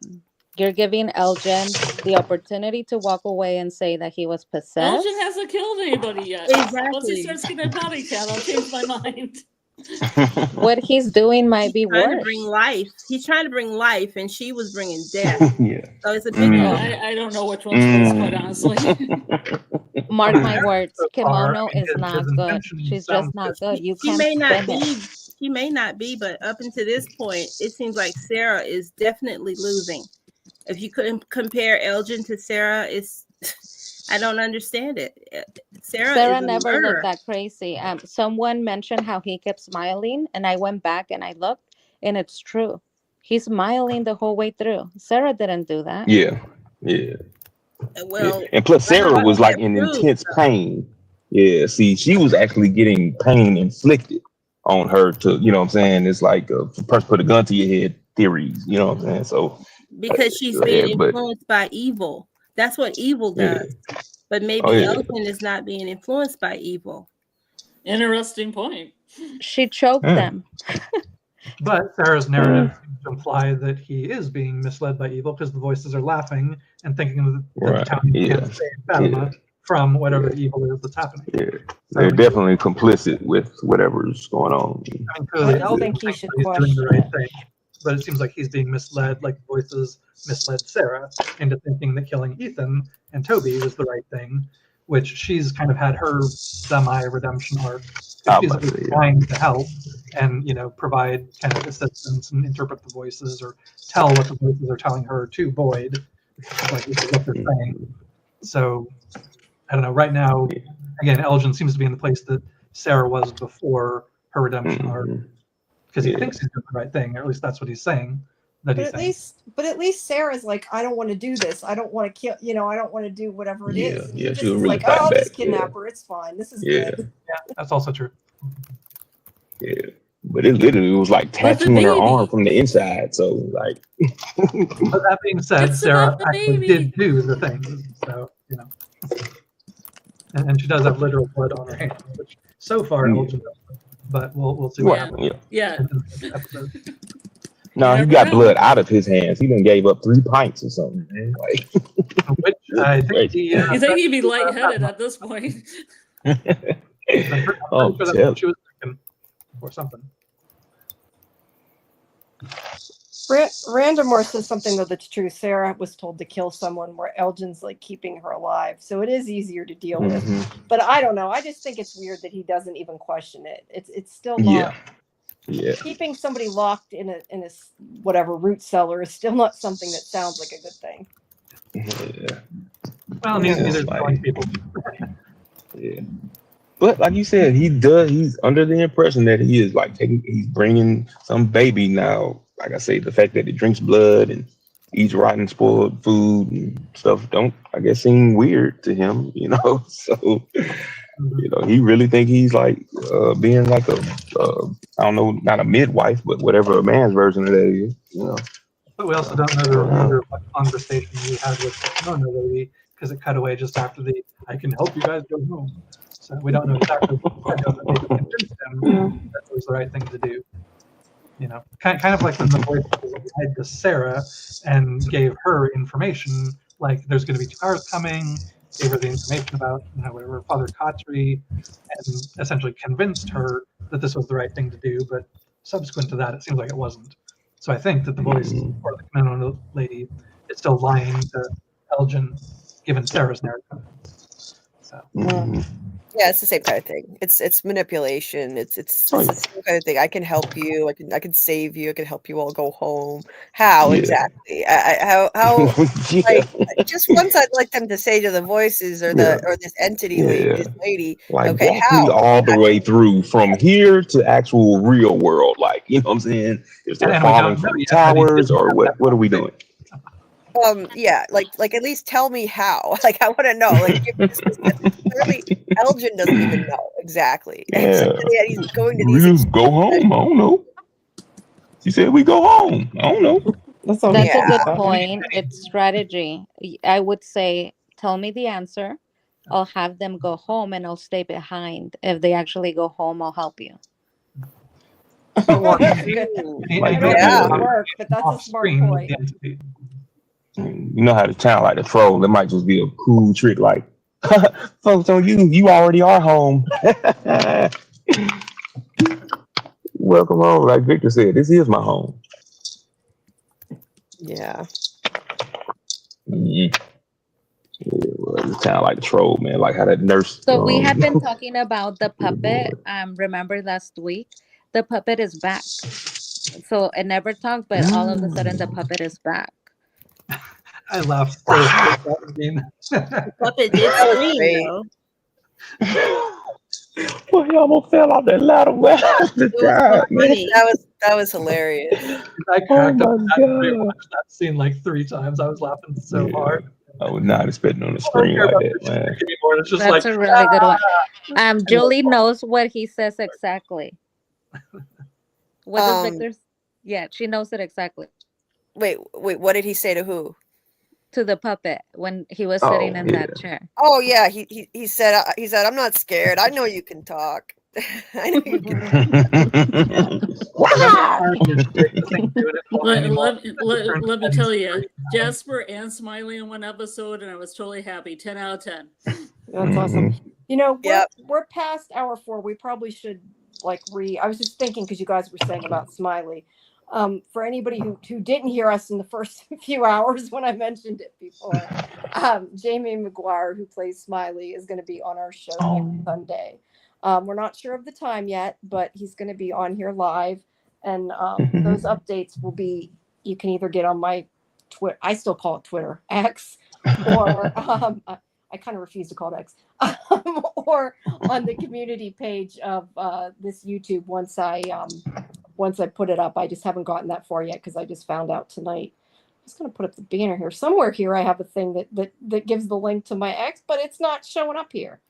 The website formerly known as Twitter. Yeah, the website formerly known as Twitter. There we go. Usually put that up. And just a reminder, we have Chloe Van Landshoot, who plays Christy, on Tuesday at 8 p.m. Eastern.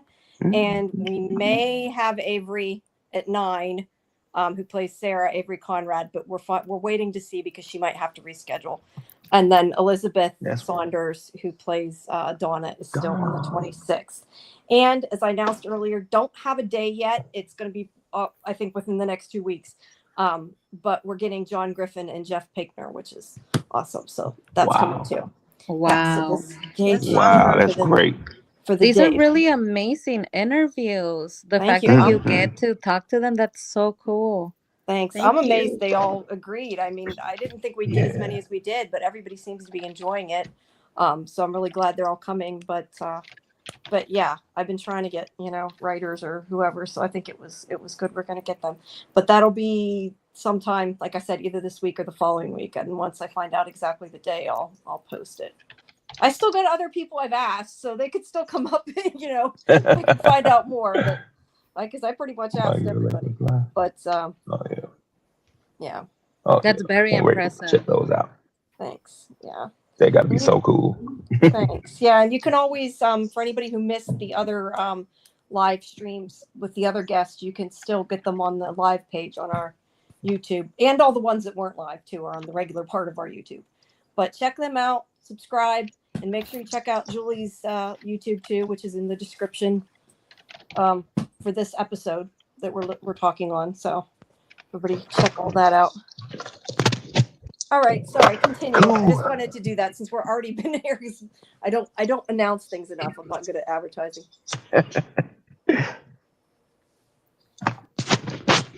That's what's up. Do you take questions when you have the interview, or do you have a set list of questions that they already pre-approve? No, when they've been on the show live, I've been we usually ask a few ourselves and then we take the rest from the chat. Although I don't put something up that they can't answer. Although I don't know, I let you ask Pega if she was going to leave, and I knew she wouldn't answer you. That's why I put it up. Yeah. But I was trying to trick her. Yes, I because know you were. She gave some information in another interview, so I asked her, "Are you gonna miss the show now that Fatima's not gonna be in it next season?" To see if she would confirm that she does. Set up. Oh, trying to make her slip, huh? Yeah, she's so smart though. She was like,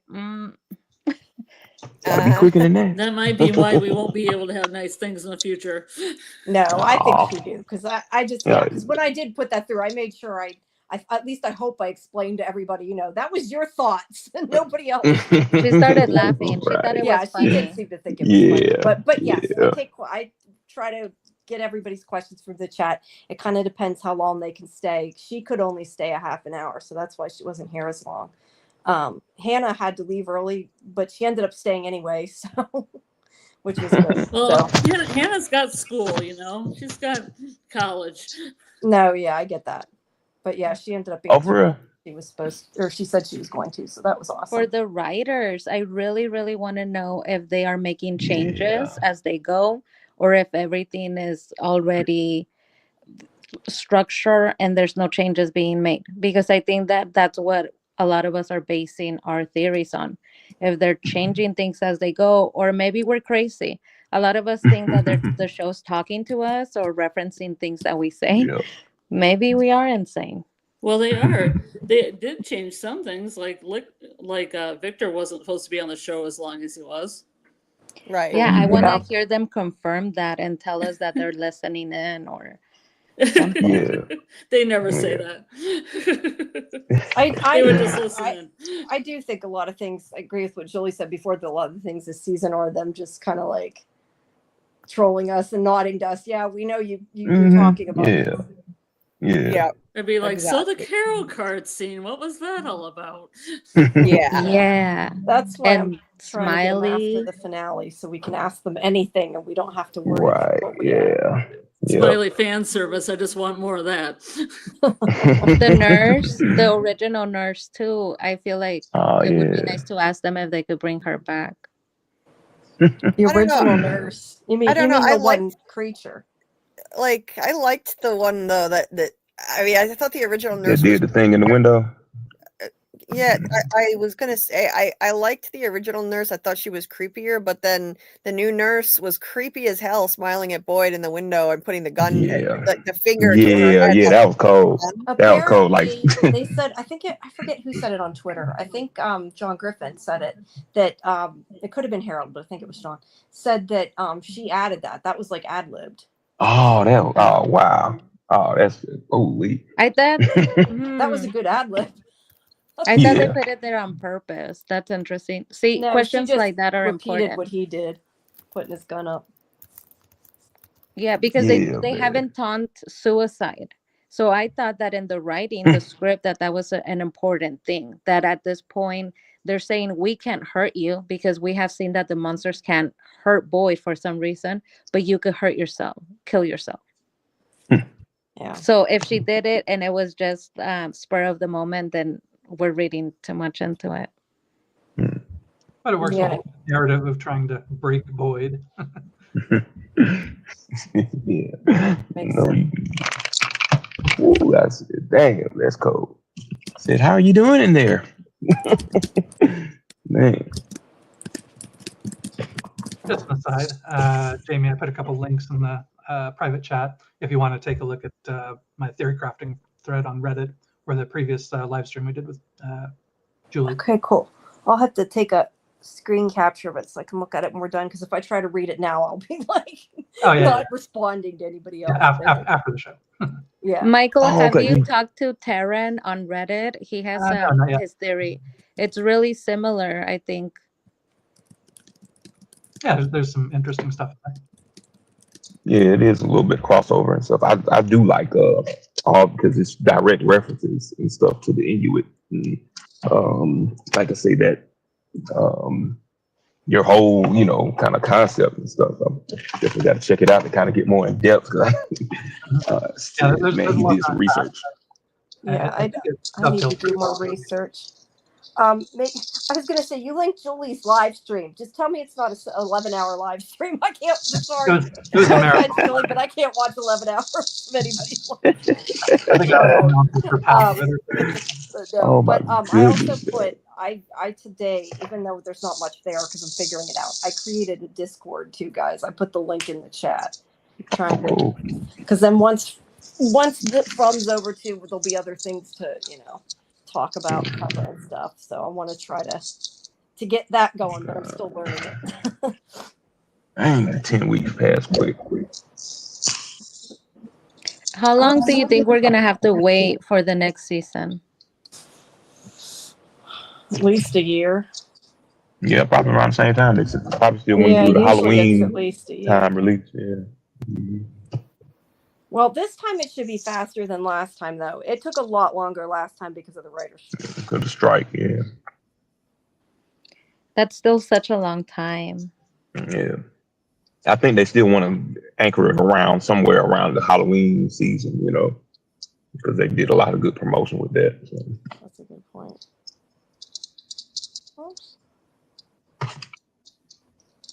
Man, Are you're you gonna going have to wait continue all to do From stuff while it's the off season, or are you going to be doing other shows? Are you asking me or Julie? Mm-hmm. Me? Well, Yeah, Julie has said she's gonna continue to do From, right? yeah. Like, Oh I mean, yeah, yeah, I year know round. she is. Yeah, if you guys want to continue to hear from, I'm happy to keep doing it. I really didn't know until Julie told me that people kept doing it all year. But I do want to start covering some streams for some other shows too. I mean, we have our normal um, Tuesday show where we cover kind of a variety of stuff. But I'd like to try to do some deep dives on other shows too, depending what people watch. You guys are all saying, I want to try to watch Severance, although that's already, I guess, over for now. But I do want Silo. to see Severance, and I will definitely be covering Silo.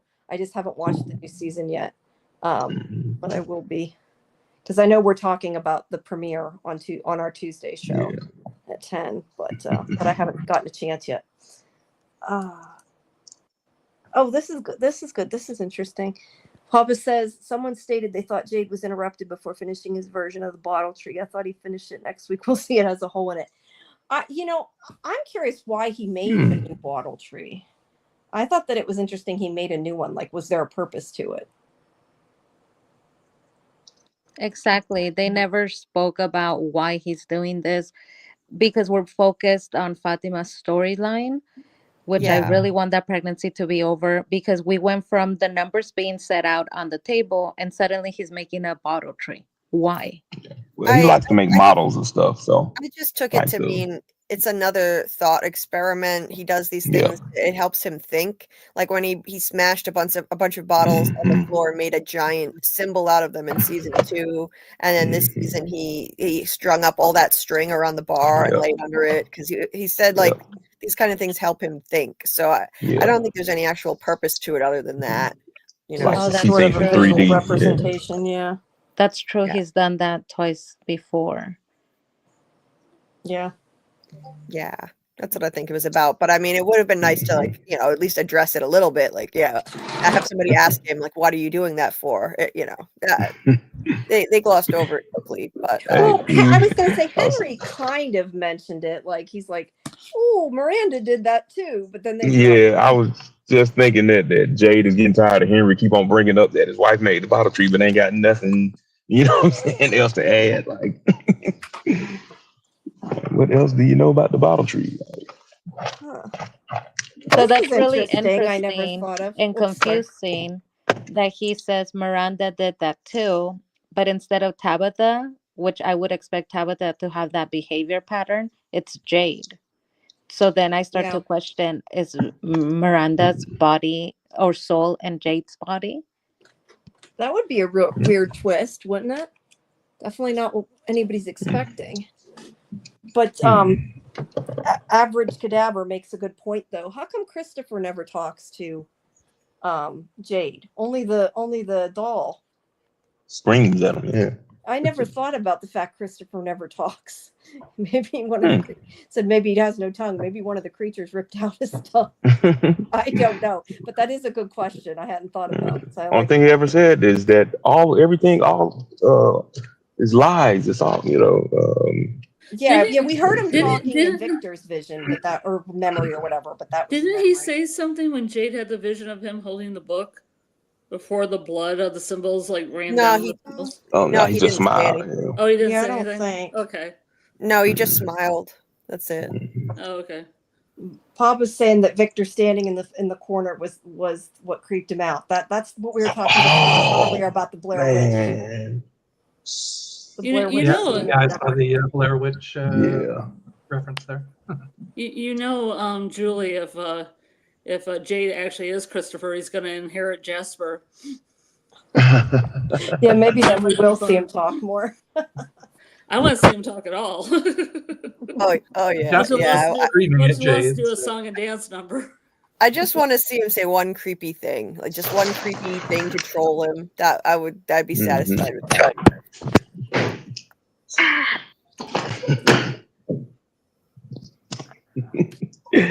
Oh man, I would have fell off of that. Working. Now, as to the bottle trees, so Miranda made 2 in the real world, but presumably they were copies of the ones that were in Fromville. So I'm wondering whether Jade making them in Frumville means that the ones, excuse me, the ones that were in Frumville were made by the male half of the duality of the chosen people, Huh, whereas the ones by Miranda essentially were copies of that made in the real world. Okay, yeah. Explain, because what's your interpretation of that? Because I was still kind of confused on who made the original like bottle trees. Yeah, that I'm not yeah, the ones sure. in the That's still town, they never actually told us. I mean, I'm assuming that the bottle trees were there before Miranda, so somebody else made them previously, and she was making essentially a copy after she started having her visions, after she tripped That's on right. acid Yeah, under the that's trees. right. Yeah, 'cause he did say she likes to make installations. She did that because she made this one. Yeah, that's right. And then it seems like there's a duality in the show between the Chromonocle or Chromonocles, plural, in the show, because in the original season, when Jim and Tabitha were kind of jumping around making Chromonocle noises to Ethan, who was on the bed, one of the two of them said, maybe there's two Chromonocles. I think there has to be one male, one female. They're both Chromonocles or chosen people. Victor said that whenever two cars come at the same time, that's Julie, what do you think that means? Yep. And so I think that means that the two people that come in those two cars are essentially that generation's like chosen people. Yeah. Am I guessing? And Kind of yeah, duality, I was female, good, evil, something, night and day. yeah, definitely points to what she was talking about earlier with the picture and egg ref, like everything with the, like you said, the duality. And on the talismans, you have the basically night and day cycle. Sun, moon, yep. Which there is an Inuit myth about that, which I think I mentioned in the chat at some point, but it's probably an hour or two back now. There's basically a mythology where, let's see, I think there were like a brother and a sister, and the brother basically did something unspeakable to the sister, basically incest, I think. She didn't know who it was because it was like in the dark. So the next time that he came in, she like put soot on her, and then went to the men's hut or whatever and found that it was her brother that had done it. And then she basically ran off, took a torch. He took a torch and followed after her, and then they basically became the sun and moon. And so that's kind of their kind of cosmology of how the sun and moon cycle started. Like the sun is always chasing the moon, or vice versa. Or the moon is chasing. One of you's got really loud background noise. Oh, I'm sorry. I got I was gonna say, I think it might be you, Carol. Yeah. But anyway, that might be that kind of like day-night duality on the talisman. I think could be a reflection of that mythology if stuff kind of goes back to Inuit things. Although I think the talisman itself has kind of Norse-looking runes around the side of it, so they may have been the ones that actually made the talismans. But the imagery there seems to be maybe kind of that mythological kind of day-night cycle sort of thing, duality. I wish they would go into the symbols on the talisman, or that we could somehow, get information on it, even if it was like in the outside site thing, like where they gave us more information on that website, just because I want to know what it's supposed to mean. Mm-hmm. Let's see. I'm seeing if we have anything. See, I can only scroll back so far. That really stinks. I don't know why it won't let me scroll back further. I had Must something be to an say iPad about thing. I had something to say about the talisman. Yeah, go ahead. There's a channel called TV Theories that did a really good video essay about the talisman being related to native Navajo myth about the day people fighting the night people, and I highly recommend it because there's like the sun and the moon on the talisman, and then the one person and the other person. And What's the name of it again? Say that again. The name TV of Theories. Oh, TV Theories. Okay, that's cool to look at that.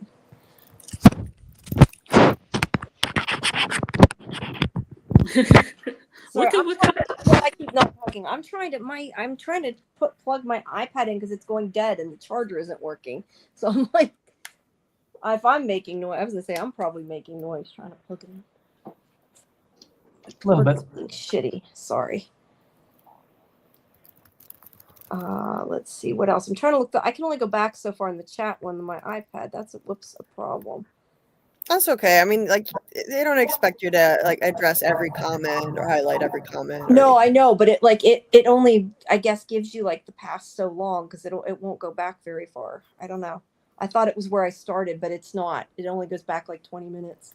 So if you guys see a good something good, feel free to put it up. I was just looking to see if anything people were talking about.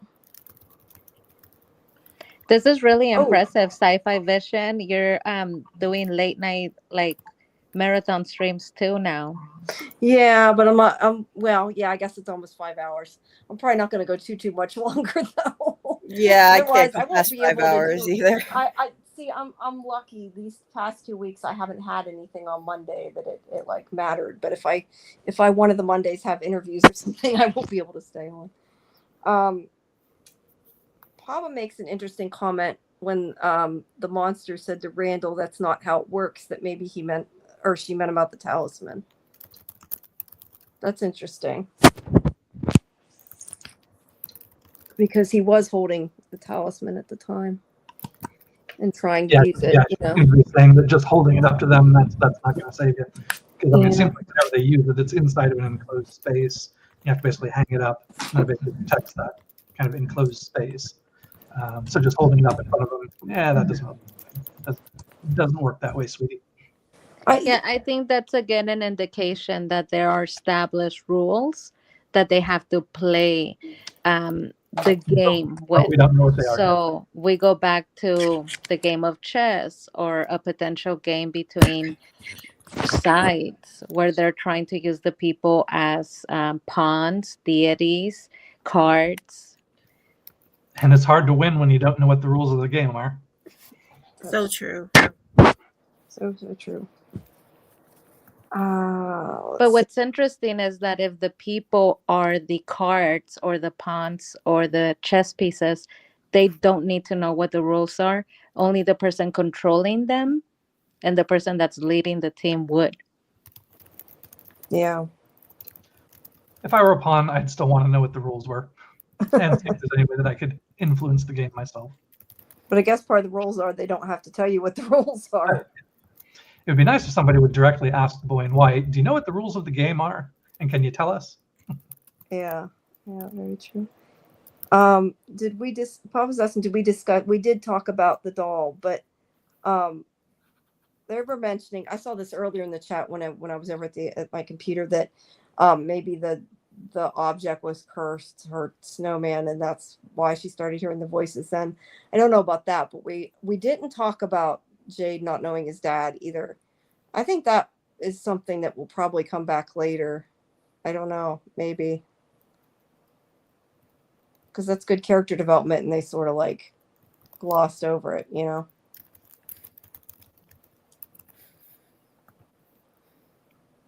Going back to the game really quick, there was another video, I don't remember exactly which one it was offhand, but they were talking about, I think it was like a series of movies, and then it was also incorporated, I think, into some books. Something along the lines of Dr. Mabuse or Mabuse, Mabuse. I guess there was like a series of old like black and white movies, and then some other ones that came out after. And this essentially character of Dr. Mabuse basically likes to play games, specifically playing games almost with people as the pawns in it. And so people were thinking that some of this might be a reference to that. And there was a scene in the ambulance with Victor's dad in like kind of one of those head restraints, and written on that is Mabuse, Mabuse, which seems to be a reference back to that. And if I recall correctly in one of the videos, I think it was that one, it was mentioned that the character, or maybe it was in one of the Wikipedia articles, I can't remember offhand, but that the character of Dr. Mabuse was later, I think, incorporated into or used kind of as an inspiration for one of the characters in some of the Lovecraft mythos stuff for the King in Yellow. So there may be a tie into that. and the man in yellow in the painting. Yeah, it's also tied into the movie M, which was a movie about children being killed by Dr. Mabuse. This is what's interesting about the show. The show is unique because it's not unique. So it is unique in the way that we have never seen anything like it. But what makes it unique is that it's using everything we know. So it makes references to horror tropes, to movies, Rosemary's Baby, The King in Yellow, Carcosa, just about anything that you know, the puppet. It makes references to everything, but you will never be able to follow the thread of anything that you know to figure out the show because everything is mixed up. Because there's so many different things. Yeah. To some degree. Okay, and what's I'm not sure what this is. What do we think about the Tontine book with the candlestick covering the O on the spine? I'm not sure what book they're referring to. Do you guys know what book they're talking about? What is this? No, I've never heard of that. Yeah, I'm not sure. What can you elaborate on what scene that is in the show? Yeah, what book that is, because we're not sure. Your Average Cadaver?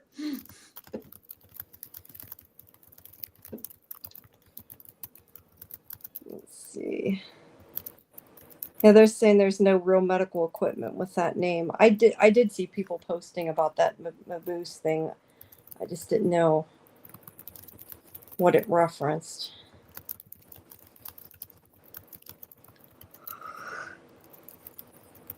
Oh, excuse me. I don't know. I'm starting to yawn. That's not good, but I guess as long as I don't start snoring, I'm okay. Yeah, I know. I heard Julie told me. Yeah.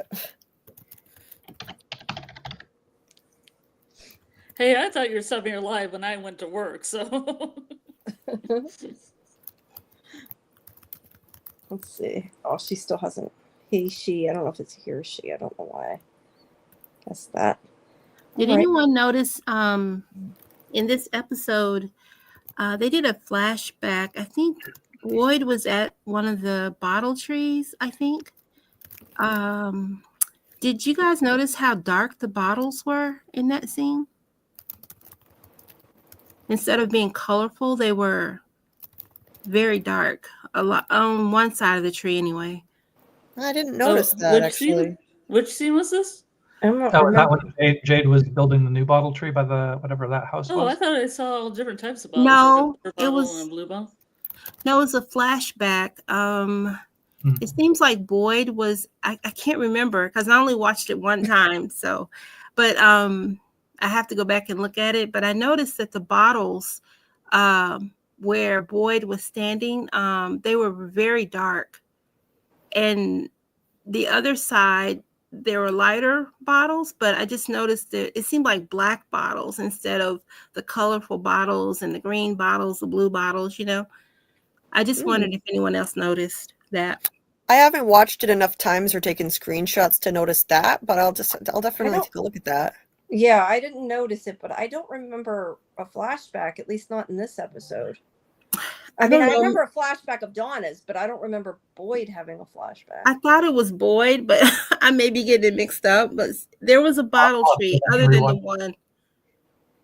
the one Jade was at. He was building one, but it was an older scene. You might mean whenever Miranda was being chased by Smiley, they showed the bottle tree there. Maybe that's it. And was Boyd there? No, Boyd wasn't there. But are you sure it wasn't because it was nighttime? Maybe it looked darker. I don't know because I think it was supposed to be night. But I don't. I have to go back and look at it.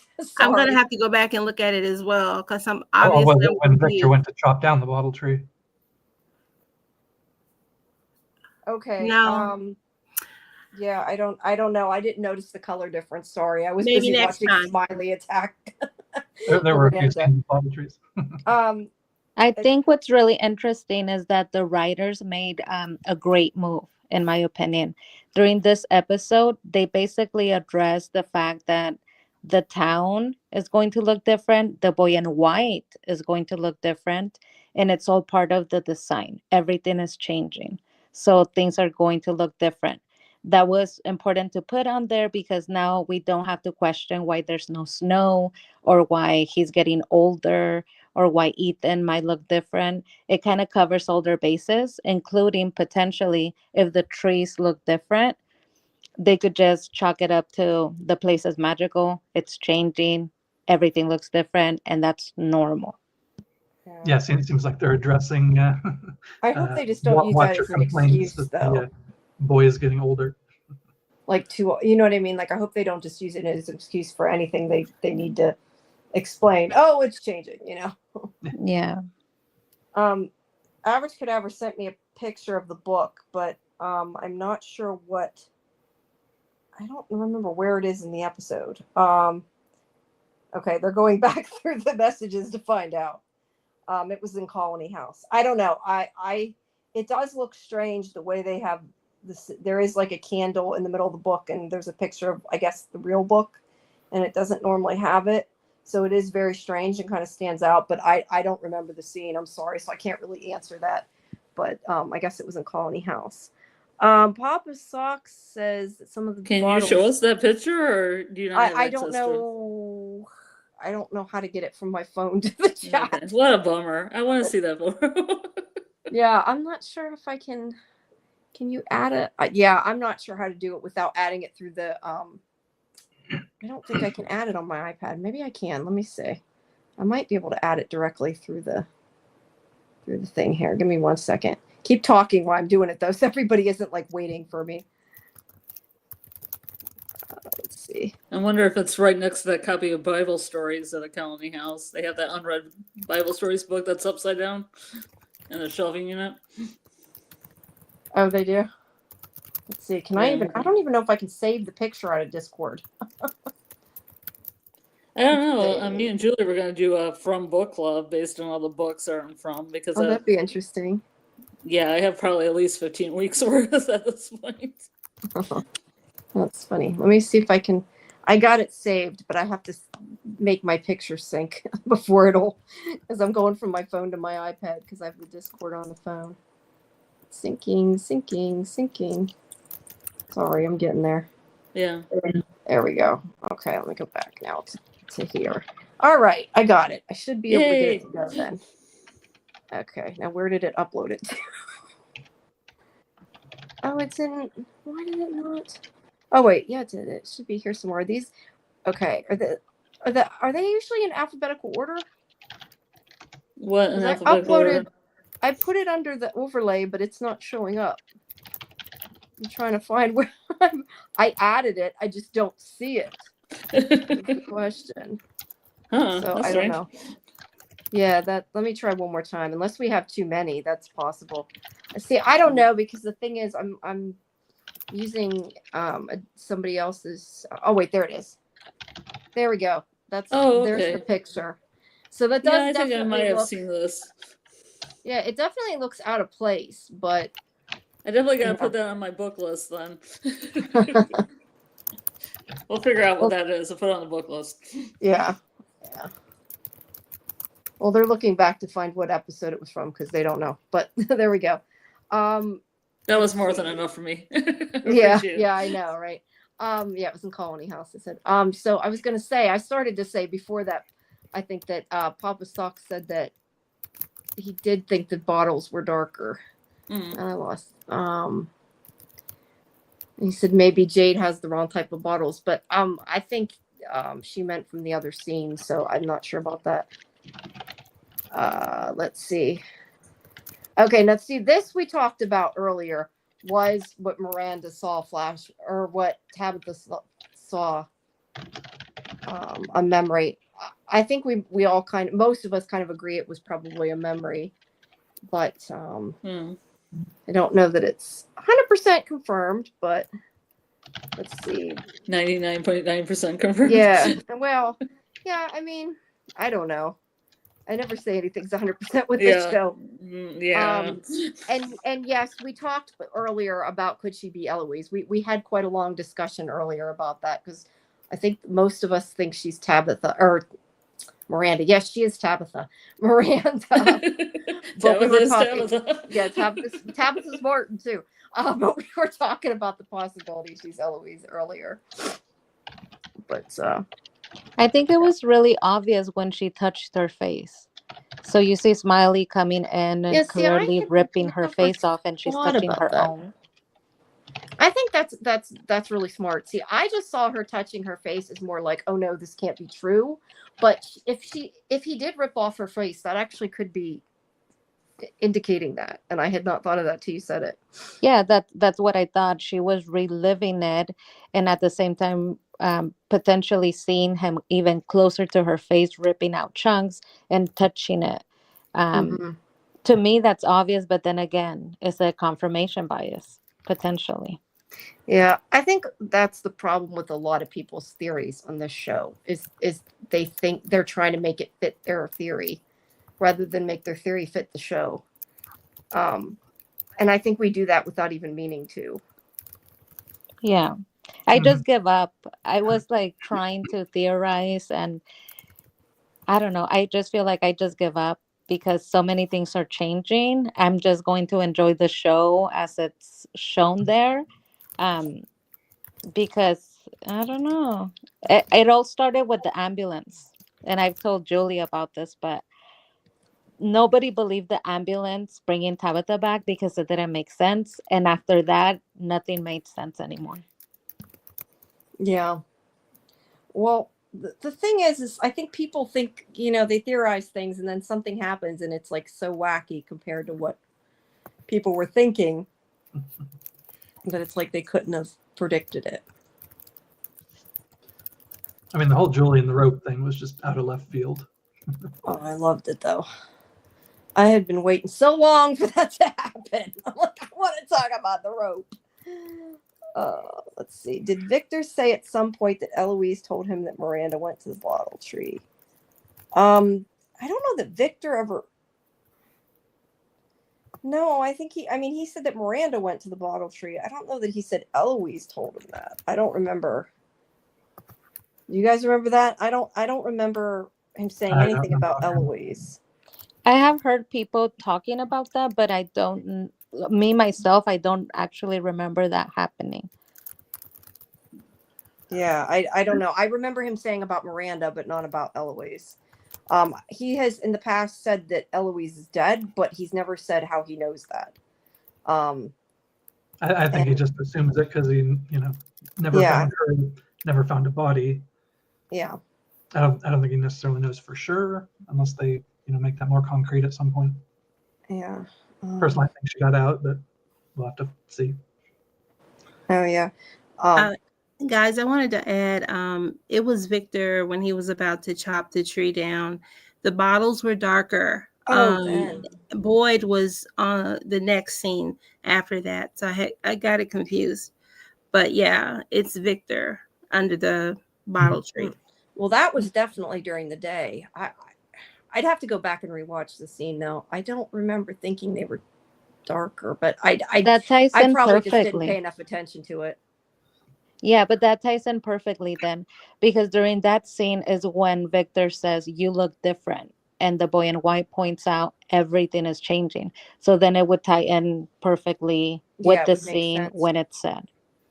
Yes, Yeah. and also perhaps the tree had feelings or something like that. It's like a living entity, and maybe that's how it shows emotion. Instead of it being colorful, the bottles were dark. I don't know. Yeah, It sensed that Victor was going to chop it, or knew. I don't know. Were one of them blue? Because I don't know why I'm visualizing like a really dark blue bottle. Now that you said that, for whatever reason, and I don't know if I'm just. Might have been one of the ones on Jade's tree, but Yeah, I don't know. I'd really have to go back. There are so many trees in this episode. Like I've watched it a few times, but I didn't. That isn't something I was really paying attention to. I still would have. I'm still kind of curious, like if he would have let Victor chop it down, because that would just, I don't know, break everything. I feel like in the town. Mm-hmm. Matt's saying about what Wiki says the final scene seemed to imply that she's Miranda. The only thing is which I agree with that statement, but Wikipedia is made by fans though, so that doesn't necessarily. I'm not sure how that Mhm. if that necessarily proves any if that's the case, but yeah, it does make sense about the bottle. There were brown bottles. I don't know. I'd have to go back and look at the bottles. Yeah, I know Julie's starting to hurt. I'm starting to hurt. I think maybe I think I can make to about 4:00, and then I think I'm gonna jump, but I can stay about a half an hour. I think if you guys are still have things to say, unless everybody's winding down. We've whoops, I clicked the wrong thing. We've gotten 5 hours, so we've got a lot. Yeah. Let's say, wow, if Boyd gets off, the fan base would lose it. Oh, it means if Boyd died. Yeah, I think people would freak out if Boyd died. I don't think they'll, like I've said before, I don't think they'll kill Boyd, at least not now. I don't know that they would at all, but somebody being the lead of the show isn't necessarily a reason to think somebody won't die. So Mhm. I don't know, but I sure And they, hope and they not. did put a clock on him, so Yeah, they have mentioned, he did mention that the clock was ticking. But yeah, Julie, if you're hurting, feel free to go. Don't, stay on if you're hurting too bad, please. You need to Yeah, take care of I'll yourself. stay around a few more minutes. That's why I got more quiet, just pain. Yeah.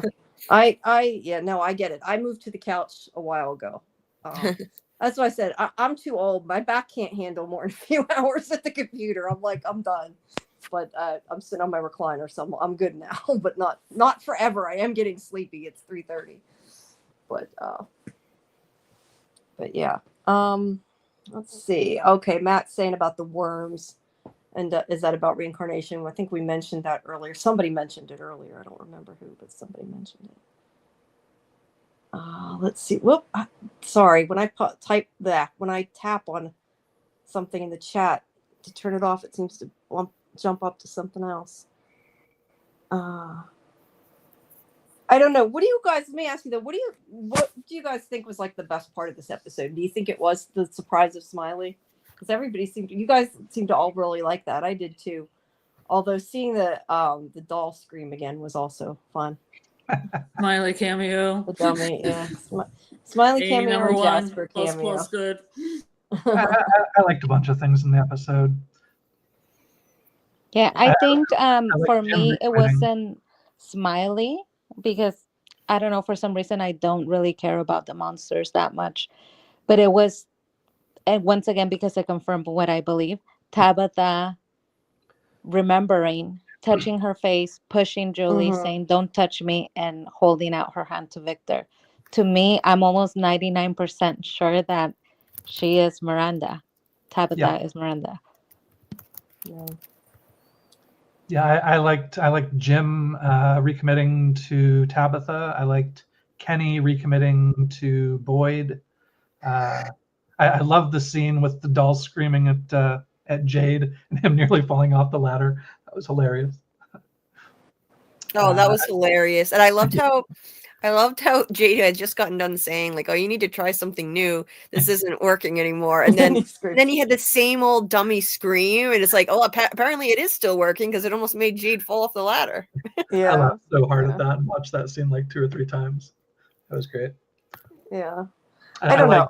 Tabitha in the root cellar with Victor, and more or less confirming that she's either a reincarnation of Miranda or seeing Miranda's memories in some kind of demonic vision sort of thing. Yeah. I always like when there's answers, but yeah, that whole end scene was pretty cool. And I think I was just surprised. I mean, granted, it's a flashback, so it's not like Smiley's there, but it was still surprising. I think I was definitely surprised. Let's see. With Alice says the dark bottles on the tree are about 38. Is she not still on? As I was going to say, she's still on. You can say that. You don't got to put it in the chat if you're still there. Maybe she dropped off. No, I'm still here. Oh, you're still there. Okay, because I'm listening. like, that's the same. Because I can't see your name on there, but I'm like, I know that's the same person. Again, it's 3:30 in the morning. But that's good. We'll have to look it up. But Yeah, I didn't want to It's interrupt, pretty so I just put it early. in the No, that's okay. That's okay. Feel free to interrupt. But yeah, that's we'll have to look that up. I'm gonna take a picture of it so I remember because I'll forget. And let's see. Average cadaver, like the scene of Jim and Ethan at the RV. I think that was a good scene too. In the sense that like Ethan, helping Ethan. Although, like I said before, it's like I think it's a little too little too late, maybe though, because he's taken so long to talk to his kids. He needs to do a better job. And that creepy laughing of fake Thomas on the radio. That was pretty good. Yeah, that was good too. But I That love was that they just fantastic. completely were like, "Screw you," and just walked out. Like we're not falling for that Mhm. shit no more. I That did was appreciate that. it was so good. I loved that. I was predicting Yeah. that Thomas would Ethan's like, still "Ugh." like I was predicting that fake Thomas would still find another way to get in contact, and I figured it would be the radio after Jim ripped the phone off the wall. I'm so glad it actually happened because I just loved the creepy Thomas voice, and I loved how at first it sounded very earnest and sincere, like the act, and then as soon as they started walking away, it's like, where are you going? And then the evil laugh. That was great. That was Yeah, so because great. it knew it couldn't couldn't get him to listen. But yeah, that was great. And speaking of the phone, just a small kind of tie back when creepy Thomas, called on the phone, and then Jim, ripped it off the wall. I mean, it seemed like that was just the entity taunting Jim, in part because the original death of Thomas was because there was a phone call. Jim walked away, Tabitha looked away, Thomas fell off the table and died. So the fact that Thomas calls on the phone is just the entity being a complete asshole, in my opinion. Yeah. good. That's I was good. gonna say, I think that was Julie that mentioned that. Somebody mentioned that before, said that. I can't remember. Yeah, I think it was last week. Yeah, because that is does make the taunting worse. I hadn't thought about that until whoever Absolutely. was saying. It's like, I'm literally going to call you on the phone that caused you to kill me, essentially. Yeah, Yeah, I said that last week. That does make it so much worse. Mhm. it does. Yeah. It does. It's sadistic. Mhm. Yeah. Matt says that he remembers in Dr. Maboose or the film M, he speaks their radio. That's interesting. And I think that there's some mythology around Midboost that he can control electronics and some other stuff. He's basically this kind of malevolent entity. Mm-hmm. Yeah. There's so Can control objects and many places they're pulling stuff from. And that's also talking about the music thing again, which we had talked about a little bit earlier. See, I don't know. I know nothing about music other than I think, Julie, you had said that some people said they asked ChatGPT about the numbers and they came up with the it was from music. I mentioned some of that, I think, too. Yeah. Oh, I do. Yeah, I remember you saying something about it. I didn't know where you got it from, though. I couldn't remember if you said chat. There was some video. I don't remember who exactly offhand, but it was something titled we broke the code of the bottles or something like that. But they'd mentioned that the backwards numbers on some of the numbers could be musical notation, which kind of denotes how to play a particular piece. Yeah, that was Tony Teflon. He said that in a video, and so that makes sense to me. I like that theory. I do too, but I very much resisted. I said last week, I'm resisting using ChatGPT to find answers because I feel like that defeats the purpose of me researching on my own and finding. Not that people can't do that, but I mean, not that it's really any different than Google, but yeah, I mean, I just used a little bit just to ask about particular symbolism, does this have an actual? No, yeah, that's that sort of thing. I don't know. Putting in all the numbers to me and connecting them is kind of I didn't want to do that. But like I said, I know nothing about me, although I should know more about music because I took music in in high school, I guess. Let's be fair. So that was so many years ago. But given that Victor has a violin that that too. Let's see.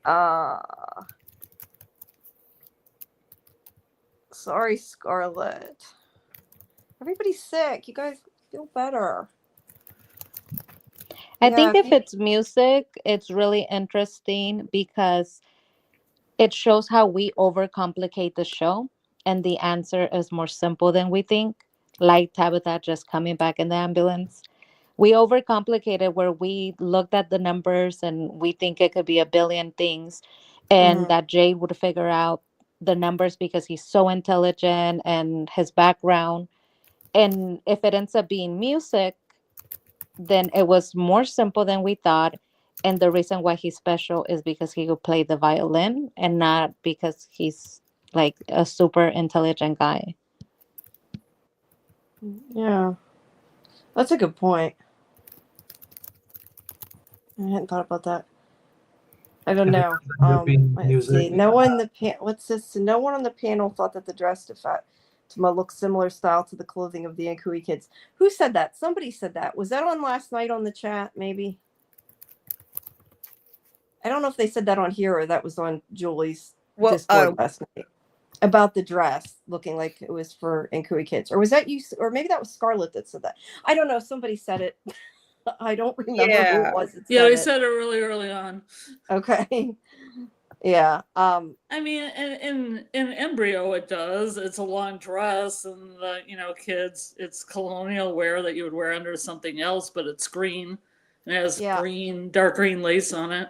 I thought it looked Yeah, more contemporary. Yeah, I don't know. I mostly just noticed it's green. It didn't really look like the Nkui kids for that reason, but I guess if it maybe wasn't green. Oh, my leg's hurting. But yeah, I don't know. I was trying to think, is there anything else we missed? I don't have even have my recap with me now that I'm over here. Just going back to music for 1 second, I'm No, go ahead. typically reminded that there is a Lovecraft story called The Music of Eric Zan, where basically the main kind of narrative is that like late at night he plays on his violin these like strange melodies that essentially open portals to like other places, kind of like strange alien vistas or that sort of thing. So it's if they're trying to tie into some of that, then maybe they have to play some specific piece of music in a particular way that then does something. But yeah, you say open portals. Yeah, That would that's be a really cool good if they could spot. I really control like the that tree story. with it. It's a good story. I highly recommend it. I'm going to put it on the book club list. Ta-da! God, I Love don't me think some I good have love. time to read in addition to watching all this stuff that we're talking about. What was it called again? We'll probably go about Music of 12 Eric hours, so Zan. we could probably read a whole story. Right. No, Could you say it one I'm more not gonna time? cover it. I couldn't hear. The Music of Eric If you're Zan. on. Yeah, Jinx. Thank you. It's I'll put a link to it in the CAUN. chat. That's available on hplovecraft.com, and you should be able to read it for free.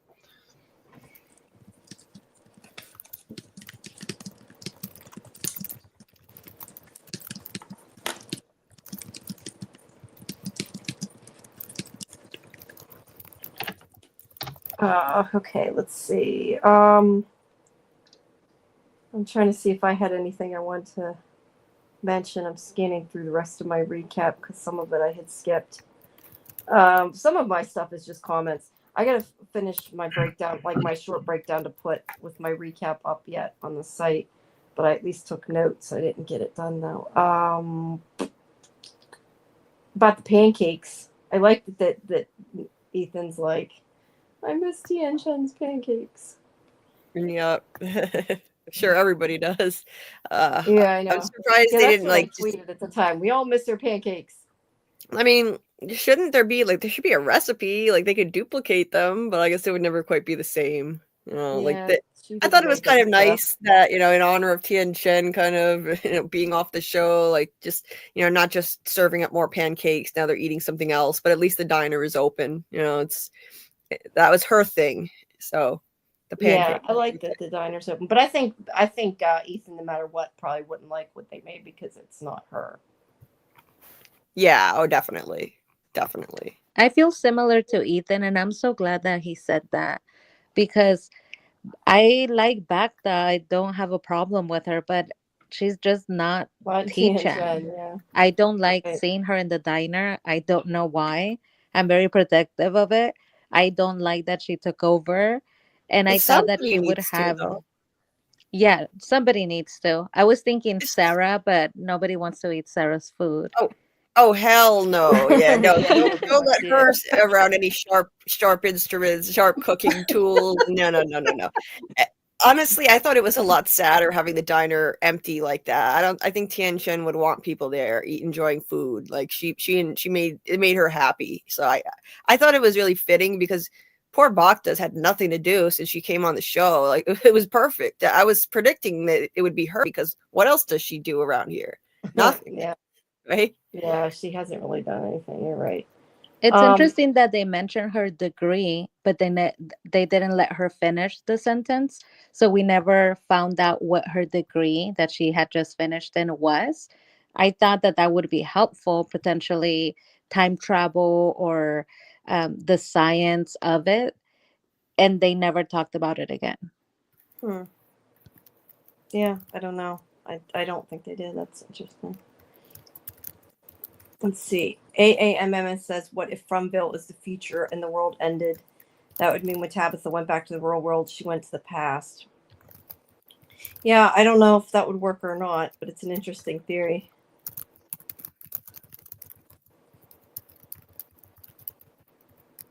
I don't know. There's so many things going on in this episode that whoops, wrong thing. I clicked that. Randomer says in the novel The Painted Man, there's a character that can keep away demons or monsters that only come at night by playing his violin. That's interesting. Aha. I like seeing reading everybody's theories and thinking, finding new things I never thought about. Let's see. I still want to know though, and I said this earlier, I still don't understand, unless it was just the way they wrote the script. I still don't understand that the boy in white was like didn't want to help because Christopher didn't listen. Because that to me still just the wording of that did not make sense. And it would have made a lot more sense if he said that they aren't listening, not that Christopher didn't listen 30, 40 years ago. I don't. That was one of my big comments. I just didn't understand that. I think it ties in with the idea of a game. So if he is working with a team and they have different rounds, he knows that he lost the last round because of his strategy. So this time around, he's thinking strategy in a different way and he's approaching the team with different information. Um, I think that's why he said that. He's learning from his past mistakes. And in a way, it kind of works with human nature. I tie it into like the Bible. They talk about the Bible a lot. But Free in the will. Bible, God doesn't help or make things easy. He doesn't really tell you the answer right away. He kind of guides you sometimes, not all the time. Like when he told them go into the tree. So he helped them there. But he's kind of like backing off. So for me, it ties into two things, the game and the aspect of what works with human nature. So that's where Yeah. free will comes into play, I would guess. Also, what was I gonna say? Why who is Christopher? Why is he chosen? Is he somehow related to one of the chosen this time? Well, I think he's definitely parallels Jade in a lot of ways because they both saw the symbol and went a little nutty from it. Although he went more nutty, I think. I still don't understand what happened with the whole massacre, and I hope sometime they explain it. But Yeah, and we don't have enough information about Christopher's history to know what to know happened. much of anything, yeah. But probably he and Miranda came at the same time in different cars, I'm guessing. Maybe. But we haven't seen it yet, and we don't know, kind of what his story was or his role in the town or whatever. Yeah. No, definitely. But I it did mean, seem like I said before, I think when Victor implied he died, but that, because he had his doll, but that's really the only thing yeah, and it seemed like when the boy in white told him what needed to happen, Christopher was just like, it's all lies. This town does nothing but lie. And so he just didn't believe the boy in white. But I would think that the boy in white could talk to Victor, who does believe him, and other people who presumably would believe him. So you would think that he'd just be like, here's the stuff, I and agree, try to because get people Tabitha who actually listened do believe too. him. Like, Tabitha believed him. Yeah. So I never. That's why I was saying it didn't make tons of sense. But what PM's saying could be right though. Like it didn't work last time, so I'm not gonna do it. I'm not gonna help you this time. I do have one other thing I had written down that we never met. I don't think we mentioned at all. Is the fact that Julie actually told her mother she heard her in the tunnels. I did not expect. I mean, I wanted her to share it, but I didn't actually expect she would because they don't share anything. I was happy that she told her that she heard her and she heard the Nkui and all that. Actually talking now, sort Yeah, of. I know. That was cool. I think there was something very powerful that once again ties into reincarnation and Tabitha being Miranda and the whole journey of saving the children. She tells her, I was in the tunnels, I heard you, and then I heard the children. And she said, when she heard the children, she felt that I was lost and no one would ever find me. I would be alone. Tabitha then tells her, no, honey, you're never going to be alone. And I think it ties into what the children were feeling. She clearly heard them when they were being sacrificed, in my opinion. And that is their feeling, that they have been waiting a long time for someone to find them and they think they might be lost forever. Right after that, we see the little girl, the little Nkui girl, and she's smiling and she's trying to help them. So I think it could be either going back in time to save them, or they want their bodies to come to the light. They lived in darkness, murder in darkness. Maybe they want their bodies to be like removed from underground. I think their bodies are down Like there. literally. Yeah. Now let me ask you something. You said you think she heard when they were being murdered. Mm-hmm. Because I took it that she heard when Tabitha heard the Nkui originally. So I took that completely different. Because she says when her mother was in the tunnels. Yeah, the audio, we have re-listened to the audio. I think Julie played it last week. Was it? No. Yeah, last week. And they sound frantic. Like they sound like we haven't heard them before. They're still saying the same word, but it's Yeah. definitely urgent. Yeah, they Okay, were so screaming it. They sounded like they were in pain. Yeah. So here's my question then to that. Is it that we never noticed that before when Tabitha heard it the first time, or is it different this time? Oh, I think it's definitely different. I think it's different than what Jade heard in his vision of the kids.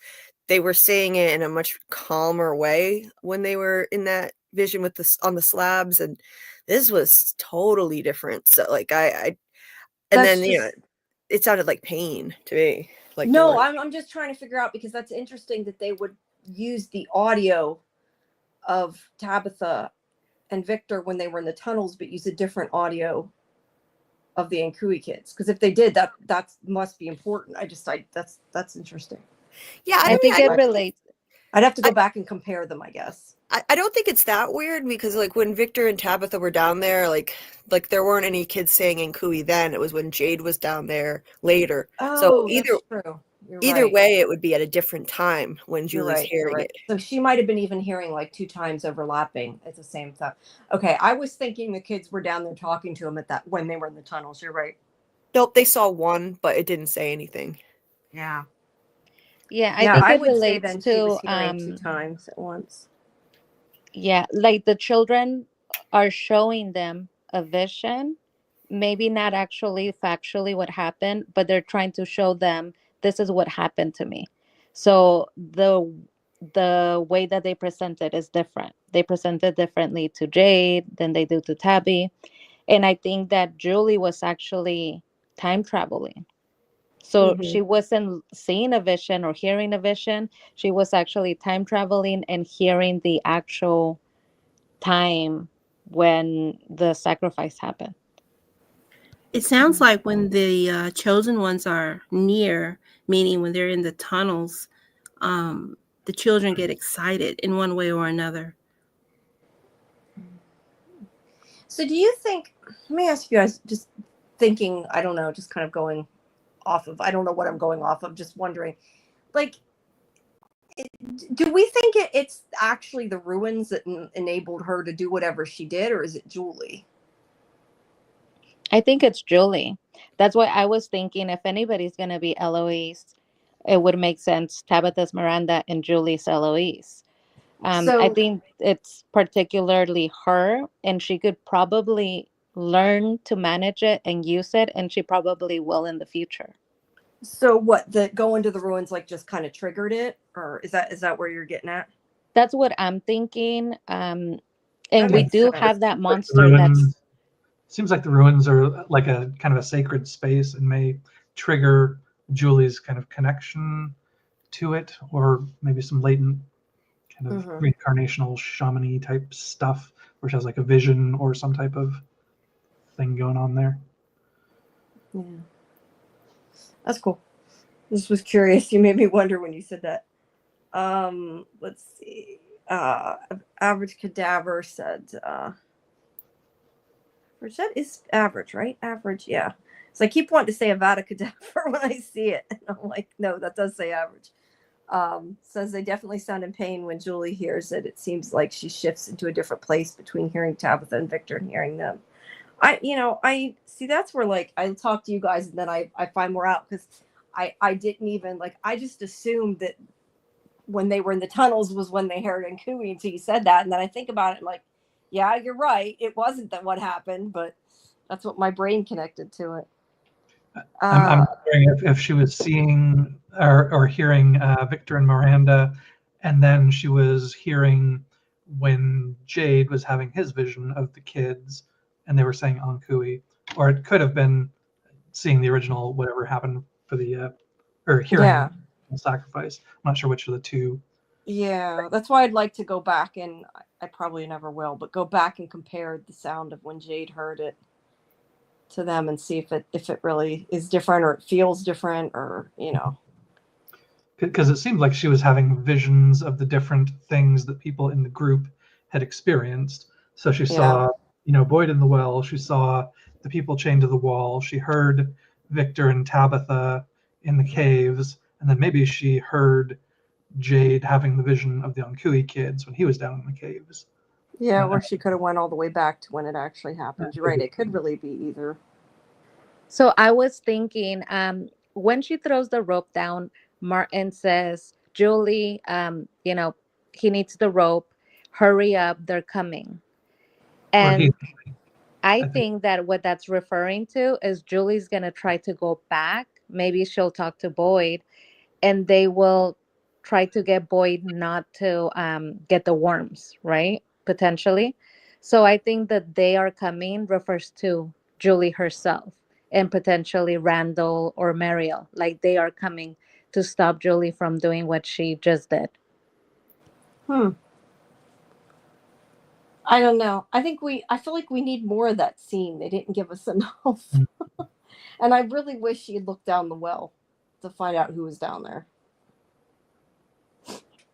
Yeah, for sure. But I like that she's fearless. Yeah. Randall didn't want to go, and he's a tough guy, but she seems like she has what it takes to potentially go back a third time.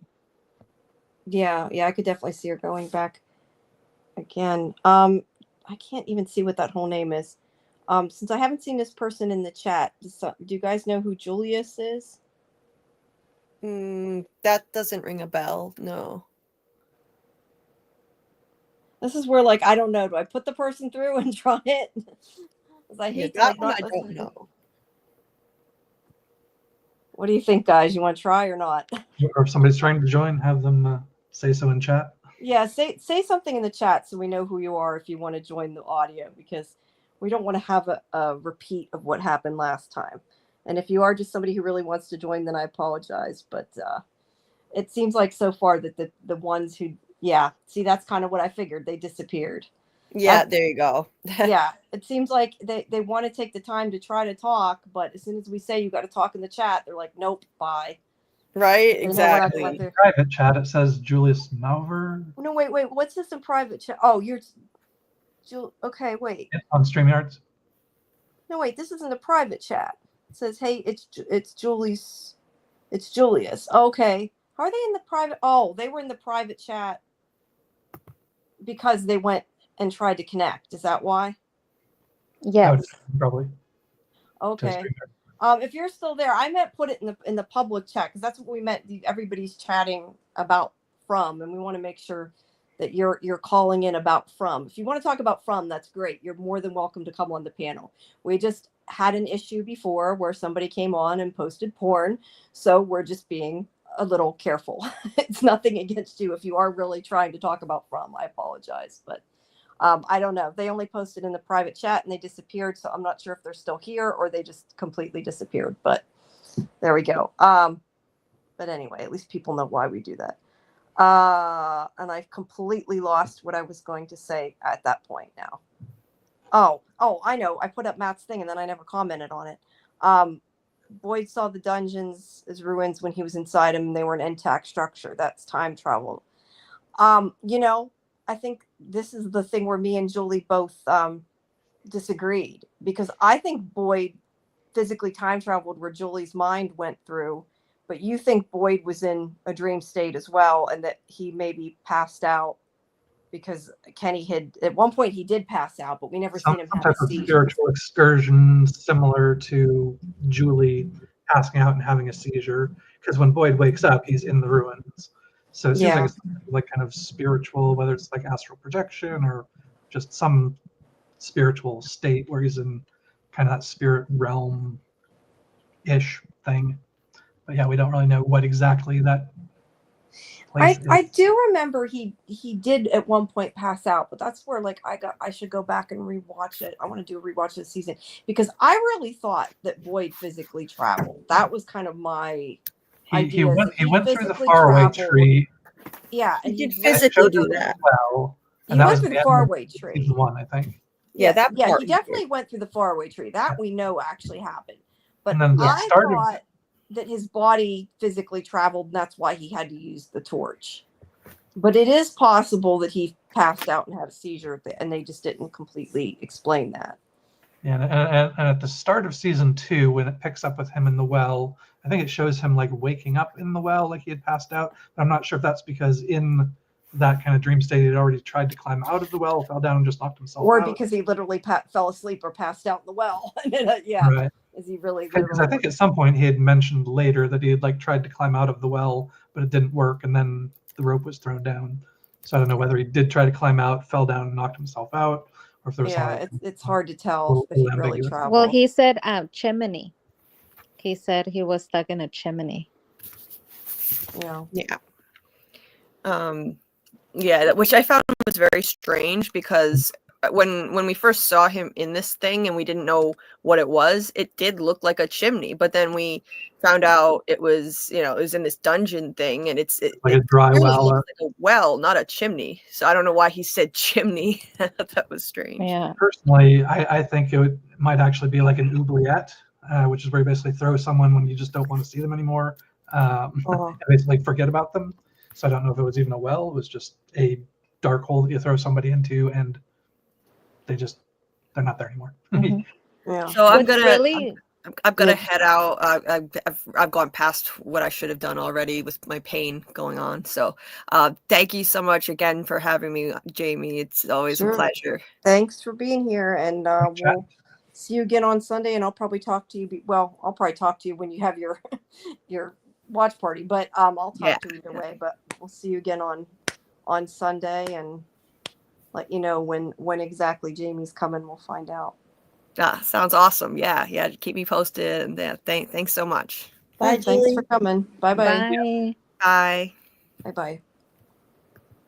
Oh, I'm actually getting like a toothache. I'm also going to take off because I need to sleep. I know. I was going to try to make the 6 hours, but it's already 4:00.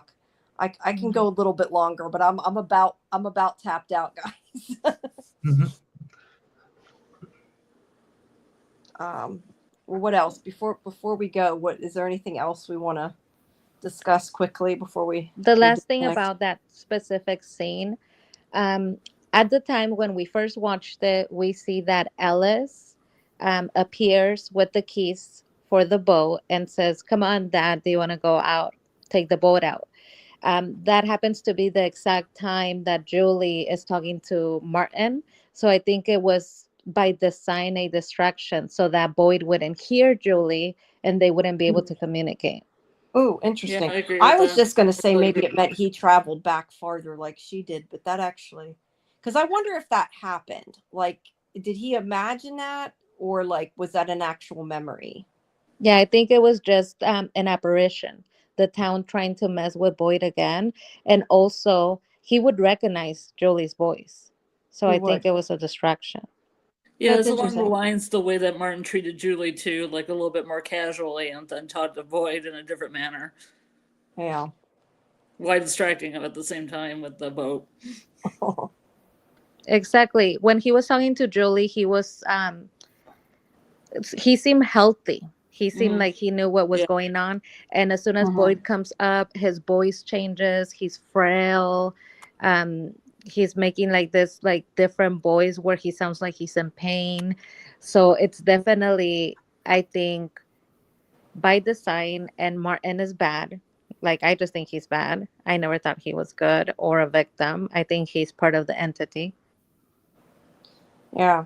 I do agree with that. At the time when I watched it, I wasn't sure, but like the more we've talked about it, I think that it makes a lot more sense.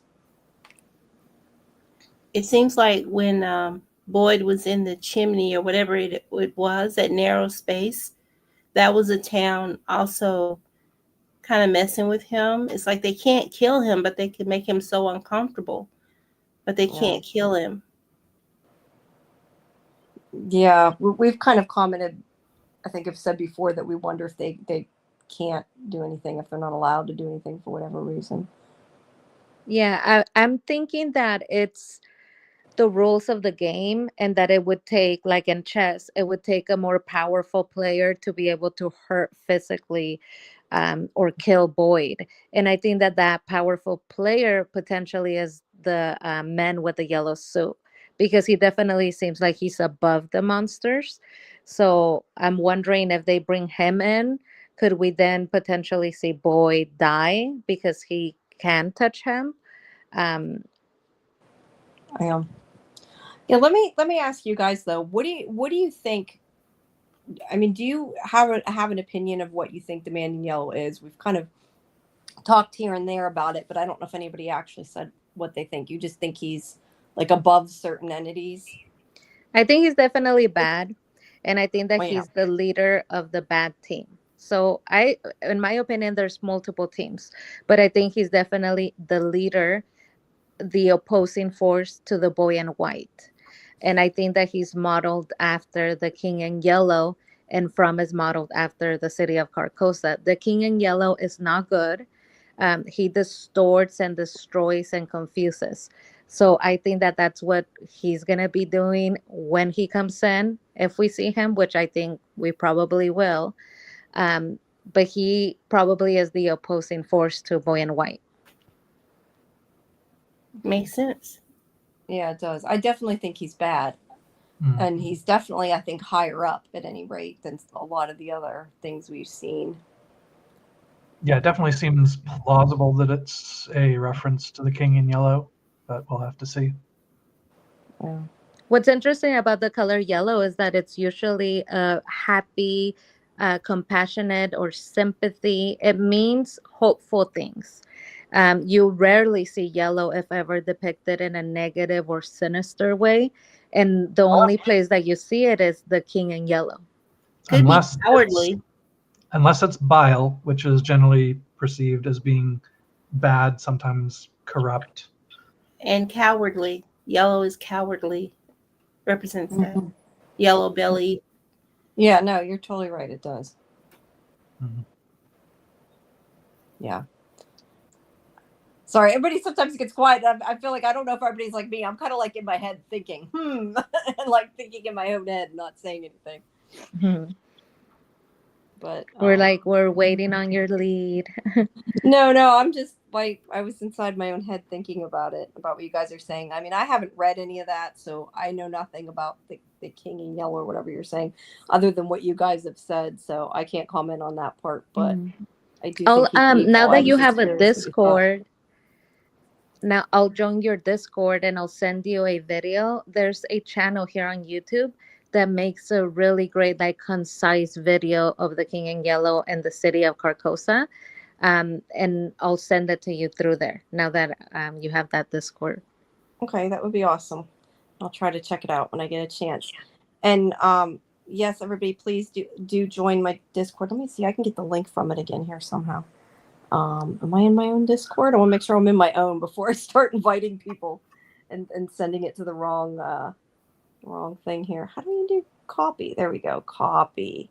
And I will post it here in StreamYard again in case anybody doesn't have it. Like I said, I'm still making the Discord, so there's not really much there yet, but the idea is to update everybody, when there's going to be streams, interviews, but also I think it'd be a fun place to have another place to chat and maybe do some party viewing parties, viewing parties, same difference. You know what I mean? Yeah. If you have it up by the finale, I know a lot of people are going to be looking for viewing parties for the finale. It's like a big deal. So that would be fun. Yeah. I could do that definitely, but I know Julie's probably going to stream it too. So, but maybe do a different time or something. Cause I don't want to do it at the same time she is, but maybe do that. The other thing is I was going to say is I want to start doing some other shows, and I know some of you guys are going to watch Silo. I might do that. Although I don't know. I was thinking though, the only thing is I got to get I think you got to buy a Discord and pay for it, to do that. I don't know how it all works. I'll have to figure it out. But but it'd be fun. Yeah. I want to interact more with everybody, and I'm enjoying Discord, even if I haven't really. I mean, I think From's like the first time I really used Discord outside of using the AI bot I have. So yeah, me too. I was like never a Discord person, or I had never been part of a fandom at all. I Me always either. just kept my opinions to myself, except for From. I was like, I cannot keep my opinions to myself. This show is too good. Yeah, it just draws you in, doesn't it? Definitely does. I mean, I've been in fandoms before, but I've never done like the whole, other than our I mean, we have our weekly Tuesday podcast where we talk about everything, me and Karen and AJ. But other than that, I've not live streamed until From, not done anything like that. Not like show specific really, except for Lost. I mean, we did pretty, what'd you say? I'm sorry. Theory crafting and all that. Yeah. I mean, we do like, our show is more like we talk about all different shows and we sort of review them and go over them, except for like Lost. I mean, we dove fairly deep into Lost, but it still was only like, maybe an hour each week or whatever. But this is the first time I've really gone into things, talking to people, out loud about it. I mean, with Lost, it was always us on the forums or the three of us on a chat, because that's the funny thing. Most people don't know the story unless you go to our other podcasts, but the ones who run my normal Tuesday podcast with me, we all actually met on a Lost chat. So that's how it all started, and how we all started getting together doing it. That's so nice. I love that. I have met like so many people through From, and it's almost like you know them. You only really see their picture, but you feel like, oh my God, I know this person. I know their style and like their humor. So it has been like really cool. I was into Game of Thrones, but I heard that whole thing got really toxic really quick.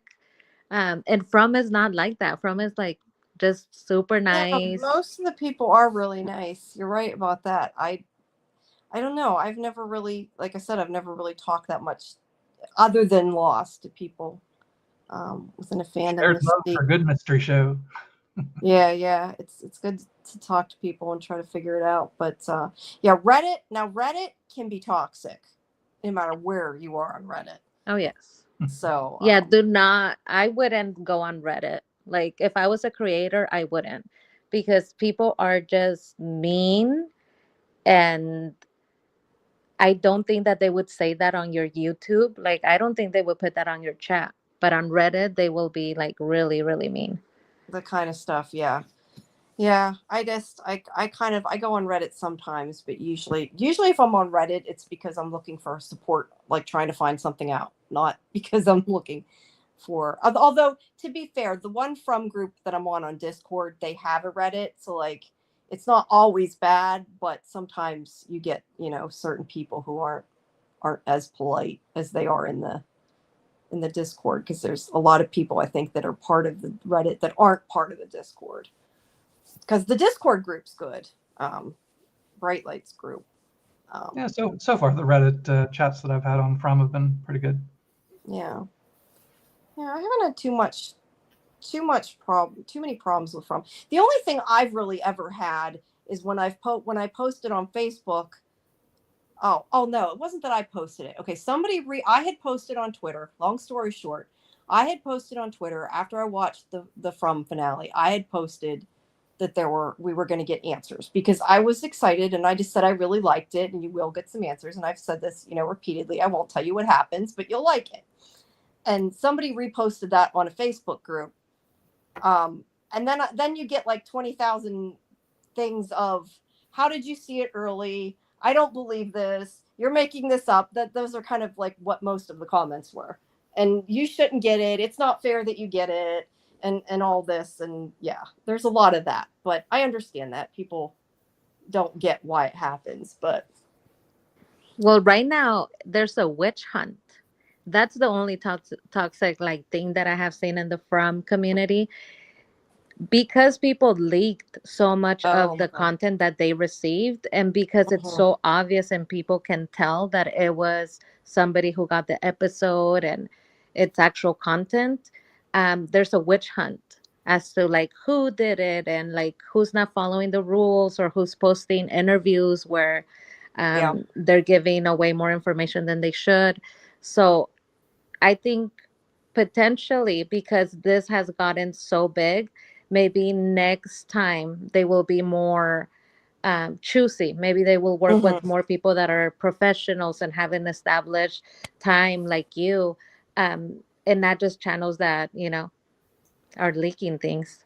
yeah, I don't know. I mean, a lot of people, I know a lot of people did get it, and I know they've given it to a lot of different, or at least from what I've heard, given it to a lot of different YouTube channels. But I don't know. I mean, like I said before, I've been doing press for over 20 years, and it had nothing, originally wasn't anything to do with doing a YouTube stream or anything. That's just a new thing I've started, doing a lot with. But, there's reasons that you need to get it for press, but people need to keep it to themselves. And I'm always real careful. I don't want to spoil anybody. I think it ruins the experience. But I don't know. I kind of wonder if some of the people that leaked it weren't even press, and they maybe worked for the show or something. But I don't know.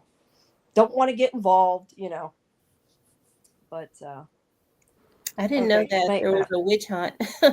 well, I didn't know necessarily this witch hunt. I know people were mad, but I think most of the people that were mad were more, from what I knew, mad because people were randomly posting spoilers in comments to things to spoil people that didn't want spoiled. I think that was kind of the biggest thing.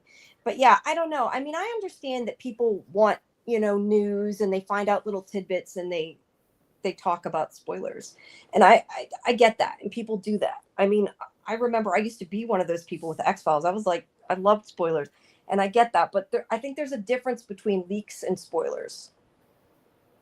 Like talking about things that could happen, or trying to figure. I don't know. I just look at it differently. Like if you're given something and you sign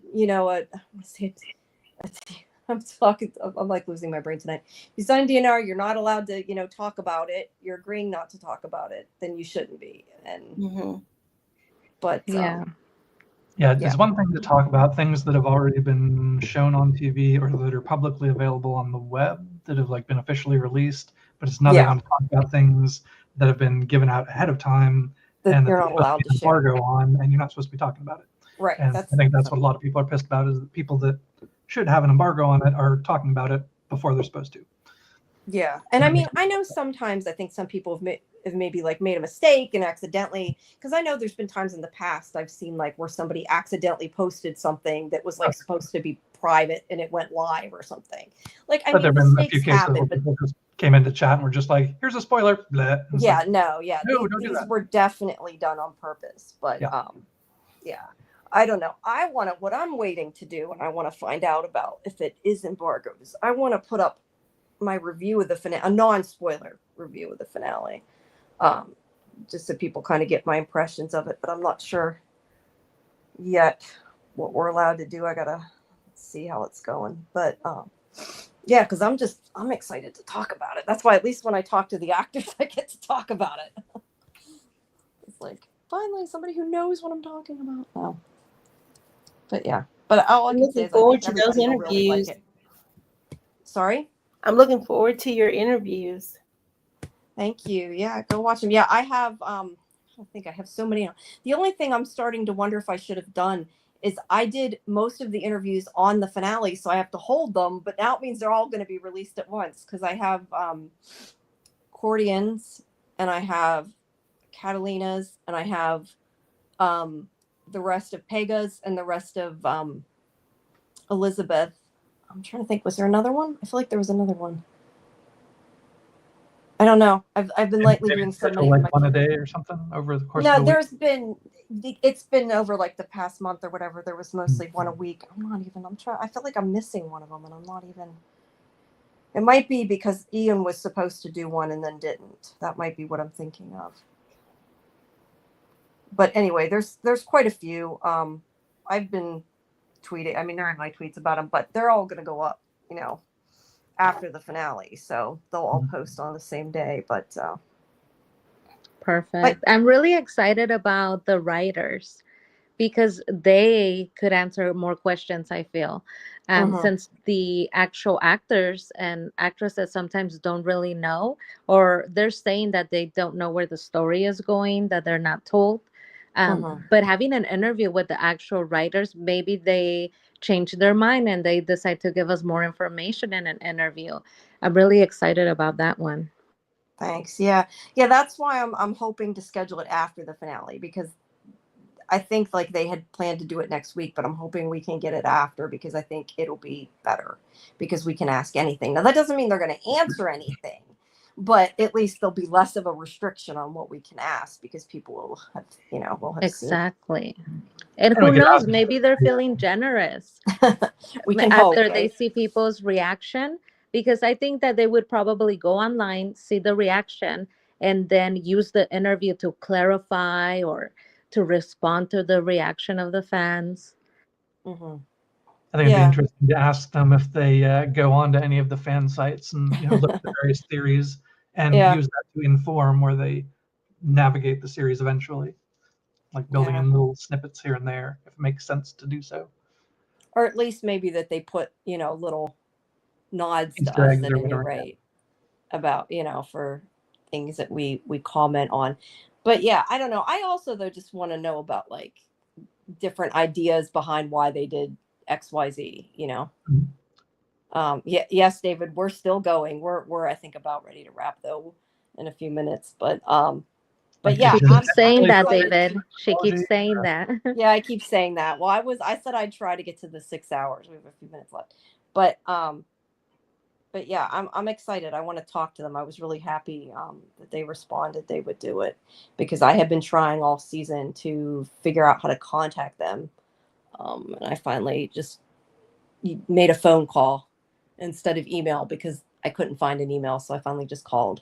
I am, as much as it's funny, I talk to people, I talk to the actors and everything, but I'm not somebody who likes to make a phone call to request stuff. I'd rather send an email, but I finally did and it worked out. So it's all good. But I'm still hoping a couple of the people write back and that I, haven't heard back from that will do it. I don't know if that's going to happen, but I can hope because I have pretty much requested everybody. The only person I got an outright no from was Harold's people, which I kind of expected.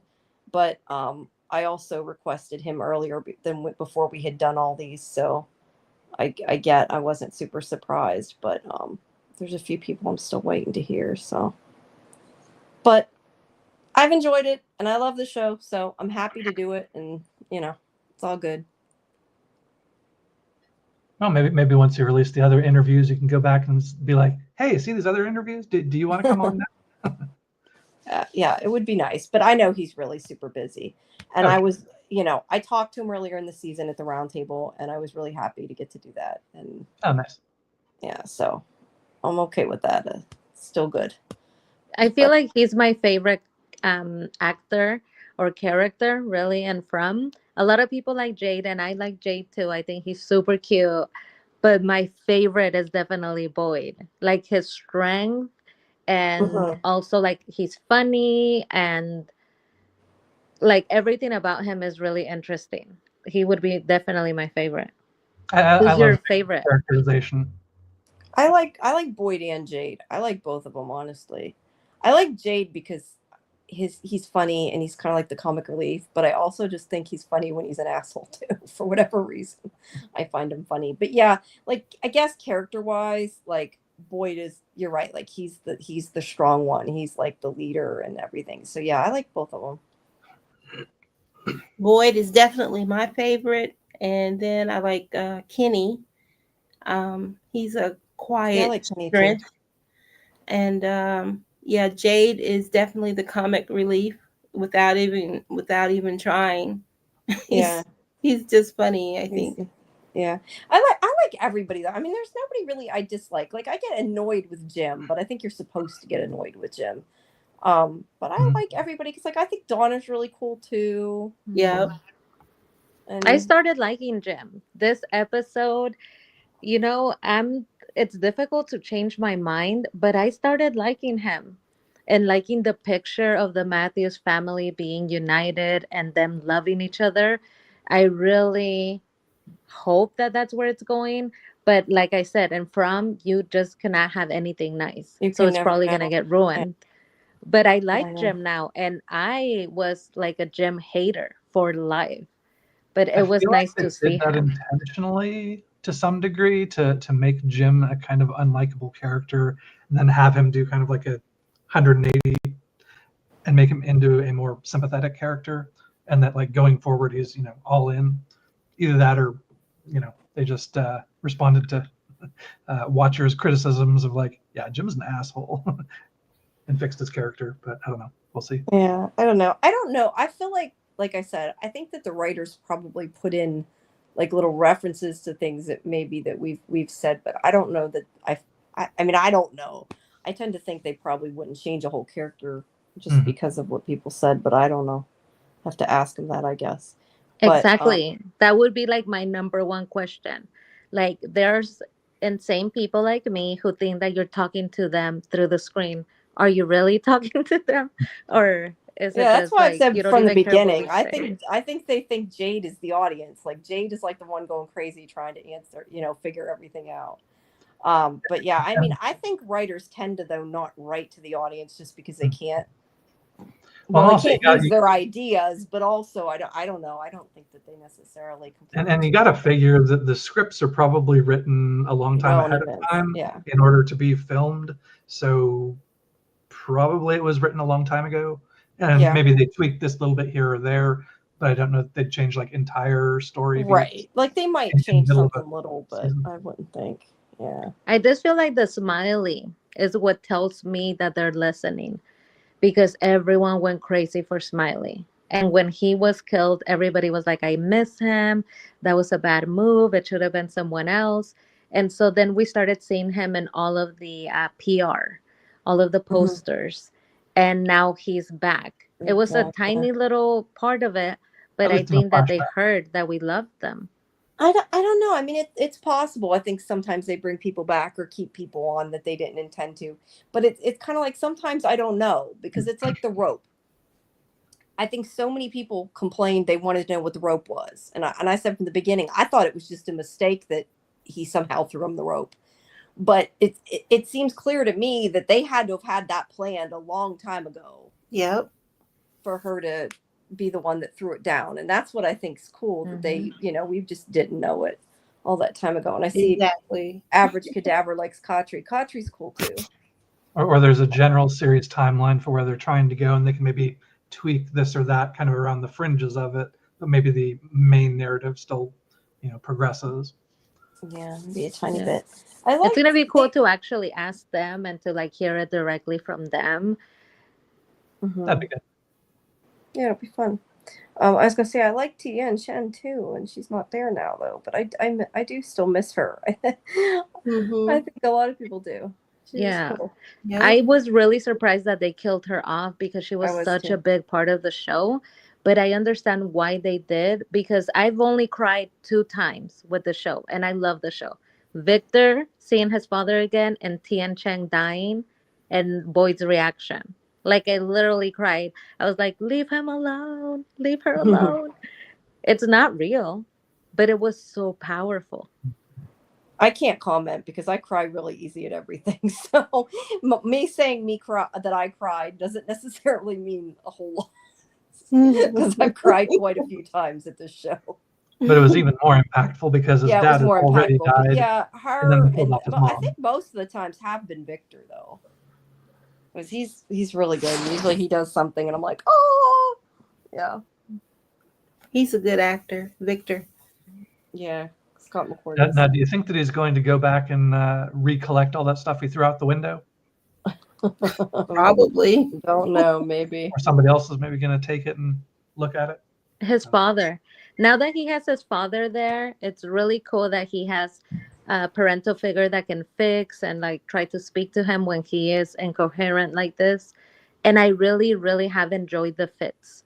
I feel like ever since his father got into town, he's been more free to like throw fits, and they have been like hilarious at times. And like when he was fitting to Sarah about the puppet, "You're not doing it right. You're not the one." Like he was being so mean to her. Um, but we had not It's seen not him this Henry way. that fixes it; it's Tabitha. Yeah, which I find interesting. Which I don't know. think his mom. Uh-huh. Yeah, I don't know. I feel bad a lot of times when Victor's upset though. Mm-hmm. Oh, I feel bad for him. Well, I think He's gone through a lot. He's gone through a lot. Like the poor guy, you know. Yeah. Yeah, I like him. He has been like unintentionally hilarious with Sarah. It's his interactions with Sometimes, Sarah, yeah. reminding her like, "Oh, you're the scariest person, because you killed your family." Like it's just like only a child could be so naive to just say it straight up like that. Yeah, that's true. Most people would be afraid to say it to her, which is why it works. Well, I mean, you figure his social development ended, around whatever age 10, because he literally had nobody else for 2 or 3 decades. So it's not entirely surprising, I guess, that he would respond to everything in that kind of childlike manner. Yeah, I'd like to know how he survived that long, though. I know the boy in white helped him, but I'm still kind of curious how he went that many. I guess some of it you may just have to suspend your disbelief because I wonder like how a kid took care of themselves and learned how to take care of themselves without anybody there to help them, Yeah. But Well, he probably ate a bunch of the canned goods that were stored in whatever the diner. Yeah, that's true. All the or house peaches. or something. But yeah, I mean, he's like Jade said, he's a product of what happened to him. Mhm. But he also, I think, sometimes has the greatest understanding a lot of times of what's going on, and nobody will listen to poor Victor. Yeah. Like they need to just listen to what he has to say, and most people won't. He's almost like an avatar of the place in a certain sense because he's been there so long and knows so much about it. Because everybody ignores him. So Yeah, I and really that's thought okay, Henry. Cal, don't worry about it. He's talking about the background noise. That's okay. I just think it was funny when we could see the back of his head. That's why I finally told him because at first I saw weird shapes. I think it was like dark and you couldn't tell, and then all of a sudden I just kept seeing the back of his head. That was funny. But yeah, we're about wrapping up. Sorry, go ahead. I didn't mean to interrupt you. Oh no, yeah. I really thought that Henry would sit him down and get answers, but he didn't. He like completely dropped that, and now he's at the bar, which I'm disappointed because he was asking really great questions. He came in there, he asked about the motel, he was asking everything we wanted to know, and so I thought maybe he would take that line of questioning to Victor and ask Victor more complex questions about how he survived and what he knows about the place. But he kind of completely stopped connecting with him. And I Yeah. think it was right after he went to the bar and he said, he had that horrible thought about almost wishing that he didn't come into From. Yeah, that was really sad. But I think everybody has bad thoughts, like at one time or another. It doesn't mean that you mean them. You just are mad or upset or whatever, and you have that kind of random bad thought. But And he Victor didn't hasn't mean it. exactly been cooperative either. I mean, every Yeah, time Henry tries that's to a talk good to him, he's point. like, no, I don't want to talk about things. And then like What's runs out of the room. No, you're totally right. But you know what's funny is the fact that you're talking about like the hotel when he asked about the hotel. It's funny that he asked Ethan. Of all people, he asked the kid that has no clue because he's a Hmm. kid. That's kind of funny. But He could have asked Victor. yeah, Ask he your could have own asked child. Victor. He Maybe might he have gotten an knows. answer. Yeah. Right? Yeah, exactly. Yeah. All right, guys. Well, it's after 4:30 a.m. We've gone over 6 hours. I am like getting so sleepy. I'm really, I think, beat. But so I'm gonna go. But thank you, Oh, everybody. Thank you thank for you for having me. sure. Thank you. Thank you for staying this long. Thank you for everybody who listened to us go on and on. Appreciated. Make sure you all come back Tuesday at 8 p.m. for Chloe, and our normal show will be, well, depending on whether Avery shows up or not. Our show will either be at 9 or near 10, but it kind of depends. But I will post when we find out, and if she doesn't, she's going to reschedule. So we will talk to her at any rate. But we'll be back Tuesday at Awesome. 8. Is that So Thank you so Eastern much for time? having me, and congratulations. You made it to 6 hours. yes, I know. I'm insane. I see that. It's on to The 9. truth is, I don't understand how we go on that long though. There's so much stuff. There's so Like much you good just keep stuff to going. talk about. I mean, There is. But Next time I we'll do need to start getting 7 sleep. hours, and then you'll get to 8, 9. I Yeah, say I don't 9. know. Let's go straight to 9. I'll leave that to Julie. She can do that. I don't think I can go longer than this. I don't think my body can handle it, or my mind. I'll be the one snoring if we do that. All right, guys. I'm sure I'll talk to some of you though on social media or in Discord or whatever after the fact. Anyway, I'm always around somewhere on one of my social media channels. feel free Awesome. to save that Bye-bye. for the thread. Bye bye. Yeah, Thank have, Bye you. bye. have a good Thanks a night. lot. Have a good See ya. night, everybody. Good night.